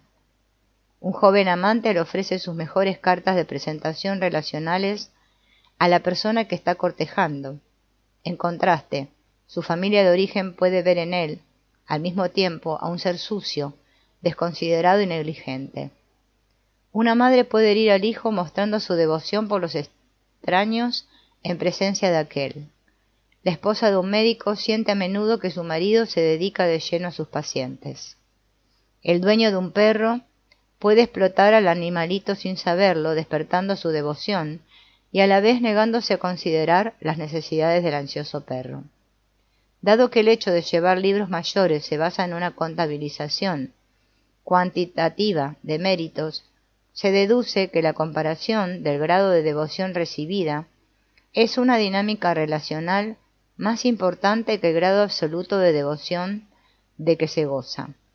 Los celos son el indicador más sensible de la avidez de confianza y lealtad que experimenta una persona. Otros compromisos de lealtad escindida fueron vistos como factores cruciales en la vida familiar del clero, entre los ministros y rabinos. Estas profesiones tienen su origen en roles sacerdotales de la antigüedad, mágicos y omniscientes. Entonces, en un sentido estricto, Dios nunca tendría que verse relegado a un segundo plano frente a la lealtad debida a los seres humanos. No obstante, esposa e hijos suelen poner a prueba las lealtades comparativas del clérigo como marido y padre. La transferencia terapéutica, al hacer que sobre el terapeuta se desplazan actitudes relacionales interiorizadas entre los miembros de la familia, tiene además importantes implicaciones desde el punto de vista de la decisión de la lealtad. Los terapeutas no solo deben ver en los fenómenos de transferencia oportunidades para resolver configuraciones psíquicas interiorizadas y conflictivas, sino también manifestaciones de sistemas multipersonales de compromisos de lealtad. Para la psicoterapia individual, una de las más importantes implicaciones de los sistemas de lealtad es que la transferencia terapéutica positiva entraña una deslealtad implícita para con la familia de origen. Esto tiene especial relevancia en cuanto al diseño de una estrategia terapéutica para niños y adolescentes, cuando el terapeuta representa un rival para los padres en relación con la lealtad del paciente. La transferencia negativa que se produce es bienvenida, porque puede mejorar el sentido de lealtad hacia los padres reales o interiorizados. Hay palancas terapéuticas importantes que también se relacionan con los intentos de la familia por escindir su lealtad hacia un equipo de tratamiento, como parte de sus profundas actitudes de transferencia. En forma análoga, son muchos los padres que ponen a prueba la devoción del terapeuta hacia sus propios hijos y su pareja, como si representasen rivales reales que pugnan por obtener el favor de aquel. Los especialistas en terapia familiar suelen observar que un cónyuge, al desarrollar una culpa creciente por su deslealtad hacia los padres, puede llegar a sentir rechazo por su pareja. Esto puede aparecer como una adecuada movida de equilibrio destinada a apaciguar a los padres reales o interiorizados. Desde el punto de vista del individuo, algunos de los fenómenos de lealtad escindida también pueden caracterizarse como esfuerzos de compensación desplazados. Un ataque casi asesino al cónyuge puede aliviar la propia culpa por el resentimiento experimentado hacia los padres. Cuanto mayor es la culpa por la deslealtad vivida hacia los padres que provocan resentimiento, mayor será el rencor descargado en el ataque al blanco del desplazamiento. El principio de contabilidad de saldos en los sistemas de lealtad equilibra de manera dinámica la que los padres deben a sus propios progenitores, por comparación con su grado de devoción parental frente a sus propios hijos. El progenitor puede estar atrapado en medio de una serie de obligaciones duales simultáneas, de manera tal que cuando, por ejemplo, la obligación hacia sus padres es desmentida o reprimida, su función se ve sobrecargada de culpa, de negligencia o de una posesividad parental revanchista del hijo. El hijo también puede, temporariamente, convertirse en beneficiario de las actitudes vengativas del padre contra sus propios progenitores. Los intentos de analizar los desplazamientos, las proyecciones y otras actitudes inapropiadas y retributivas de los padres hacia los hijos siempre serán incompletos si no se toma en cuenta la manera en que esas relaciones se afirman en otras anteriores. La razón de todo desplazamiento irracional reside solo en parte en la incapacidad psicológica del progenitor para discriminar en lo emocional entre dos fronteras intergeneracionales de obligación inconsciente, cuando ambas infringen de modo simultáneo su sentido de injusticia o tolerancia deteriorada hacia la culpa. De acuerdo con las leyes de la verdadera justicia dañada, la compensación efectuada en determinada dirección no puede reequilibrar en forma permanente la falta de pago hacia la otra generación. Hasta cierto punto, todos los matrimonios soportan el peso de las cuentas de lealtad no saldadas de los cónyuges hacia sus respectivas familias de origen. Cuanto más se nieguen de modo infructuoso dichas lealtades, o trate de renunciarse a ellas como expresión de deseos, más se sobrecargarán las cuentas ocultas de los roles conyugales y parentales de la familia nuclear. Por lo común, lo que motiva el desplazamiento de las sobrecargadas cuentas hacia futuras relaciones no es una imposibilidad imaginaria, sino real y verificada por el tiempo, de restaurar el equilibrio en las relaciones originarias del padre. En consecuencia, el alivio terapéutico más eficaz para todos los miembros de la familia interesados debe ser consecuencia de la indagación del vínculo entre progenitor y abuelo. No obstante, es comprensible que las mismas razones que han creado la necesidad de negar las cuentas intergeneracionales de obligaciones generaron una resistencia a enfrentarlas en la terapia. Por contraste con la psicoterapia individual, la terapia de familia o basada en las relaciones de parentesco procede a eliminar paso a paso estratos cada vez más profundos de definiciones de lealtad poco auténticas. Los padres pueden iniciar la terapia con sus quejas acerca de un hijo hostil o de su relación conyugal. El problema puede plantearse en función del resentimiento que uno de los cónyuges experimenta por el hecho de ser explotado sexual o emocionalmente por el otro. Por lo general, todas las referencias a la generación de los abuelos se suprimen o se las juzga improcedentes respecto de los problemas tratados. En otros momentos, el origen intergeneracional de los conflictos de los padres solo se disfraza en forma tenue y está siempre listo para hacer irrupción.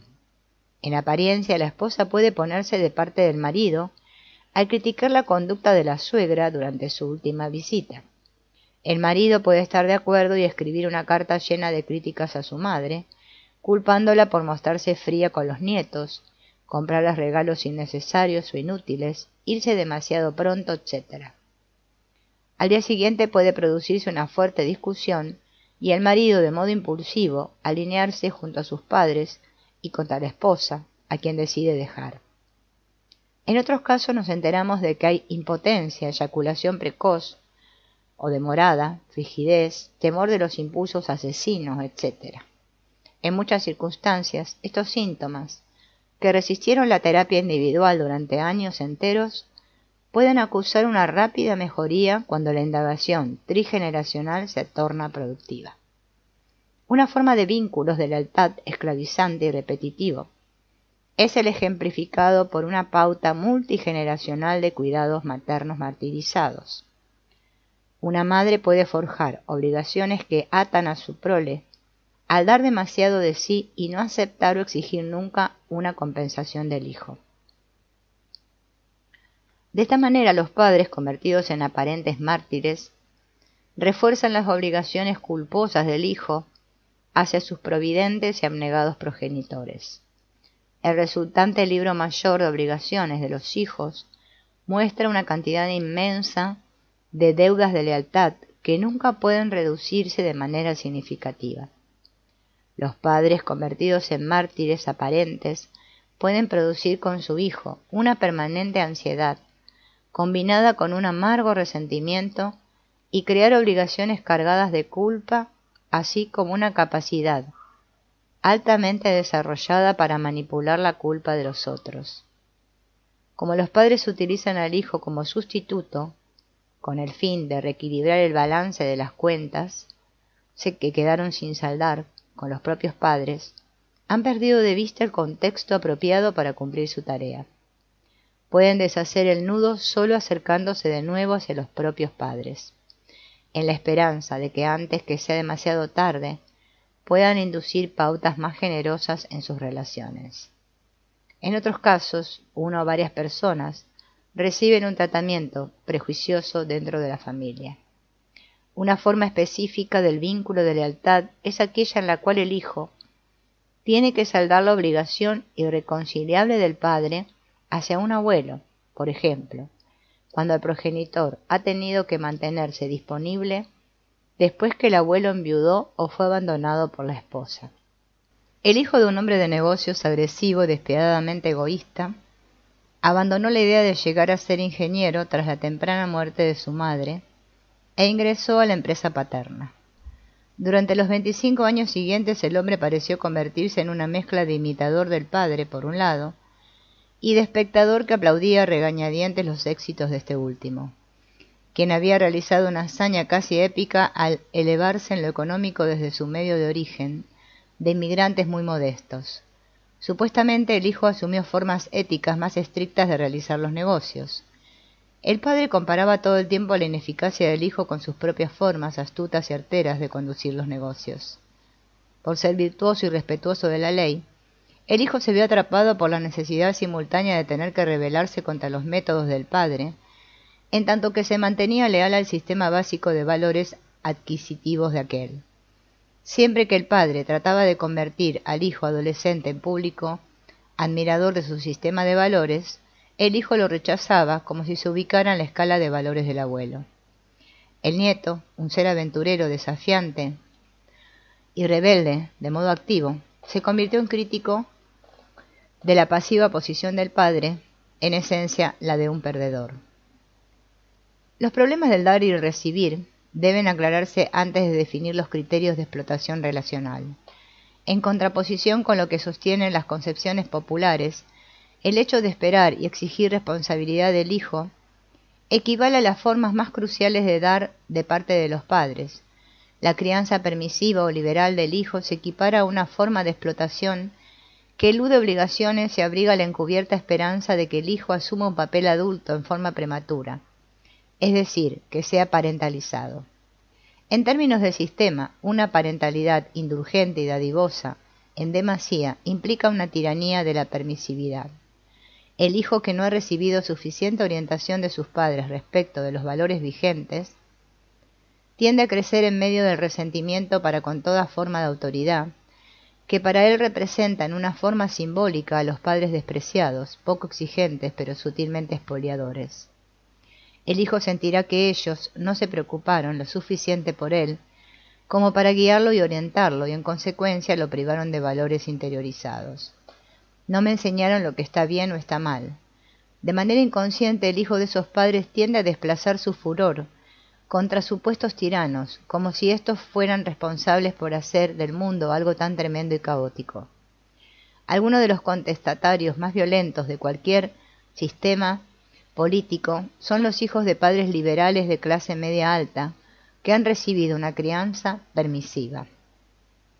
El término suena poco familiar para quienes no se hayan vinculados con el tratamiento de familias, ya que se lo ha empleado principalmente como un concepto técnico para describir una faceta de la dinámica familiar patógena. Sin embargo, da cuenta de un aspecto muy difundido y de suma importancia en casi todas las relaciones humanas. La parentalización no debe circunscribirse de manera incondicional al campo de la patología o de la disfunción relacional, ya que es un componente del núcleo regresivo de relaciones caracterizadas por un grado suficiente de reciprocidad y de equilibrio.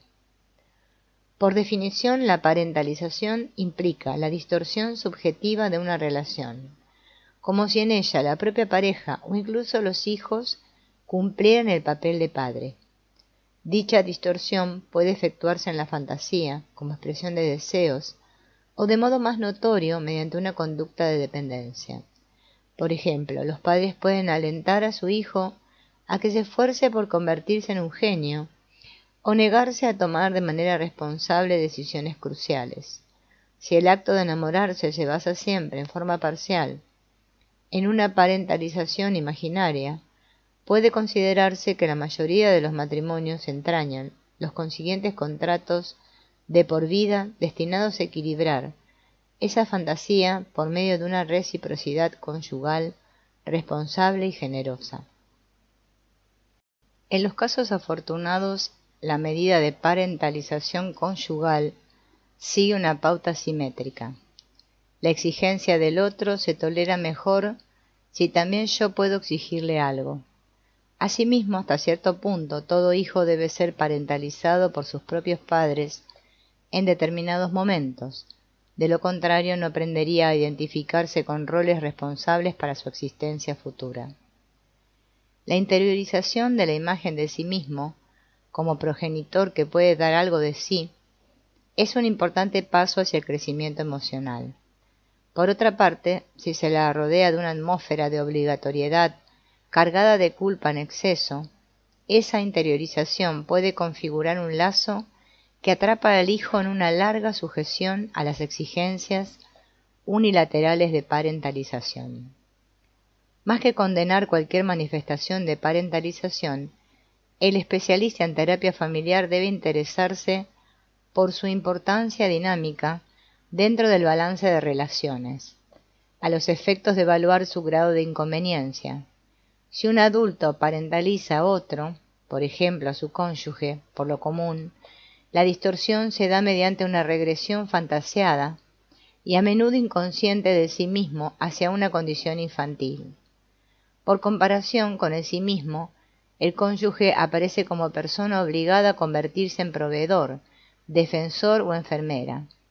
Si un adulto parentaliza a un niño, la distorsión de la relación avanza a otro paso. En realidad, la diferencia generacional debe invertirse. Primero, la persona del niño debe transformarse en la de un adulto imaginario. ¿Por qué se hacen tantos esfuerzos en este sentido? ¿Qué gana el adulto mediante la maniobra de parentalización? ¿Qué efecto ejerce sobre el hijo que está siendo parentalizado? El beneficio emocional derivado de la maniobra de parentalización está relacionado de modo íntimo con necesidades básicas de posesión, una imaginaria dependencia infantil respecto de la persona del otro puede gratificar las propias necesidades de seguridad. Por añadidura, la fantasía de rescatar a un progenitor hace revivir antiguos deseos de curar la herida causada por la pérdida del propio estado de dependencia infantil respecto de padres todopoderosos y dadivosos. El dolor provocado por el enfrentamiento de las primeras pérdidas puede reiterarse con cada nueva separación. Sin duda alguna, hasta el más maduro de los adultos necesita abandonarse periódicamente a sus sueños de gratificación infantil, y se ve tentado de usar una relación actual como sustituto de la posesión de un progenitor. A la inversa, una relación se vuelve emocionalmente significativa para nosotros en la medida en que podamos investirla de fantasías regresivas de gratificación infantil. Aunque nuestro concepto de la parentalización se expresa en términos en esencia posesivos, orales, dependientes, tenemos conciencia de otras implicaciones como las agresivas o sexuales. El progenitor puede tratar al hijo como si fuese su igual desde el punto de vista generacional, en vez de alguien perteneciente a otra generación. El resentimiento acumulado durante largo tiempo puede descargarse sobre la figura del hijo en forma de desplazamiento de represalias. Tradicionalmente, la estimulación heterosexual edípica entre progenitor e hijo se ha interpretado como algo que transpone las fronteras generacionales.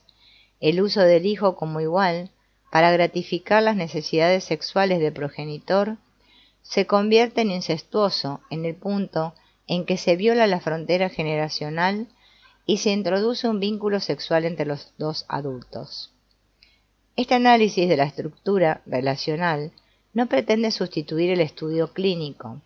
Por experiencia sabemos que las relaciones incestuosas tienen una motivación destructiva, devoradora, más que heterosexual de modo auténtico.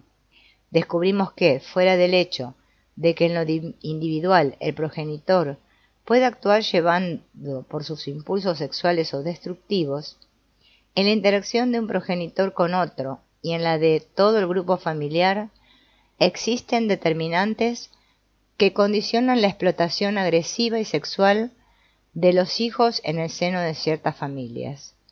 Resulta probable que cierto grado de parentalización inconsciente sea parte de la actitud de todos los progenitores hacia su hijo.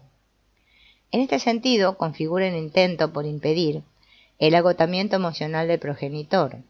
No obstante, en determinadas circunstancias la necesidad paterna de parentalizar al hijo se vuelve consciente e incluso se acentúa en forma obsesiva.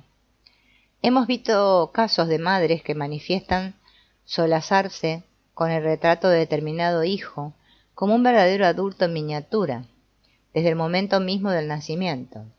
En otros, la primera visión que obtiene el progenitor de los rasgos faciales de su bebé lo convierte a éste en candidato al eterno rol de chivo emisario, en apariencia debido a su semejanza física con uno de los padres o la hermana de aquel. La mayor satisfacción del hombre tiene lugar al forjar una relación y su mayor dolor está vinculado a su falta de relación o a la amenaza de perder una relación importante.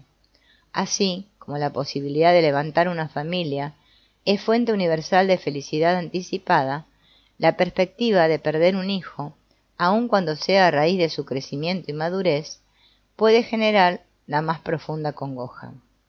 El hijo capacitado para dar un paso en pos de la separación debe tarde o temprano enfrentar su culpa y el hecho de tomar conciencia de que sus padres experimentarán dolor y sentirán un oculto resentimiento por ese paso que él dé. En última instancia, el proceso lleva a la obsolencia de la anterior generación. Ese hecho existencial debe reconocerse como fuente principal de tensión en la vida familiar, a despecho de la propia orientación teórica hacia la psicología de las relaciones. La teoría dinámica de las relaciones objetales, tal como la elaboraron Klein, Fairbairn y Guntrip, en particular, ha desarrollado el concepto de interiorización y reexteriorización de las pautas de relación como mecanismo principal para compendiar los aspectos filiales y paternos de las relaciones familiares. Al recrear mis actitudes pasadas hacia mi propio padre, en la relación con mi hijo, de manera potencial me convierto en padre e hijo a la vez. En un momento cualquiera en que copio las actitudes paternales de mi padre, hay algo que también revive en mí al sí mismo hambriento del hijo que solía ser mantenido y apoyado por sus padres. De este modo, en cierto sentido, mi hijo, que ha hecho de mí un padre, también puede transformarme en hijo. En términos generales, cualquier relación caracterizada por la proximidad de los vínculos plantea un desafío, el de resolver la dialéctica antitética siempre reiterada de alternar los roles de sujeto y objeto en los dos participantes. Recibimos al dar y viceversa. No podemos poseer a otros sin a la vez ser también poseídos por ellos. Y nos hemos referido en otro lugar a la distinción entre dependencia funcional y dependencia óntica. La dependencia funcional se basa en funciones específicas relativas a los cuidados brindados, en tanto que la dependencia óntica es inherente a nuestro ser psíquico. Desde el punto de vista psicológico, vivimos de relaciones, y está tan seguros como lo permitan nuestras relaciones con otras personas. La pérdida de una relación significativa implica siempre la desconfirmación óntica de la propia persona.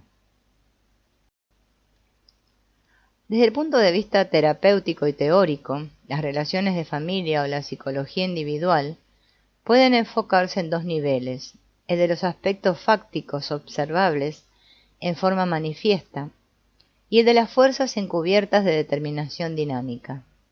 Siempre es más fácil describir y estudiar la distribución explícita de roles en las familias. Sin embargo, en la terapia familiar a menudo descubrimos una relación paradójica entre ambos niveles, en que la abierta asignación de roles solo contribuye a disfrazar motivaciones más profundas y diamétricamente opuestas. La estructura de nuestro compromiso interno con una relación se entrelaza por medios ocultos con la de la pareja o los copartícipes, formando un complejo equilibrio de fuerzas grupales y obligaciones inconscientes.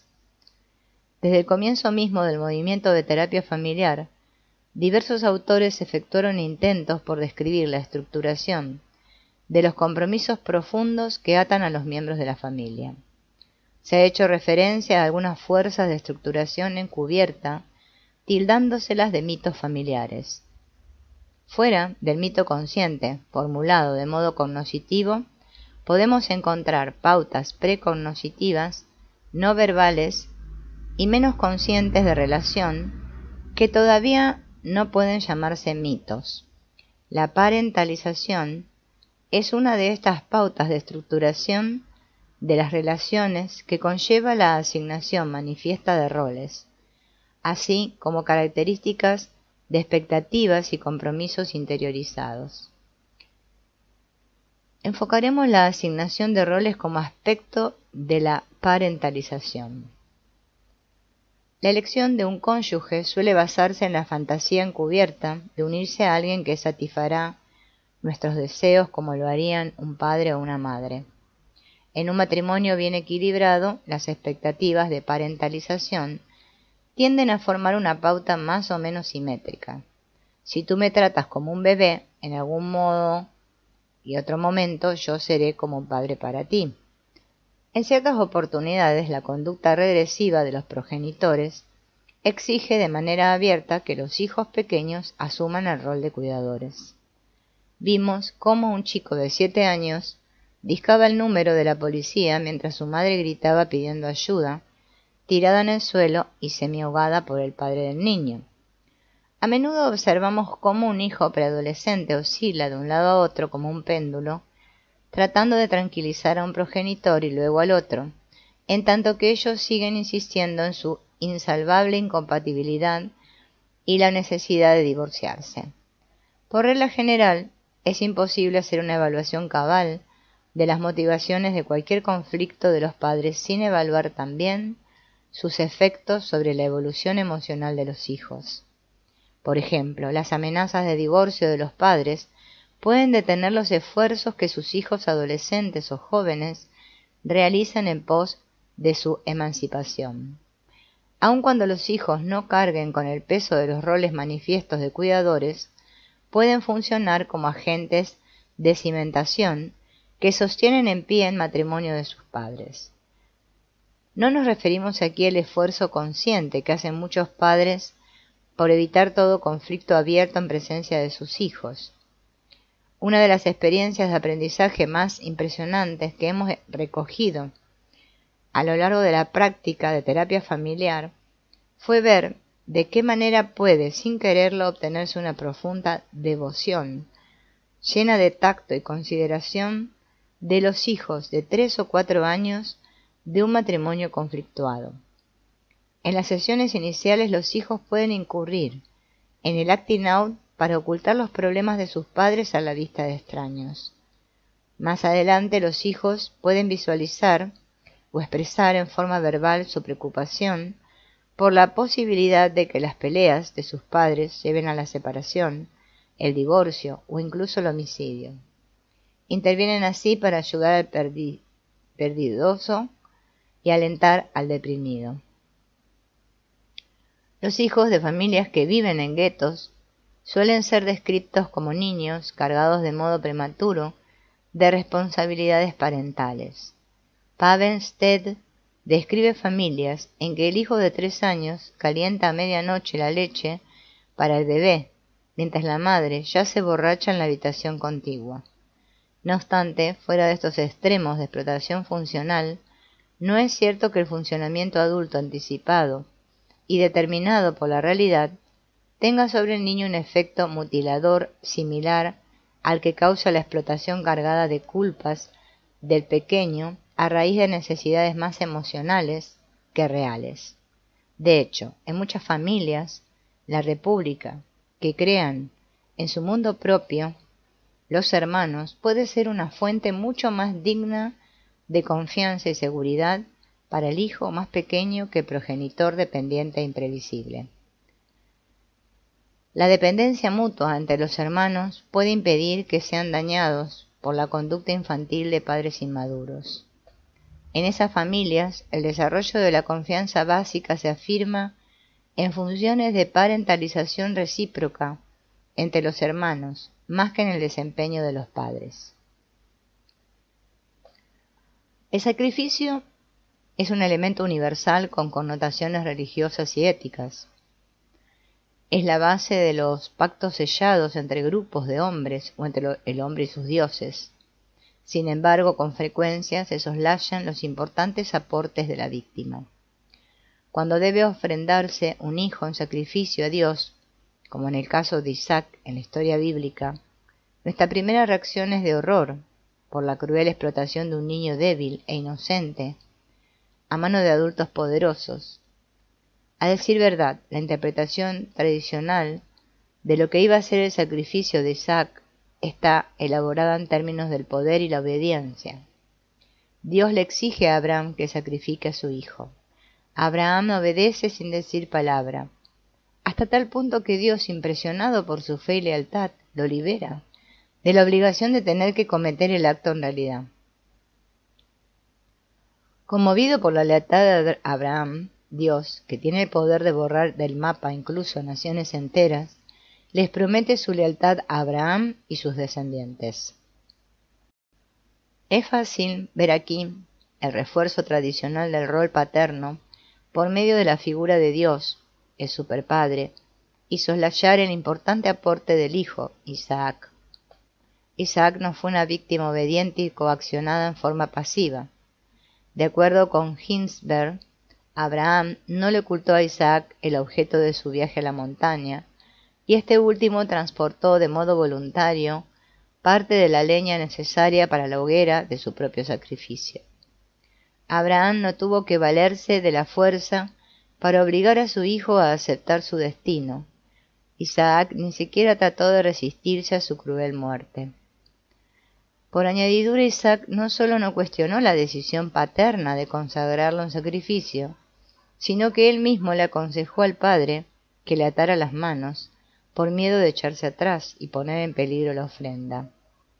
Además, Isaac demostró su preocupación por lo que harían sus padres al llegar a la ancianidad sin él, su preciado hijo. He aquí la victoria de la lealtad familiar por sobre el poder y el miedo. El verdadero héroe es el hijo, quien actúa como si fuese un padre responsable en relación con sus propios progenitores, en el momento en que prevé su ofrenda en sacrificio a Dios, a manos de su padre. Sin su activa sumisión tal vez no se habría logrado un importante aporte al pacto sellado entre Dios y los hebreos.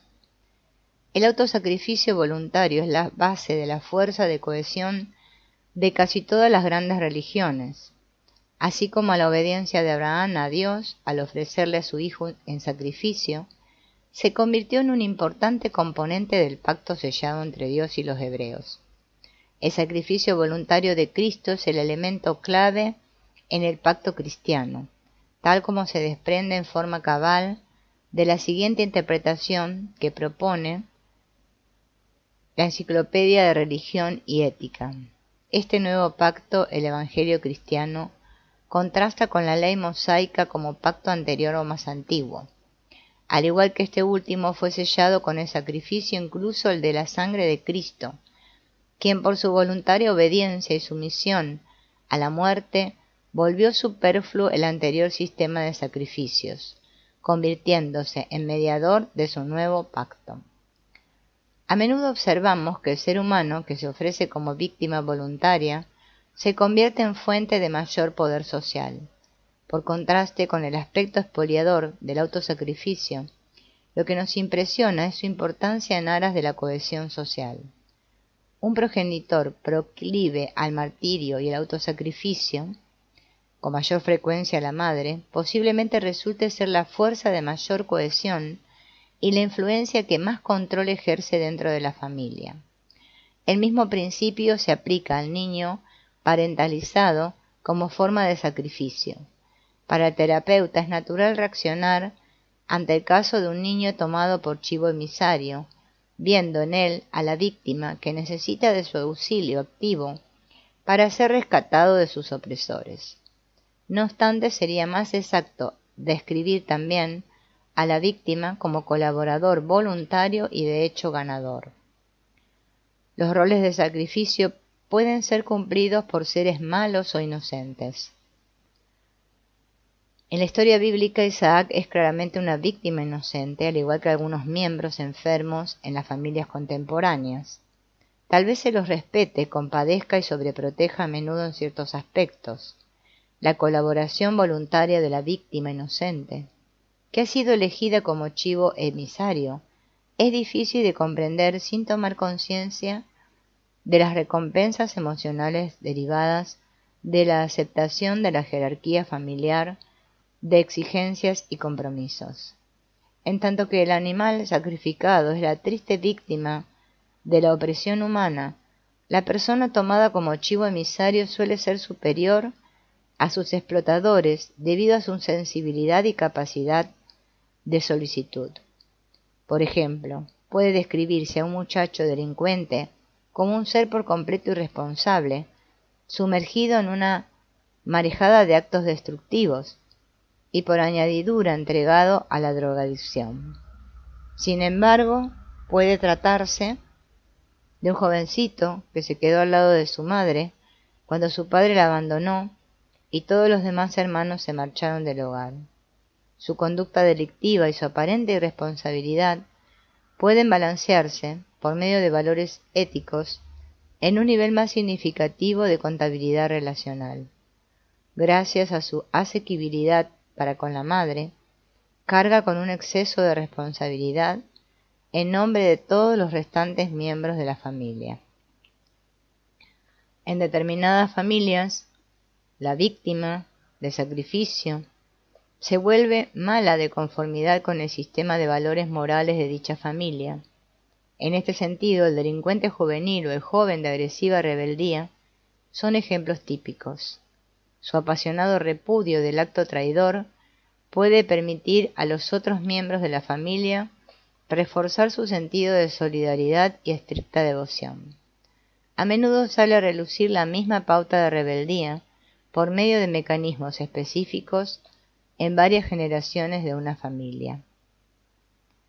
Además de los roles de chivo emisario o de cuidador manifiesto, muchos roles en apariencia silenciosos contribuyen a la parentalización de los hijos.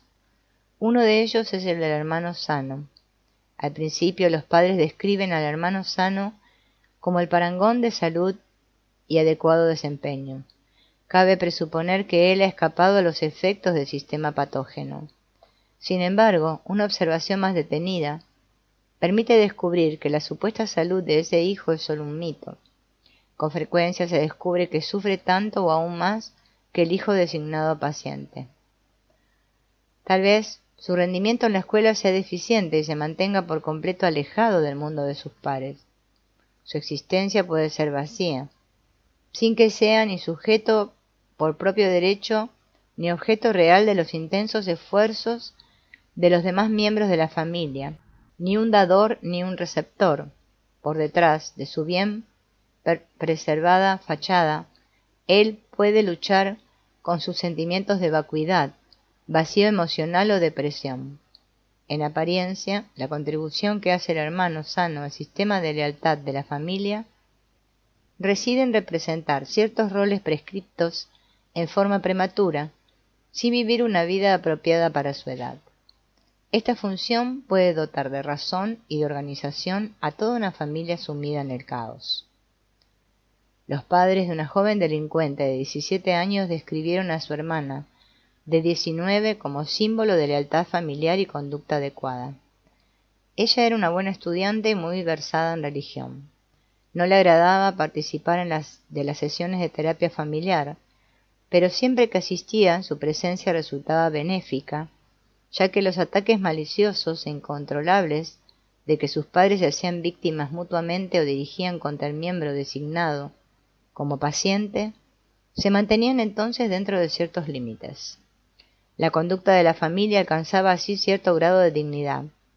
Más adelante, al abrir su corazón en el curso de la terapia, esa hermana sana y calma en la superficie se mostró desesperada, al punto de pensar en el suicidio como posibilidad, porque se consideraba un total fracaso desde el punto de vista social e incapacitada para aspirar al amor romántico, al matrimonio o a la maternidad. A menudo, el cabal valor del aporte del hijo sano no resulta patente hasta que se produce su separación física de la familia. Una hija, la hermana Sana, en una familia caótica, se tornó incapacitada en forma grave mientras asistía a la universidad fuera de su ciudad natal. Con posterioridad, ella informó que cuando trataba de concentrarse en el estudio no hacía otra cosa que pensar en el desdichado matrimonio de sus padres y el efecto que tendría su ausencia en la capacidad de ellos para manejarse. Si uno acepta la premisa de que es indispensable estudiar la interrelación entre un individuo y su sistema familiar, entonces las fronteras de la familia deben extenderse de manera tal de incluir los vínculos existentes entre una familia nuclear y las de origen, incluyendo los parientes políticos. A partir del campo de la gerontología y de nuestras actuales experiencias clínicas con familias, se desmiente el mito de que pueda existir una familia nuclear aislada o por completo independiente. Los ancianos padres no han abandonado a sus hijos adultos o nietos y a su vez las generaciones más jóvenes no han abandonado a sus mayores. En el sentido clínico o de tratamiento, la naturaleza de estas relaciones, en especial la intensidad y profundidad de los lazos entre las generaciones, constituyen un territorio todavía no explorado en medida suficiente.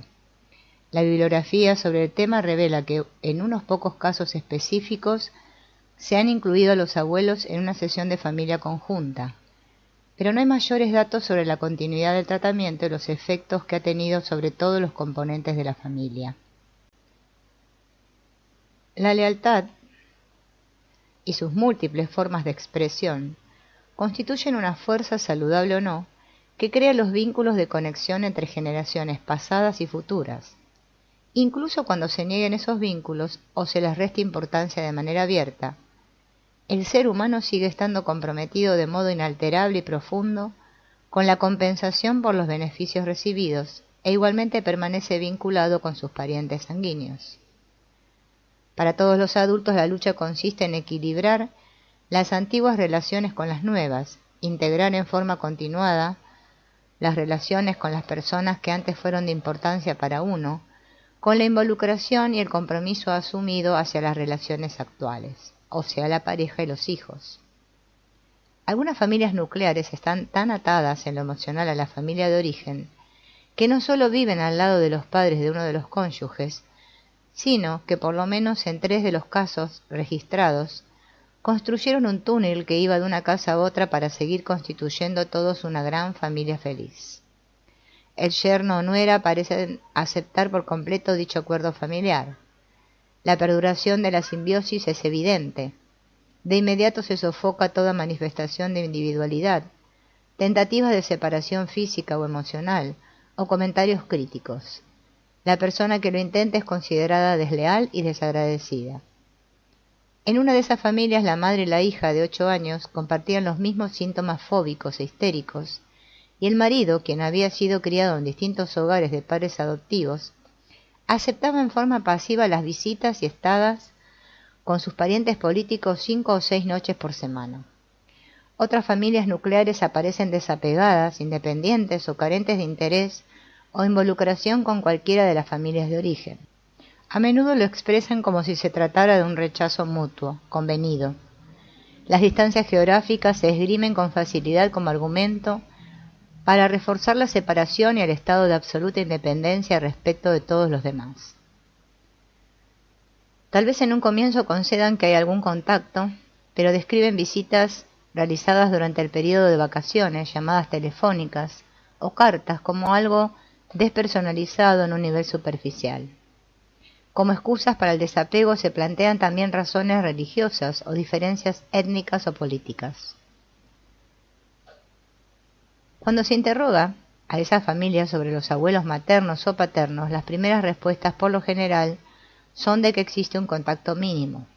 No podemos o queremos depender de nadie fuera de nosotros mismos. Nuestros problemas solo atañen a ese hijo enfermo o malo. De no ser por él, todo andaría bien. Así como otras dificultades individuales y conyugales serias se disfrazan tras los problemas de un hijo específico, en los comienzos también se ocultan los fuertes vínculos existentes con la propia familia de origen. Los terapeutas investigan el cuadro que se presenta de las relaciones entre las generaciones, las tres. La respuesta habitual es: no hay nada que analizar. Si se les pregunta acerca de sus deseos de mejoría, la contestación general tiene un matiz de desesperanza. Incluso esto puede enmascararse detrás de francas carcajadas, por lo que dicen los terapeutas, como si se tratara de una idea descabellada. Usted debe estar bromeando, no conoce a mis padres o suegros, ellos siempre fueron imposibles y siempre lo serán. O bien, son tan anticuados que jamás se entenderían. Al principio, tal vez el cónyuge coincida en forma abierta con los comentarios del otro esposo. A pesar de los intentos por restarle importancia a la indagación del terapeuta, resulta evidente que se trata de una esfera sumamente cargada. Los tonos de voz se elevan con gran intensidad de manera inevitable. Si los hijos son inquietos o ruidosos, se hace absoluto silencio en la sala. Las justificaciones materiales por la falta de contacto surgen como un torrente, y por el momento parece imposible seguir examinando el tema. De inmediato, uno o más integrantes de la familia puede desviar de nuevo el tema hacia uno de los componentes de la familia nuclear, como fuente principal de todas las dificultades. Alguien, por lo general un niño, habitualmente es el objeto malo, decepcionante, perturbador. Considerado desde el punto de vista de la terapia individual, ese hijo o hijos tienen problemas. Trátese de delincuencia, aprendizaje, mala conducta en la escuela, mojar la cama, actos incendiarios, etc. Todas las quejas múltiples formuladas sobre cualquier individuo poseen validez. Incluso el hijo parentalizado, que hasta muy poco tiempo atrás era bueno, adaptado y apoyaba a sus padres en el hogar, puede estar cambiando ahora y ser descrito como un sujeto rebelde, holgazán e indiferente. Estos problemas solo pueden interpretarse como dificultades intrapsíquicas del niño. Sin embargo, los especialistas interpretan los síntomas visibles presentados como indicativos de problemas en el sistema familiar multigeneracional. La tesis es que los síntomas de un hijo son también representativos de los conflictos ocultos y no resueltos entre varias generaciones de la misma familia, o entre ambas familias de origen. Los síntomas de una persona pueden ser una máscara tras la que se ocultan las graves dificultades matrimoniales y, a la inversa, las dificultades conyugales pueden disfrazar el problema de un hijo. Lo que enfoca en la terapia familiar son las obligaciones de lealtad entre cada uno de los miembros y todos ellos, y la manera de saldar las propias deudas. Sea que las primeras figuras paternas en la vida de un niño hayan sido poco gratificantes o frustrantes de modo abierto, en la realidad o la fantasía, o que uno o ambos progenitores estuvieran ausentes debido a abandono o muerte, como consecuencia el individuo puede sentirse indigno, inadecuado y carente de autoestima. Cuando las necesidades de dependencia no han sido resueltas y la constancia objetal fue deteriorada, el individuo sigue alentando anhelos internos de ser amado, apreciado y aprobado. Este anhelo subyacente puede ser negado o restarse la importancia, en forma consciente o inconsciente, y verse encubierto por sentimientos de cólera, resentimiento, rechazo de los demás o incluso un sentido de aletargamiento. Sin embargo, sigue dándose una eterna búsqueda de los objetos buenos y amados o los sustitutos paternos comprensivos, consoladores, que aceptan por completo una conducta que incluso puede ser infantil y destructiva. En muchos individuos, la ira y decepción por los objetivos originarios de importancia se proyectan fuera del sí mismo, en un marido, esposa, hijo o cualquier otra persona significativa, pero al alcance de uno. Todos los individuos experimentan a veces actitudes ambivalentes, pero el aspecto más destacado de la ambivalencia no es sólo la frecuencia e intensidad de dichas respuestas, sino las reacciones continuas y fundamentales en esas relaciones estrechas. Pueden cambiarse las amistades y los patrones, pero dentro del propio sí mismo siempre sigue en pie una sensación básica, el que uno haya recibido la adecuada dosis de amor, aceptación y reconocimiento de la propia valía por parte de los miembros actuales y pasados de la familia. Sea que las primeras relaciones se experimentaran como buenas y amantes, o como malas, destructivas e inadecuadas, el individuo sigue sintiéndose obligado, con necesidad de pagar una deuda. Ese pago puede expresarse de modo directo hacia los ancianos padres de manera generosa, afectuosa y llena de apoyo. La venganza por el tratamiento injusto puede surgir en forma de menosprecio, mofa o incluso negligencia. Quizá la compensación se produzca con los propios hijos o se exterioricen sentimientos hacia los objetos malos y odiados de la anterior generación y se les proyecte sobre aquellos. Puede haber un real descuido físico y emocional de los ancianos padres y suegros.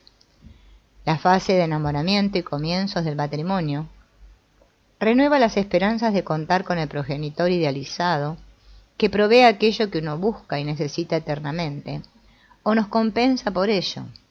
Si las expectativas y exigencias son abrumadoras e imposibles de satisfacer, entonces resulta inevitable que el cónyuge sea fuente de frustración y decepción.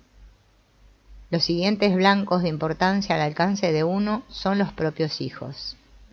La mayoría de los progenitores están dispuestos a asegurar que su intención es ser mejores padres para sus hijos de lo que fueron sus padres con ellos. Pueden restar importancia o negar sus sentimientos de carencia y hacer esfuerzos por darles todo a su prole. Sin embargo, ¿qué sucede con sus propios apetitos internos sin satisfacer? Ellos pueden convertirse en forma abierta en progenitores abnegados, sacrificados, a la manera de los mártires. Esto no solo produce, de modo inevitable, sentimientos de culpa en el hijo receptor, que siente que debe pagar en exceso por lo que se le brinda de manera tan poco egoísta, sino que ese hijo se siente obligado para siempre a satisfacer las expectativas paternas. Estos individuos siguen experimentando durante toda su vida la sensación de estar endeudados, o bien de haber asumido una obligación que nunca podrán saldar. Los lazos que los atan como consecuencia de esas dádivas propias de un mártir tienen infinitas repercusiones, incluso si se separan físicamente, se casan y tienen su propia familia. Siguen alentando sentimientos de culpa y la sensación de estar siempre en mora con sus deudas. Aun cuando el progenitor haya apoyado el matrimonio y la paternidad, el mensaje implícito puede ser que el hijo es un desertor desagradecido que no aprecia lo que se le ha dado. Los sentimientos más profundos son: si yo te di tanto, ¿cómo puedes dejarme cuando me debes tanto? De igual modo, los celos o el rencor que provoca la pareja elegida pueden disfrazarse o minimizarse. En algunas familias los sentimientos de culpa respecto del endeudamiento de un hijo hacia sus padres son tan exagerados que no hay esperanzas de compensación. Los hijos se mantienen siempre en posiciones fijas en esas relaciones de lealtad cargada de culpas. Deben tomarse en cuenta otras facetas de importancia, tales como el modo en que uno puede dar algo cuando es poco lo que ha recibido. En determinada situación, una joven tenía grandes dificultades con su novio, que era de distinta religión. Lo único que hacía la madre de ella era herir a la hija acerca de los aspectos religiosos de un matrimonio mixto. Cuando la hija quería analizar los puntos fundamentales de su pobre identificación femenina y sus dificultades sexuales, la madre evitaba esos temas. Debido a la propia identificación no maternal de la madre y a su insatisfactoria relación sexual, de ninguna manera podía ser de ayuda a su hija. Cuando se da demasiado puede experimentarse un sutil resentimiento por el hecho de que el hijo reciba más, en tanto que uno sigue hambriento. En esencia, ese acto de dar es algo material, fáctico, o una relación de prédicas y sermones, de modo que no se comparten en forma personal las propias preocupaciones internas. Esto no significa que se discutan experiencias sexuales íntimas y privadas entre las generaciones, sino que se refiere a otras cuestiones cruciales de la relación. Por ejemplo, las identificaciones y diferencias de lo masculino y lo femenino. El hijo puede parecer un ser desagradecido e incluso rechazar esas pseudo dádivas y formas de relación. El progenitor adulto puede sentirse atrapado en un vínculo que se le aparece como repetición del vivido con sus propios padres, y se sentirá herido, encolerizado y deprimido. Los antiguos anhelos ya no pueden negarse, ni restárseles importancia. Las antiguas esperanzas de ser amado, comprendido y cuidado pueden ser reprimidas de manera inconsciente. Entonces, las esperanzas se pierden en forma irremediable, y cada miembro de la pareja se siente atrapado en una posición culposa e intolerable. Algunos cónyuges se describen a sí mismos como inermes por completo en sus sentimientos, hacia se ven contaminados por la desesperanza o la depresión íntima de ambos progenitores. Además, los conflictos no resueltos entre la generación de los abuelos y los padres son perfectamente conocidos por los hijos, aun cuando los padres crean que se los ha mantenido en secreto. Los hijos también conocen la naturaleza y extensión cabal de las batallas conyugales. Tienen aguda conciencia de que lo que quedó sin resolver en el pasado se saca a relucir ahora y que se transfiere sobre sí mismos. Ellos hacen interminables esfuerzos por proteger o estar disponibles como objetos de gratificación. El hijo parentalizado puede, aún de adulto, continuar tratando de compensar o devolver lo que le debe a sus padres ya provectos. Brody y Spark denominan a esos hijos los que cargan con el peso de las cosas.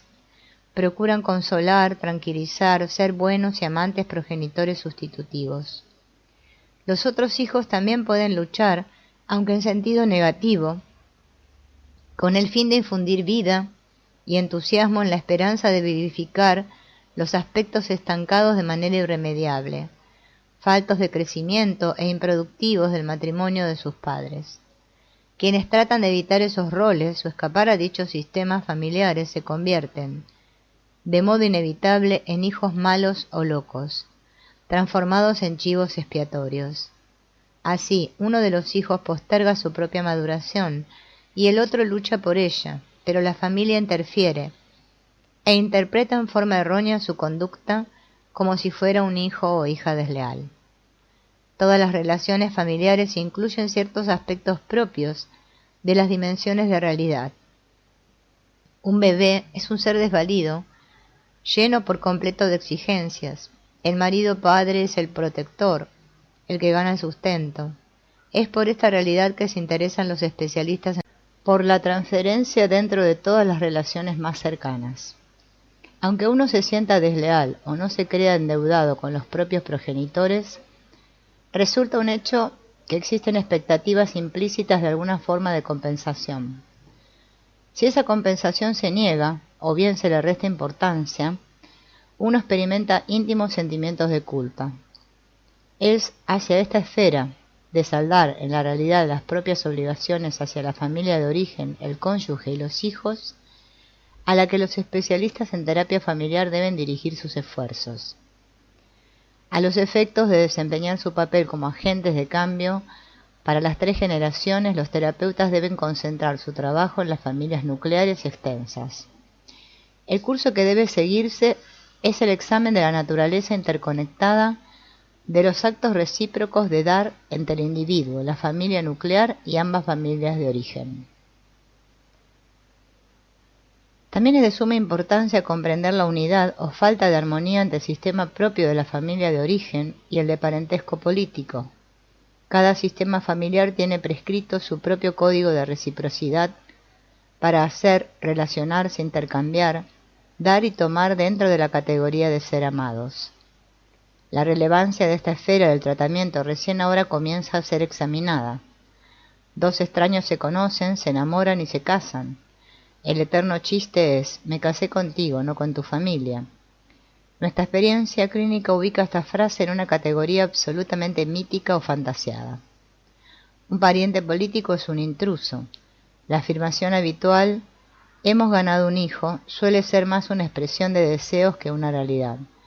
Más allá de las consideraciones individuales sobre las posibilidades de que la joven pareja se complemente, apoye y satisfaga en forma mutua y haga otro tanto en relación con las necesidades de sus hijos, siguen planteándose cuestiones esenciales sobre el modo en que las familias de origen serán incluidas o excluidas.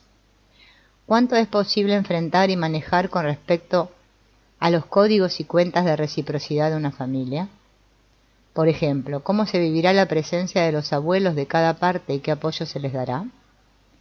Una familia de origen puede ser muy expresiva en sus afectos y agresiva en sus sentimientos. Otras familias son reservadas, pero igualmente afectuosas y dispuestas a prestar apoyo. Hay familias sólidas, dignas de confianza, que siempre luchan por ir hacia adelante, pero que no son demostrativas en lo físico ni en lo verbal.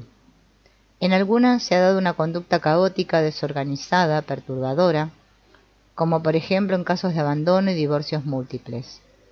En un continuo, así como con los individuos, se dan las familias abiertamente simbióticas, sofocantes y protectoras, por comparación con familias que destacan la importancia del desapego, la extrema adecuación y la compleja independencia como si se tratara de una posibilidad realista. De hecho, los opuestos parecen atraerse el uno al otro, y sin embargo, en el diario contacto estrecho de la vida familiar, esos atributos pueden convertirse en fuente misma de aquello que resulta irritante e inaceptable en una relación. Al despecho de lo previsto, el estilo de vida de la familia del cónyuge no puede absorberse e integrarse porque es demasiado distinto del propio de la familia de origen. Un pariente político y su familia muy pronto pueden convertirse en chivos expiatorios del otro sistema familiar. Una nuera o yerno no es tan solo un rival del afecto y apoyo de los padres. El sistema de valores y forma de vida de los parientes políticos son blancos de ataque, menosprecio o rechazo.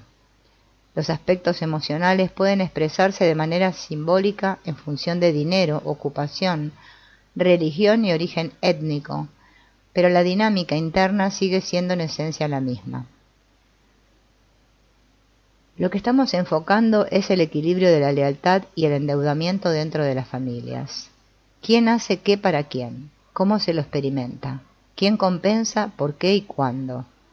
Esto puede traducirse en distintos términos, por ejemplo, un sistema de justicia o de contabilización de méritos.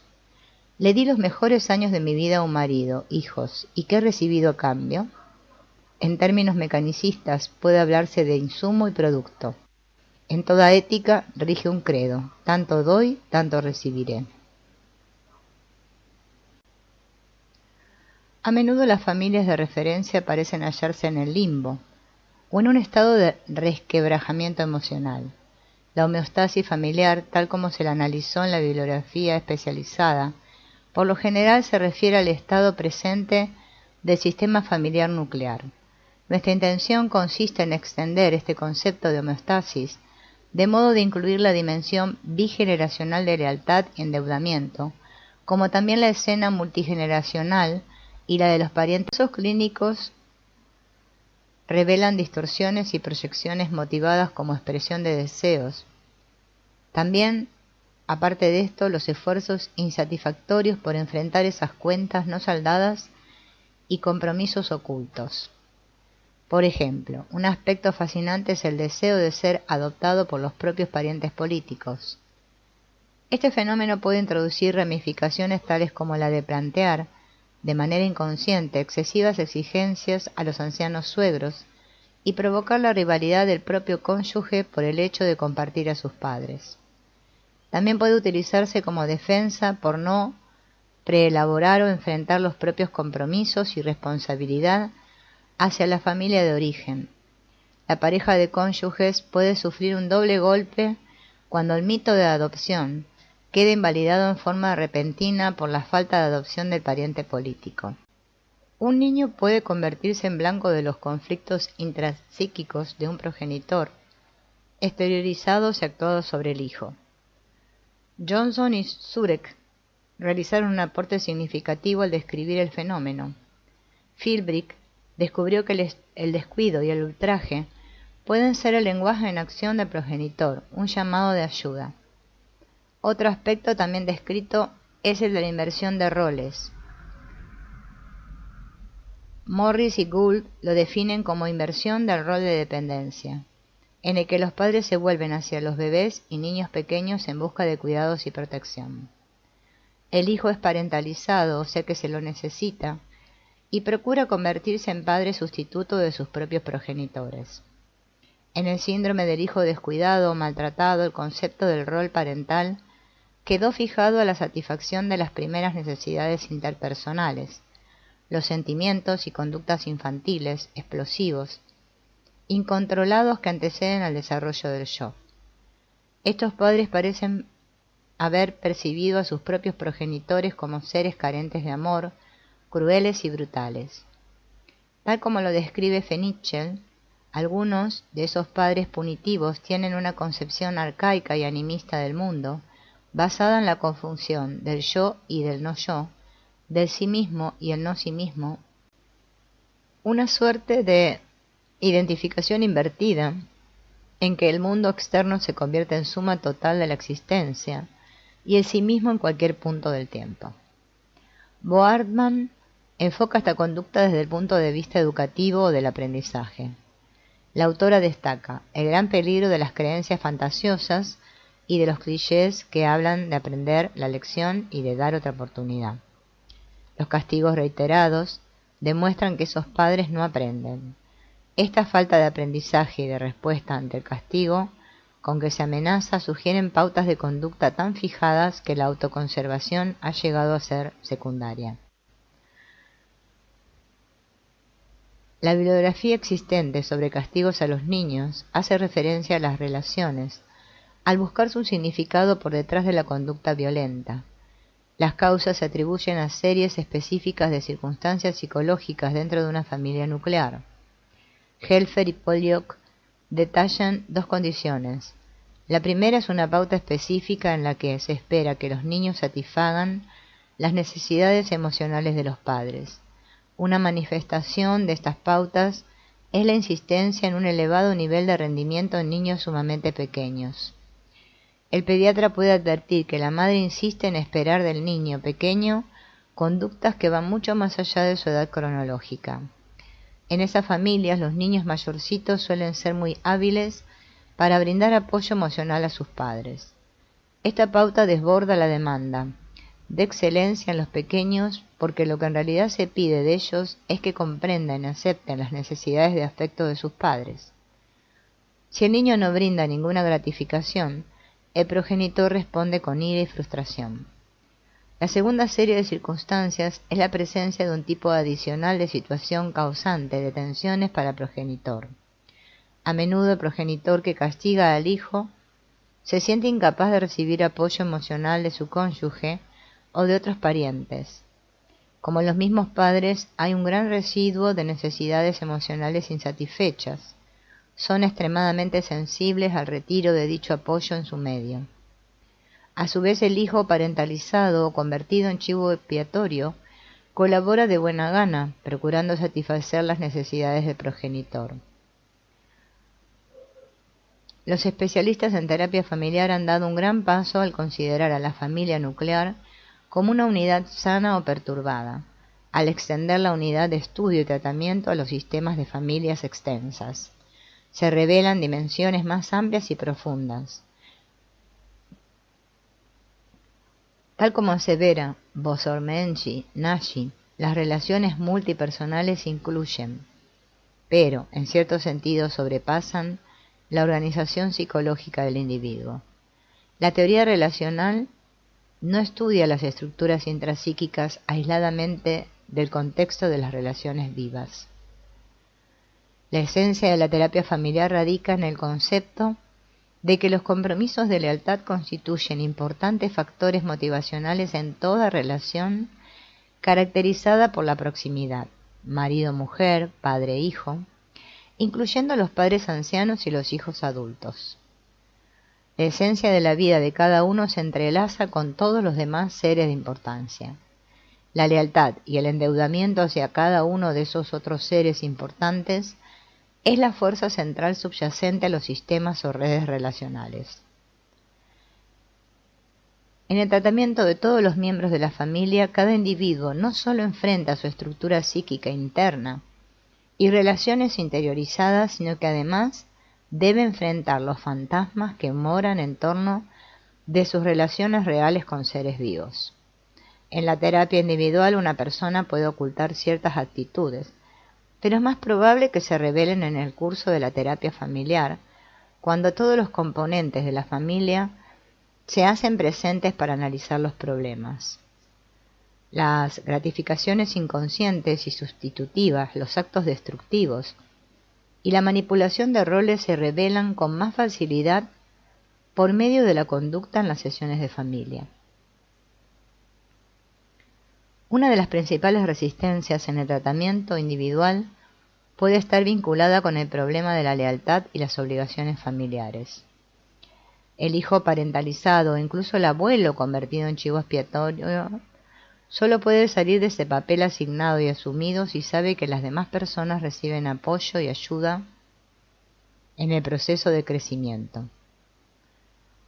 Un miembro de la familia puede seguir siendo leal y mantenerse a disposición de su familia de origen, permaneciendo en una posición cerrada, que contribuye a sustentar la homeostasis familiar. Sus síntomas pueden constituir un grito de ayuda para toda la familia, que de manera inconsciente desea diferir o impedir la separación emocional y la individuación. A menudo esos individuos son incapaces de comprometerse de modo pleno con su cónyuge, hasta tanto no puedan reequilibrar y saldar sus deudas hacia su familia de origen. En las familias en que los hijos se asimilan consciente o inconscientemente a los roles de los abuelos, gran parte de las necesidades de dependencia insatisfechas del progenitor han sido canalizadas en los niños. El efecto es paternalizar a todos y convertirlos en chivos expiatorios dentro de una forma de involucración cerrada y en exceso estrecha, en tanto que se rechazan a terceros de importancia o se los deja fuera, de modo que aparecen inasequibles en relación con la necesidad de brindar apoyo emocional. Sobre la base de estas premisas debemos tener en cuenta las dimensiones trigeneracionales, por ejemplo, los anhelos que por detrás de los sentimientos heridos y coléricos se transfieren inconscientemente del progenitor al cónyuge o a los hijos, pueden luego volver a conectarse en forma directa con las fuentes de origen. El enfoque multigeneracional proporciona nuevas oportunidades para modificar y cambiar las relaciones que el presente parecen desesperanzadas, inflexibles y poco gratificantes. En el sistema de contabilidad de la familia, entonces, la injusticia cometida en relación con los progenitores que fueron explotados o abandonados, en lo emocional puede corregirse y reequilibrarse. Por detrás de los actos de agresión dirigidos hacia el hijo están todos los sentimientos acumulados de cólera impotente por haber sido explotados. Así, represalias y venganza vuelven a promulgarse sobre el hijo provocador y desafiante. Los sentimientos de culpa pueden modificarse o aliviarse descargando las obligaciones emocionales en las relaciones personales más próximas. Por ejemplo, si una joven madre y su propia progenitora se ponen la una a disposición de la otra y descubren niveles nuevos o diferentes de relación, ello estimula respuestas más gratificantes entre todos los miembros de la familia. De esta manera puede liberarse y modificarse el sistema familiar, yendo de un nivel estancado de relación poco generosa a otro más espontáneo, en el que se comparten cosas y se brinda apoyo emocional. Los individuos explotados que tratan de reequilibrar los efectos de sus relaciones formativas por medio del castigo a los niños suelen ser difíciles de tratar, a pesar del temor que puede inspirarles la ley y otras ulteriores consecuencias. Incluso pueden demostrar muy poco remordimiento o culpa por sus actos. Aún después de descargar sus sentimientos por medio de un acto tan agresivo, siguen manteniendo una actitud crítica y colérica hacia sus hijos. Profesionales y vecinos o amigos se ven rechazados y asustados por semejante exhibición de violencia paterna. Por añadidura, tienen pocos deseos de verse envueltos en los procesos morales o legales. A pesar de ello, expertos de muchas disciplinas han dado pasos activos en pos de la cura y protección de esos hijos. Tienen conciencia de la necesidad de aplicar medidas correctivas, especialmente en vista de la historia de castigos reiterados a un mismo niño o varios, surge la necesidad de hallar métodos más eficaces de prevención y tratamiento de esas pautas repetitivas. Un terapeuta, como cualquier otro profesional, solo constituye una fuente pasajera de apoyo emocional. Esas personas pueden, por un cierto período, desempeñar el papel autoritario o superyoico para la familia incapaz de funcionar de manera eficaz en este nivel. Una joven mujer lo expresó de modo muy gráfico cuando le dijo a una enfermera: un beso o una palabra de aliento de mi madre valía por 100 de otra persona. En el siguiente caso, al examinar las relaciones existentes entre el hijo, la joven madre y la familia de origen de ésta, así como las relaciones conyugales y paternas, no solo se proporciona material procedente del pasado, sino que se acentúa aquello que sigue siendo doloroso en las actuales relaciones. Podemos entender la importancia de los fantasmas del pasado, pero lo más importante era que la vida actual de esa mujer revelaba que estaba peleando con sus sombras en su existencia presente. Al ver a las 3 generaciones juntas, esas sombras de relaciones pasadas cobran vida y se convierten en conflictos abiertos, y los medios para resolverlos resultan más asequibles a las 3. Se ayuda a cada una a enfrentar el hecho de haber sido explotada y endeudada. Esos vínculos de lealtad negativos pueden modificarse, transformándolos en una involucración y compensación emocional constructiva. Otro tema es que sus conflictos se proyectan de modo inconsciente sobre otros integrantes de la familia. No pueden soportar su angustia o depresión y suelen recurrir a mecanismos de huida para escapar a la terapia. En estas familias los hijos son víctimas de los sentimientos agresivos del progenitor. Los hijos sirven de escudo protector de un progenitor contra la conducta agresiva del otro.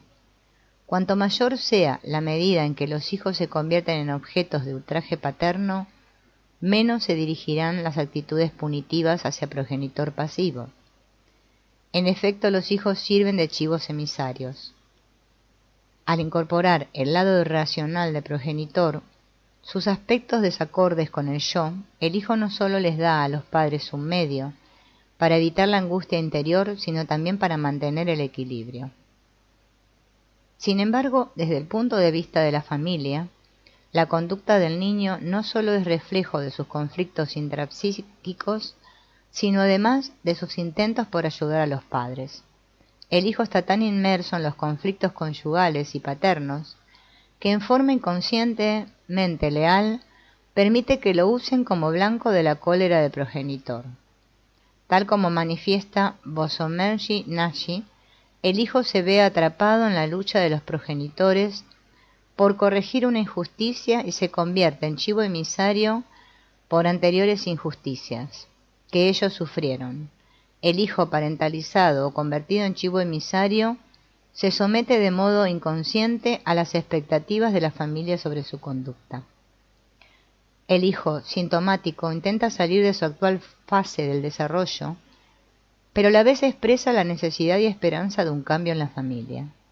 El hijo paternalizado asume la responsabilidad prematura por su familia, a menudo a costas de su propio crecimiento emocional. Los otros hijos pueden negar o reprimir sus necesidades y en realidad apoyar los aspectos represivos y estancados del sistema familiar.